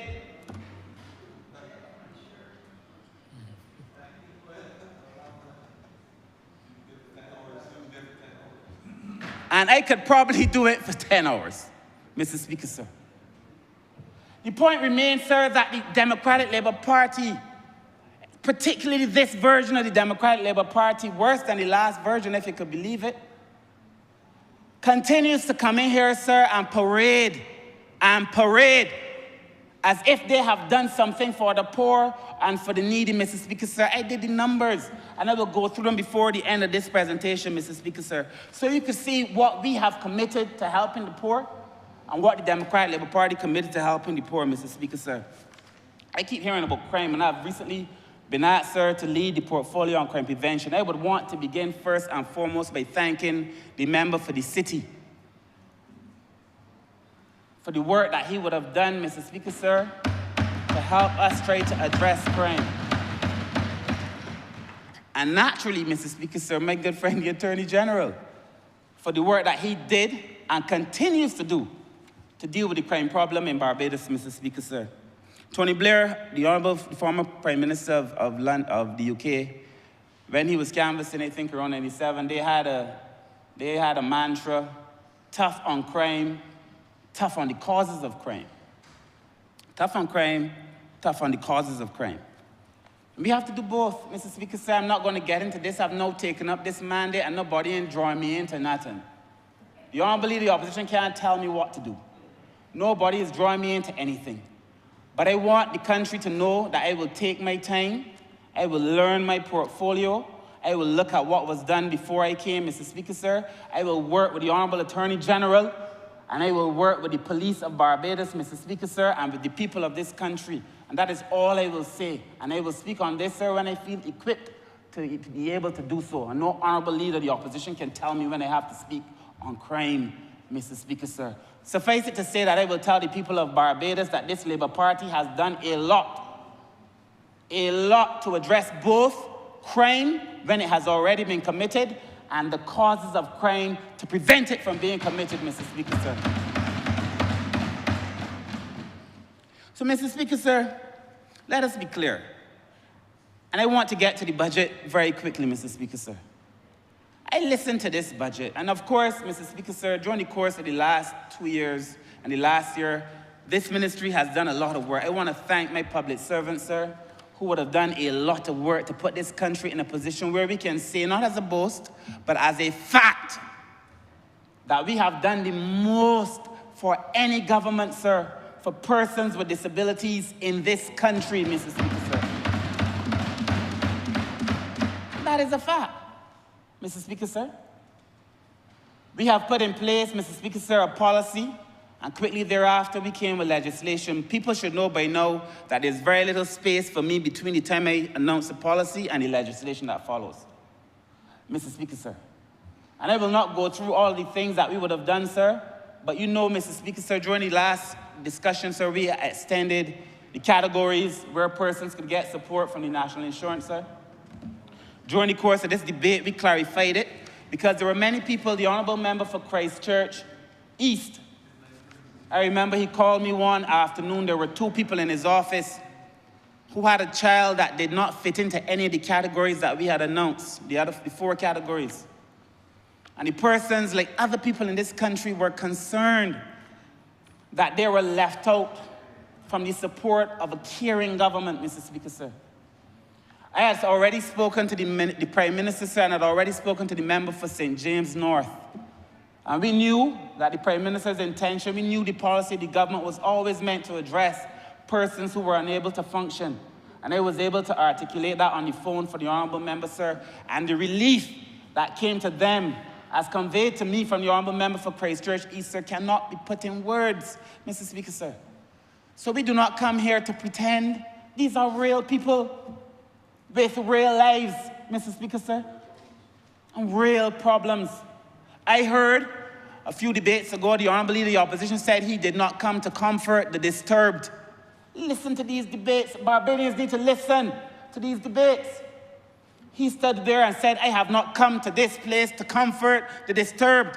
Well, this is what this Labour Party came to do. We came to comfort the disturbed, Mr. Speaker, sir. Mr. Speaker, sir, this Labour Party, as I move off of disabilities, and there's so much more than I could say, in relation to the elderly, Mr. Speaker, sir, people have been talking over and over about the things affecting elderly persons in Barbados, Mr. Speaker, sir. We articulated a policy. We followed it up with legislation, Mr. Speaker, sir. The estimates last year, we were given some financing to start building facilities at Sterling. Well, we chose Sterling. During these estimates, we identified a facility in St. Thomas, Mr. Speaker, sir. And we are going to build out facilities all over this country for the elderly, Mr. Speaker, sir. We have a policy where we believe aging in place is important, Mr. Speaker. On top of that, we assigned 420 persons during COVID, Mr. Speaker, sir, to stay with older persons so that they are not alone during COVID. And at the end of COVID, do you know how many we sent home, Mr. Speaker, sir? Not a single person was sent home by this administration, Mr. Speaker. Not a single person. And in many cases, Mr. Speaker, sir, now that we've done the review, sir, and I want to thank the Honourable Prime Minister again, because there's a certain leeway that I get, and I accept that. Mr. Speaker, sir, to be able to do things. And in our new social empowerment agency, we've asked for some additional staff to be able to better deliver goods and services to the people of this country, Mr. Speaker, on children. And I'm going through them quickly because I know I don't have a lot of time. But on children, so I've given you the elderly, and I've given you disability, sir, on children, Mr. Speaker, sir. In this budget exercise, Mr. Speaker, we have outlined, first and foremost, I always smile when I get to these things, Mr. Speaker, because again, as a former manager of the Child Care Board, you know that we were struggling for a long time to get people to foster parents, to do foster care. We've been talking about it. I remember the former head, permit me to say, Ms. Crawford, sir, when she was director, asking time and time again for a raise in the fees, Mr. Speaker, sir.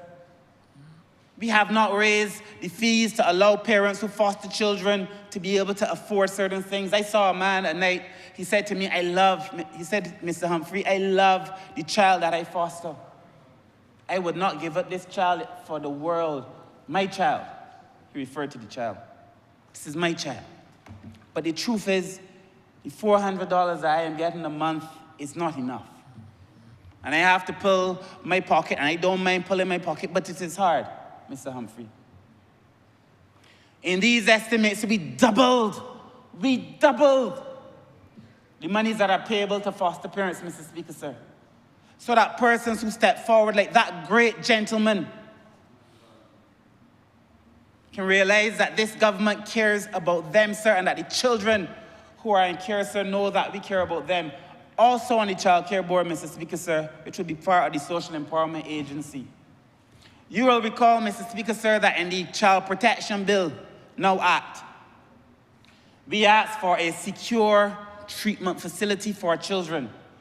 And that secure treatment facility was meant to be a place between what was formerly the punitive center at Dodds and the child care, because there's some children in care, as you know, as a social worker, there's some children in care that need extra attention. And the courts have been sending many children to the Child Care Board who need extra attention. But there's no facility. And this is not a new phenomenon, Mr. Speaker. This has been happening for a while. And that this year, we have secured a facility, Mr. Speaker, sir, that would allow us to treat to those children in a way that is dignified and humane, Mr. Speaker, sir. So while others are talking it, we are doing it on behalf of the people of this country, Mr. Speaker, sir. On persons who visit the welfare department, the current welfare list is about 5,600 persons, Mr. Speaker, sir.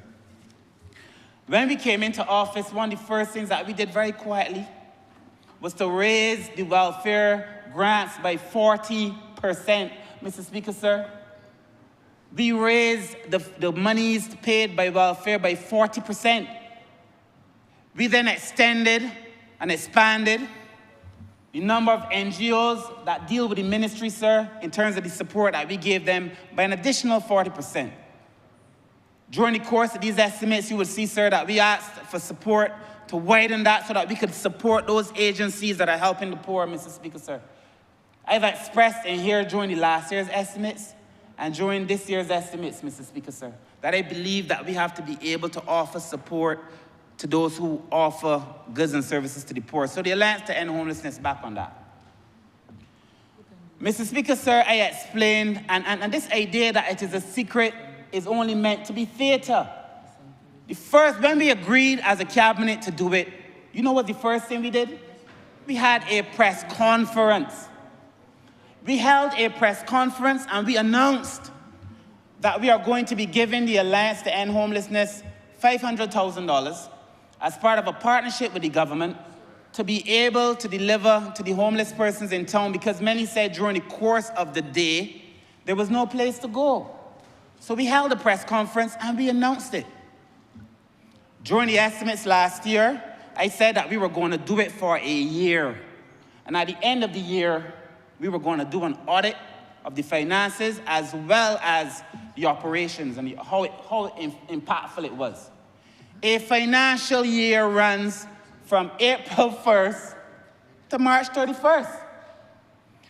April 1st, 2024 was the beginning of the financial year. The financial year ends on March 31st, 2025. The financial year has not yet ended.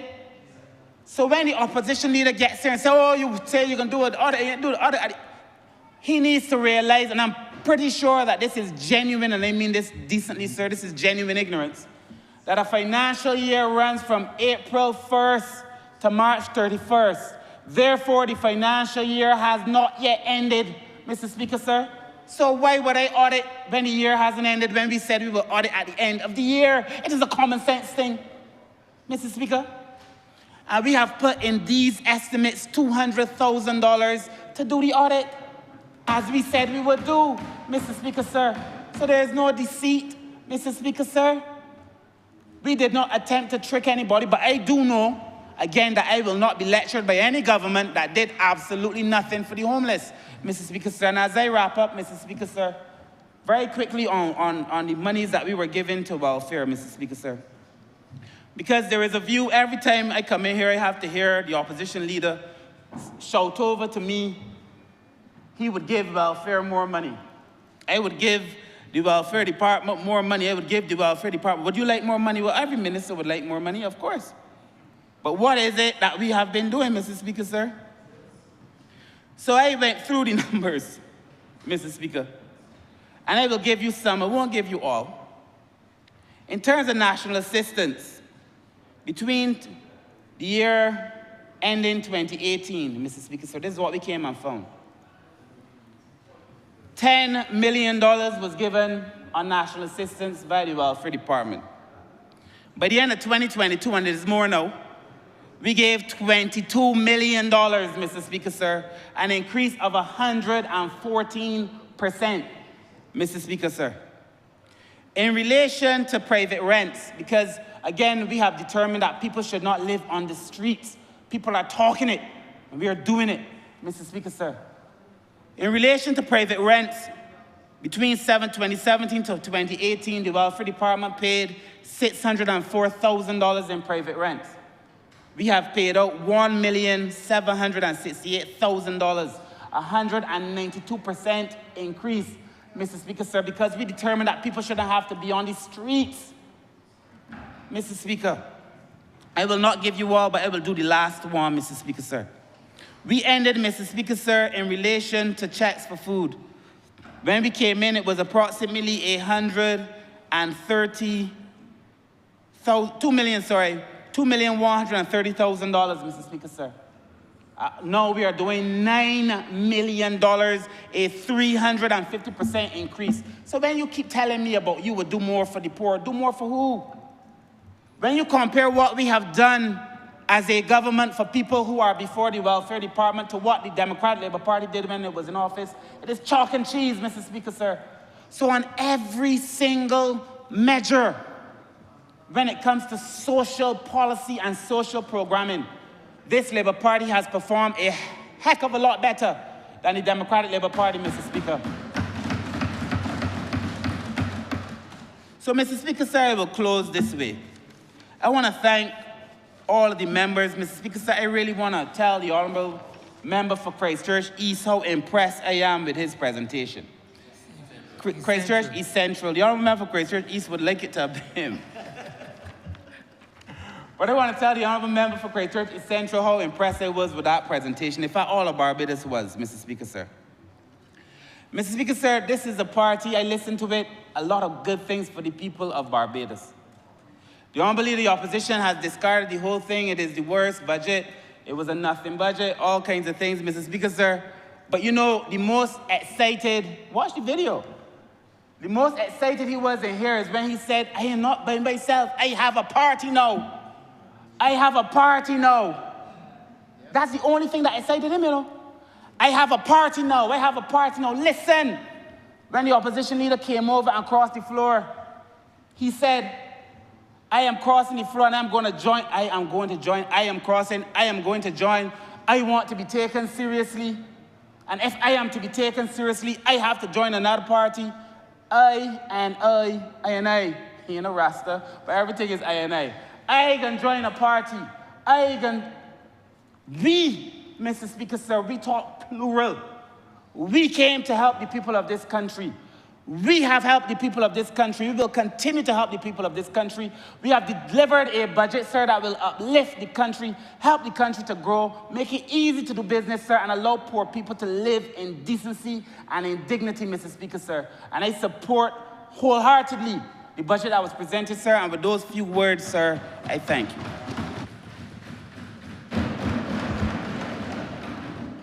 Honourable Member for St. James North. Thank you, Mr. Speaker.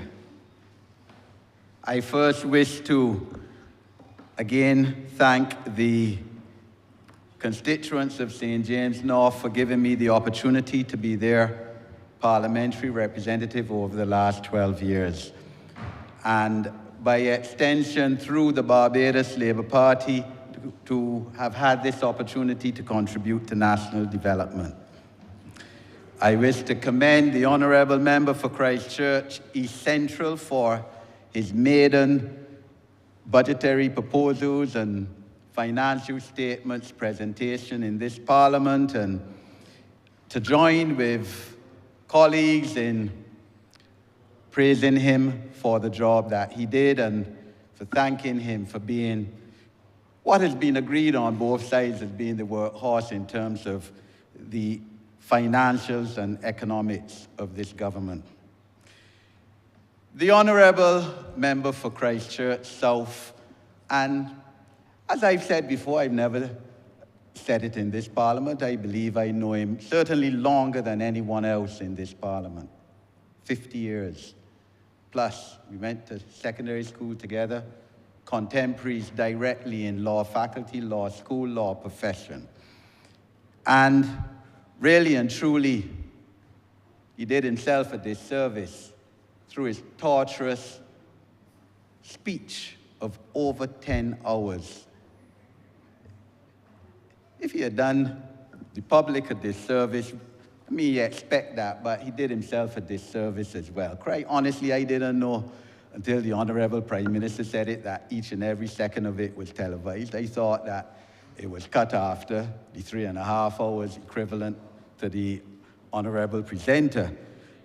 So, you know, this is a man who is in absolute and total mental and psychological conflict with himself. And Barbados has to understand that, because he's always been like that.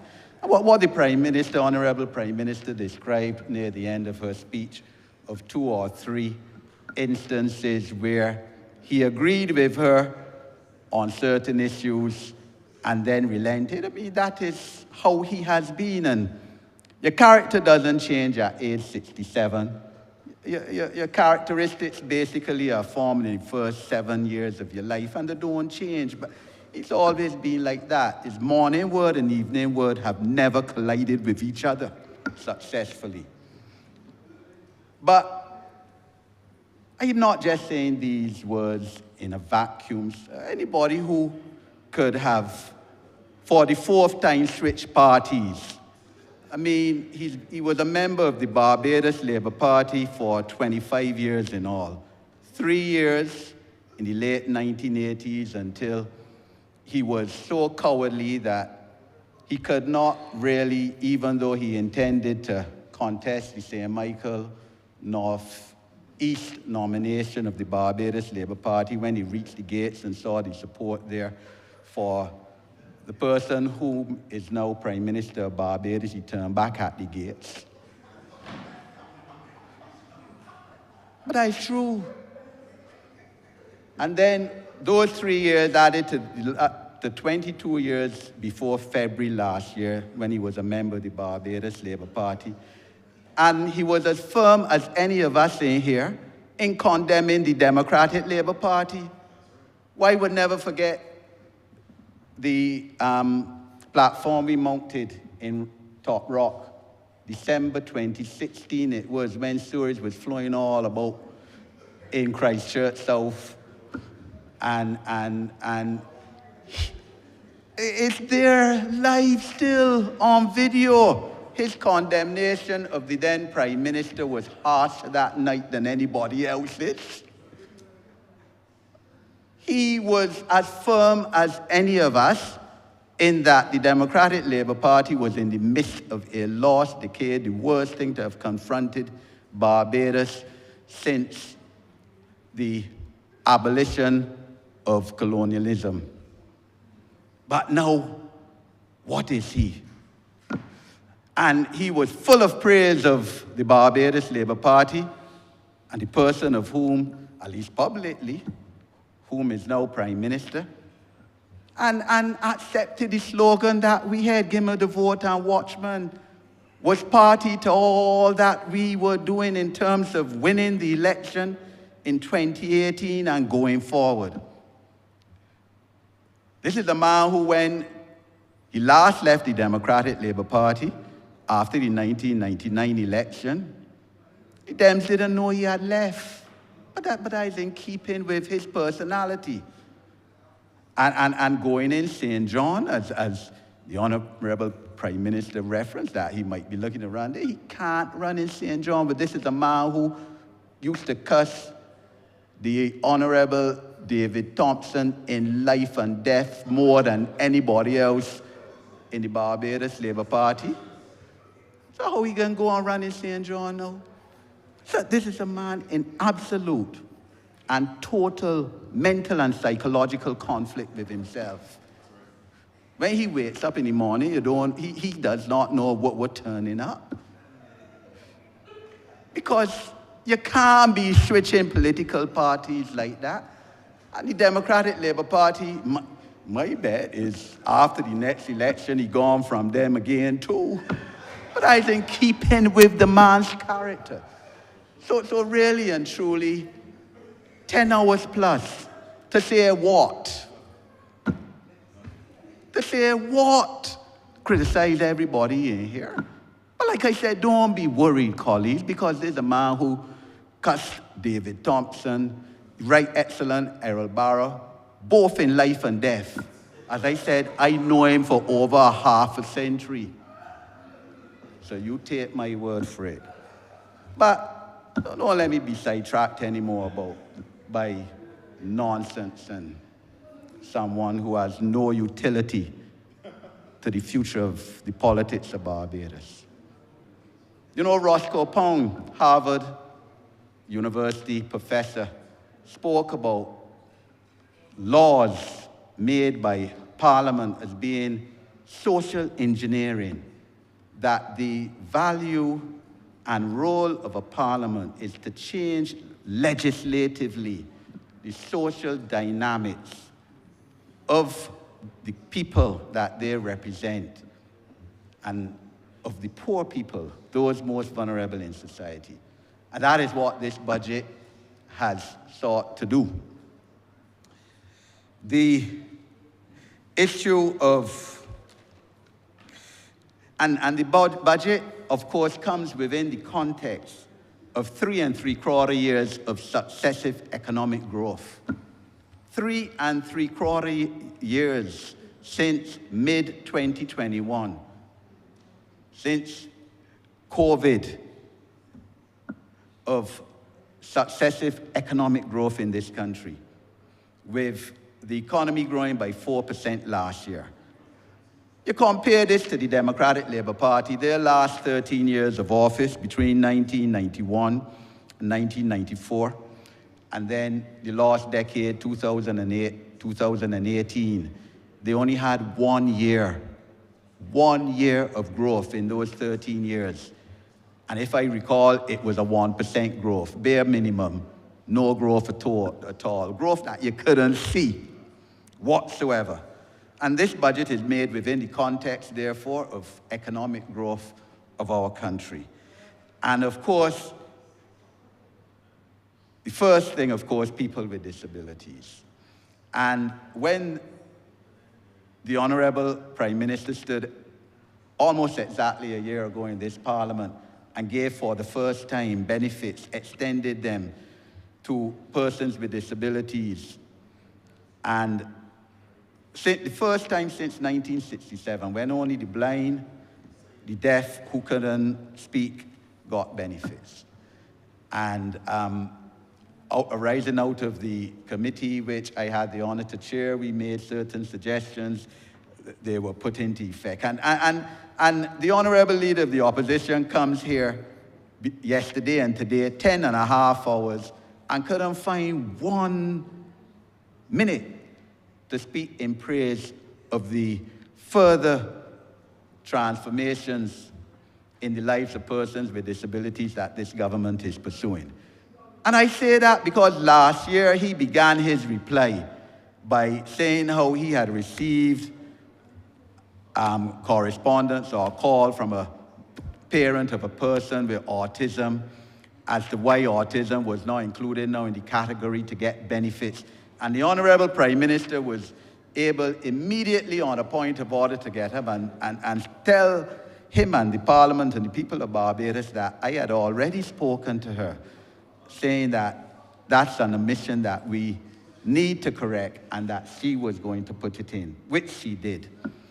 But these benefits came in on the 1st of October last year.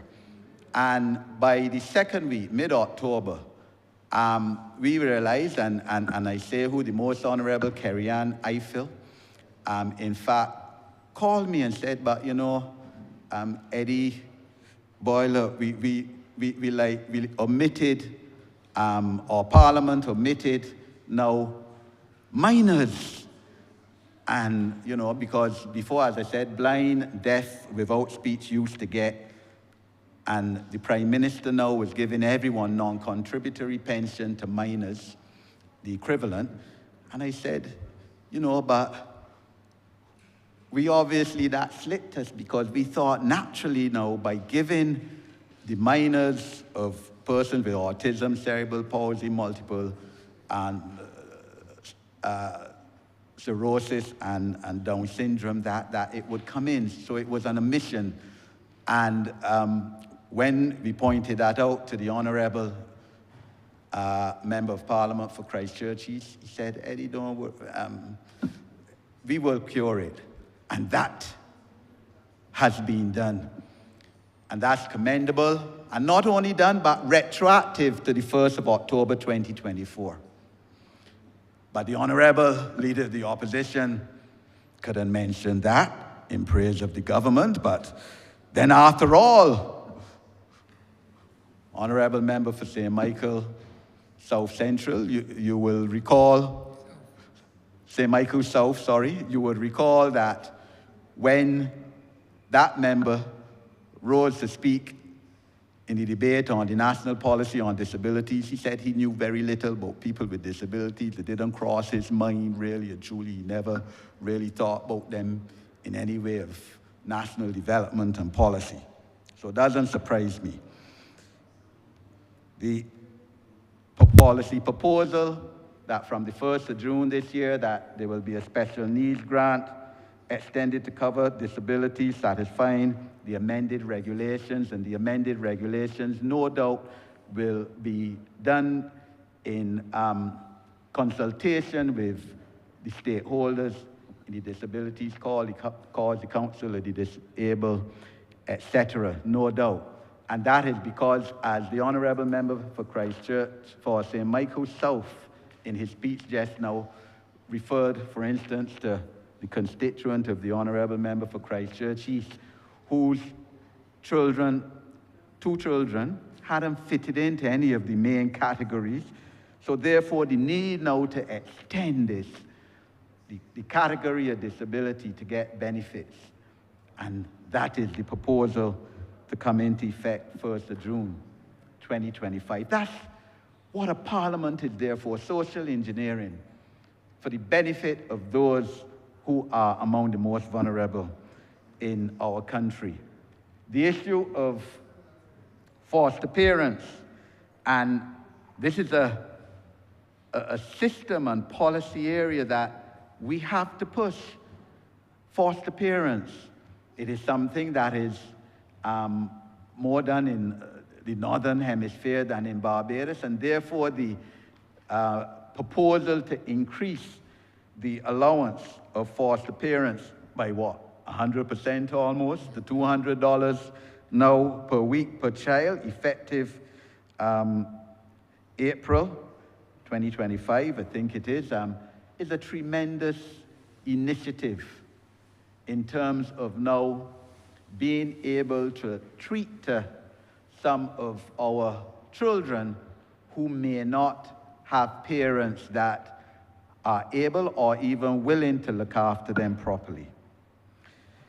The ex gratia payment of $32, in fact a subsidy on the water bill of those in the northern part of Barbados, St. Lucie and St. Peter, who regrettably are still experiencing some discolored water, not through the fault of this administration. As the Honourable Member for St. Lucie said, this has been happening for a very long time, 2 decades.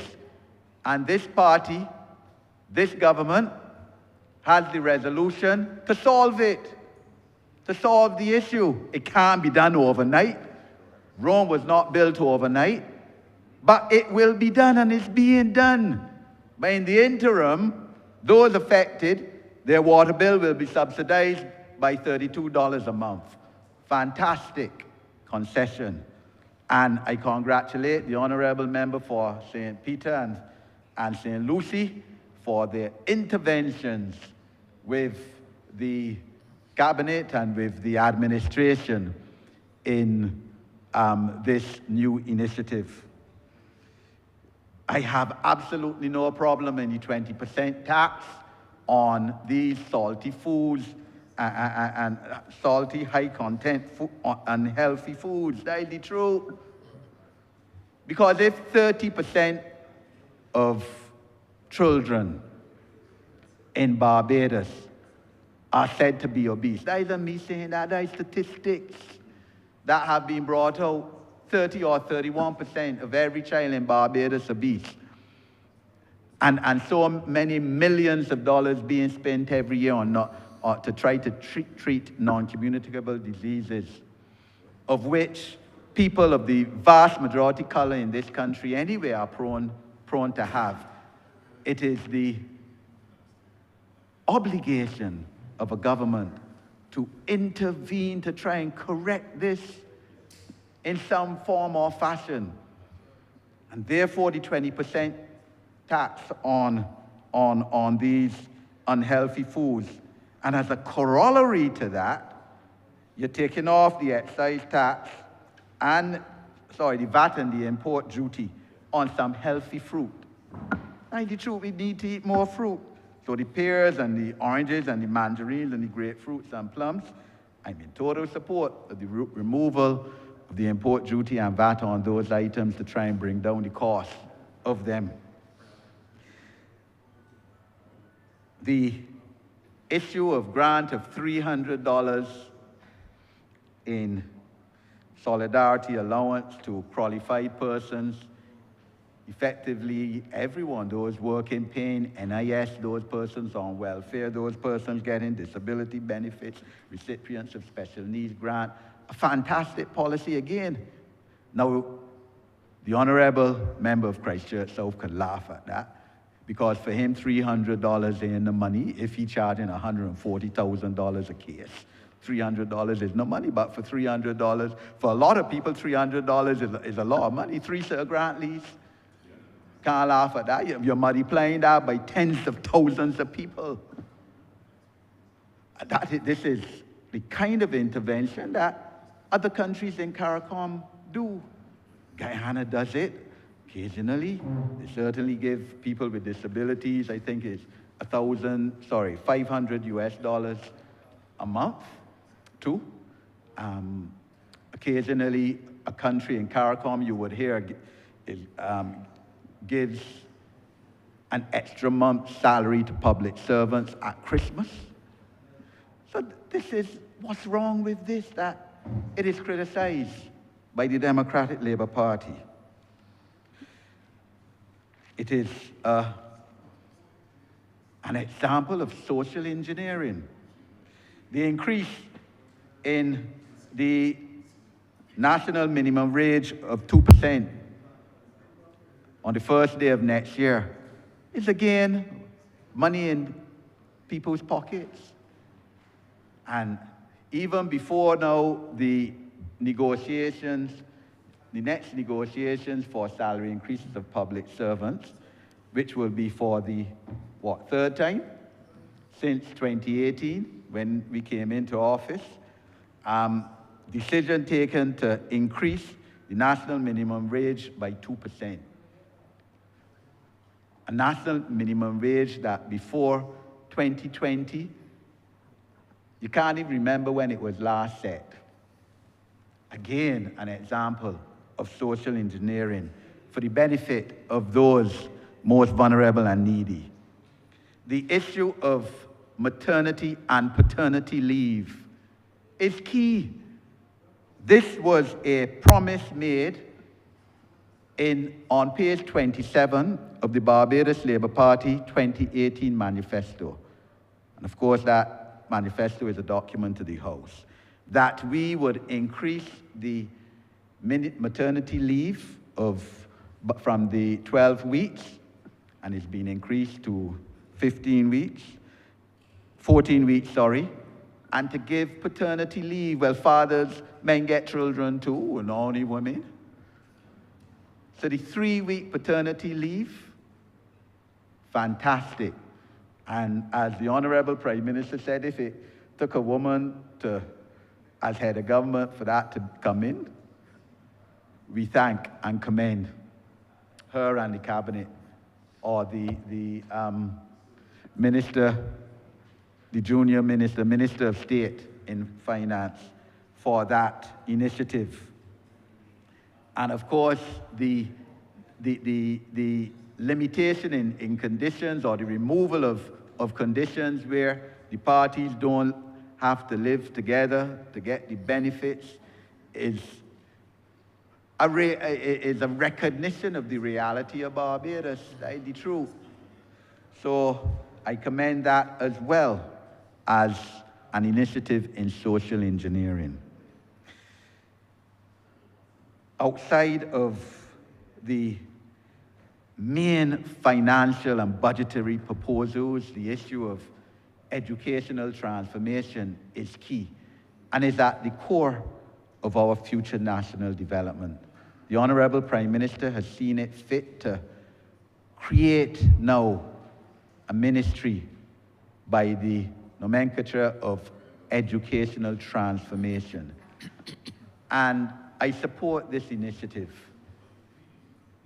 You know, the Honourable Leader of the Opposition, and not for the first time, there's at least the second time he said it in this Parliament, is against the abolition of the common entrance.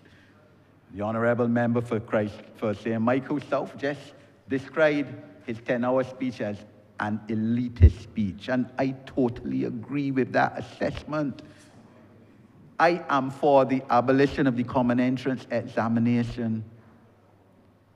And I speak as an individual who attended one of the traditional elitist schools in Barbados. And from that perspective, I see the inequity, the inequality of the common entrance examination. It condemns too many people at age 11 as failures in the eyes of too many people in society. That's the perception, that is the truth. And most of those children who are age 11 are so stigmatized, come from working class families. That is the reality of the situation in Barbados. A few can get through. That is the truth. You could always point to examples who get through, but the majority do not. And it can't be a case that at age 11, a child is condemned or stigmatized as a failure, that his sibling may get into one of the traditional big-name schools, the schools that they say with Latin mottos, but they don't, and therefore there's a differentiation in the treatment.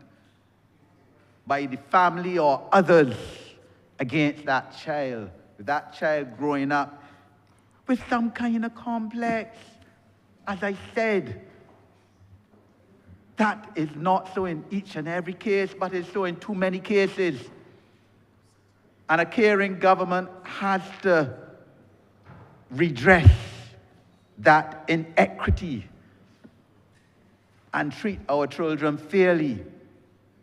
And the progress of having a common entrance examination still is that age now 16, 17, too many of our children leaving school, secondary school, without any certification, without any skills, and are expected now to face the adult world in that state. It can't go on anymore. Educational transformation must come. And it's a key component of this country. And I wish the Honourable Senator in the other place who now has the ministerial mandate for that all the best in this. It has taken us a bit too long, I must say, for this to come about. I remember the Honourable Prime Minister on our first anniversary of election victory in May 2019 in Carlisle Bay Car Park, speaking towards the abolition of this common entrance examination. I believe it is an idea that she had from the time she was Minister of Education, and I really look forward to this coming about. Educational transformation, change in curriculum, courses on anger management, conflict resolution, teamwork, that we teach some entrepreneurial studies from primary school. And I was happy to see one of the private sector and business leaders in Barbados saying that publicly on 2 weeks ago. When I said that, when I was an opposition member of parliament, that we should teach entrepreneurial studies in primary school, the then Minister of Education, a man with absolutely no vision, said that children should be playing, pitching marbles and playing rounders, and I want tell them that they should be taught business studies. But I is a man who was symptomatic of an administration without any vision for the national development of this country. We are transforming this country in terms of social empowerment. And the bill which was brought last Friday and passed in this parliament, the Social Empowerment Agency Bill, is key to this here.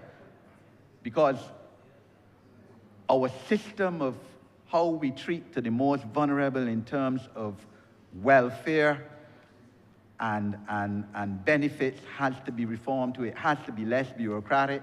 It has to be made easier. And the bringing together of all the agencies under the ministry is key. And to be truthful, it can cut out some fraud too, because there are cases, as we all know, where some people, especially during COVID, were able to get benefits from 2 and 3 aspects of the ministry.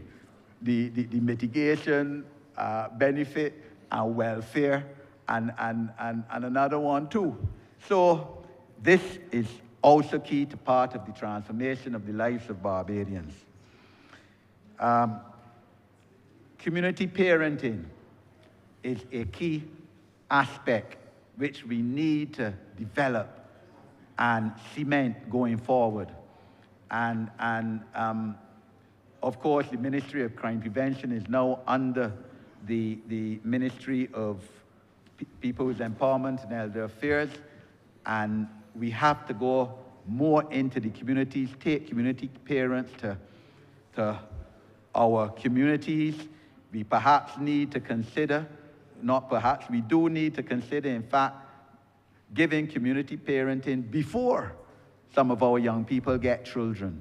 Your Honourable Member has 2 more minutes. Thank you, Mr. Speaker. And I look to expand on this topic. I have been invited to give the address at the annual general meeting of Parados later this month, at the end of this month, where I would expand on this, on my ideas on this issue. national service. This government has brought into effect many, many initiatives to give our young people skills, whether it's the National Transformation Initiative, whether it's construction, gateway, whether it's all the courses, whether it's the youth corps. But we may very well have to see how we expand this to get more people involved in these programs to develop skills and vocational training and at the national level. And I'm sure that the administration will look and work on that. And we have to expand, as I heard the Honourable Member of St. James South say, I think last week, we have to look at expanding the capacity for our vocational training facilities. Mr. Speaker, I have full confidence that this administration will be able to put in place all of these noble budgetary proposals which were revealed in this Parliament 2 days ago. And the people of this country can have confidence that this is an administration which cares about them and which will do its best to make a better life for the people of this country. I thank you, sir. Honourable Member St. Joseph. Mr. Speaker, I beg to move that we suspend today's sitting until 9 a.m. tomorrow. The question that this honourable chamber be suspended until the 13th of March 2025 at 9 a.m. in the form. Mr. Speaker, Just a small... speaking on the suspension. Speaking on the suspension, just another point of elucidation. I'm making the documents related to my travel a document of the House, and on reviewing them, there were 2 or 3 ones that were included that I never took. So therefore, the amount actually drops to just over 1.3 million. But the documents are there. The main one, of course, was when I was to be at the Commonwealth Heads of Government meeting, and I actually had COVID. But the records still show that, and we've made the adjustments, and the documents will now be a document of the House for all and sundry to see. They are not private. Thank you.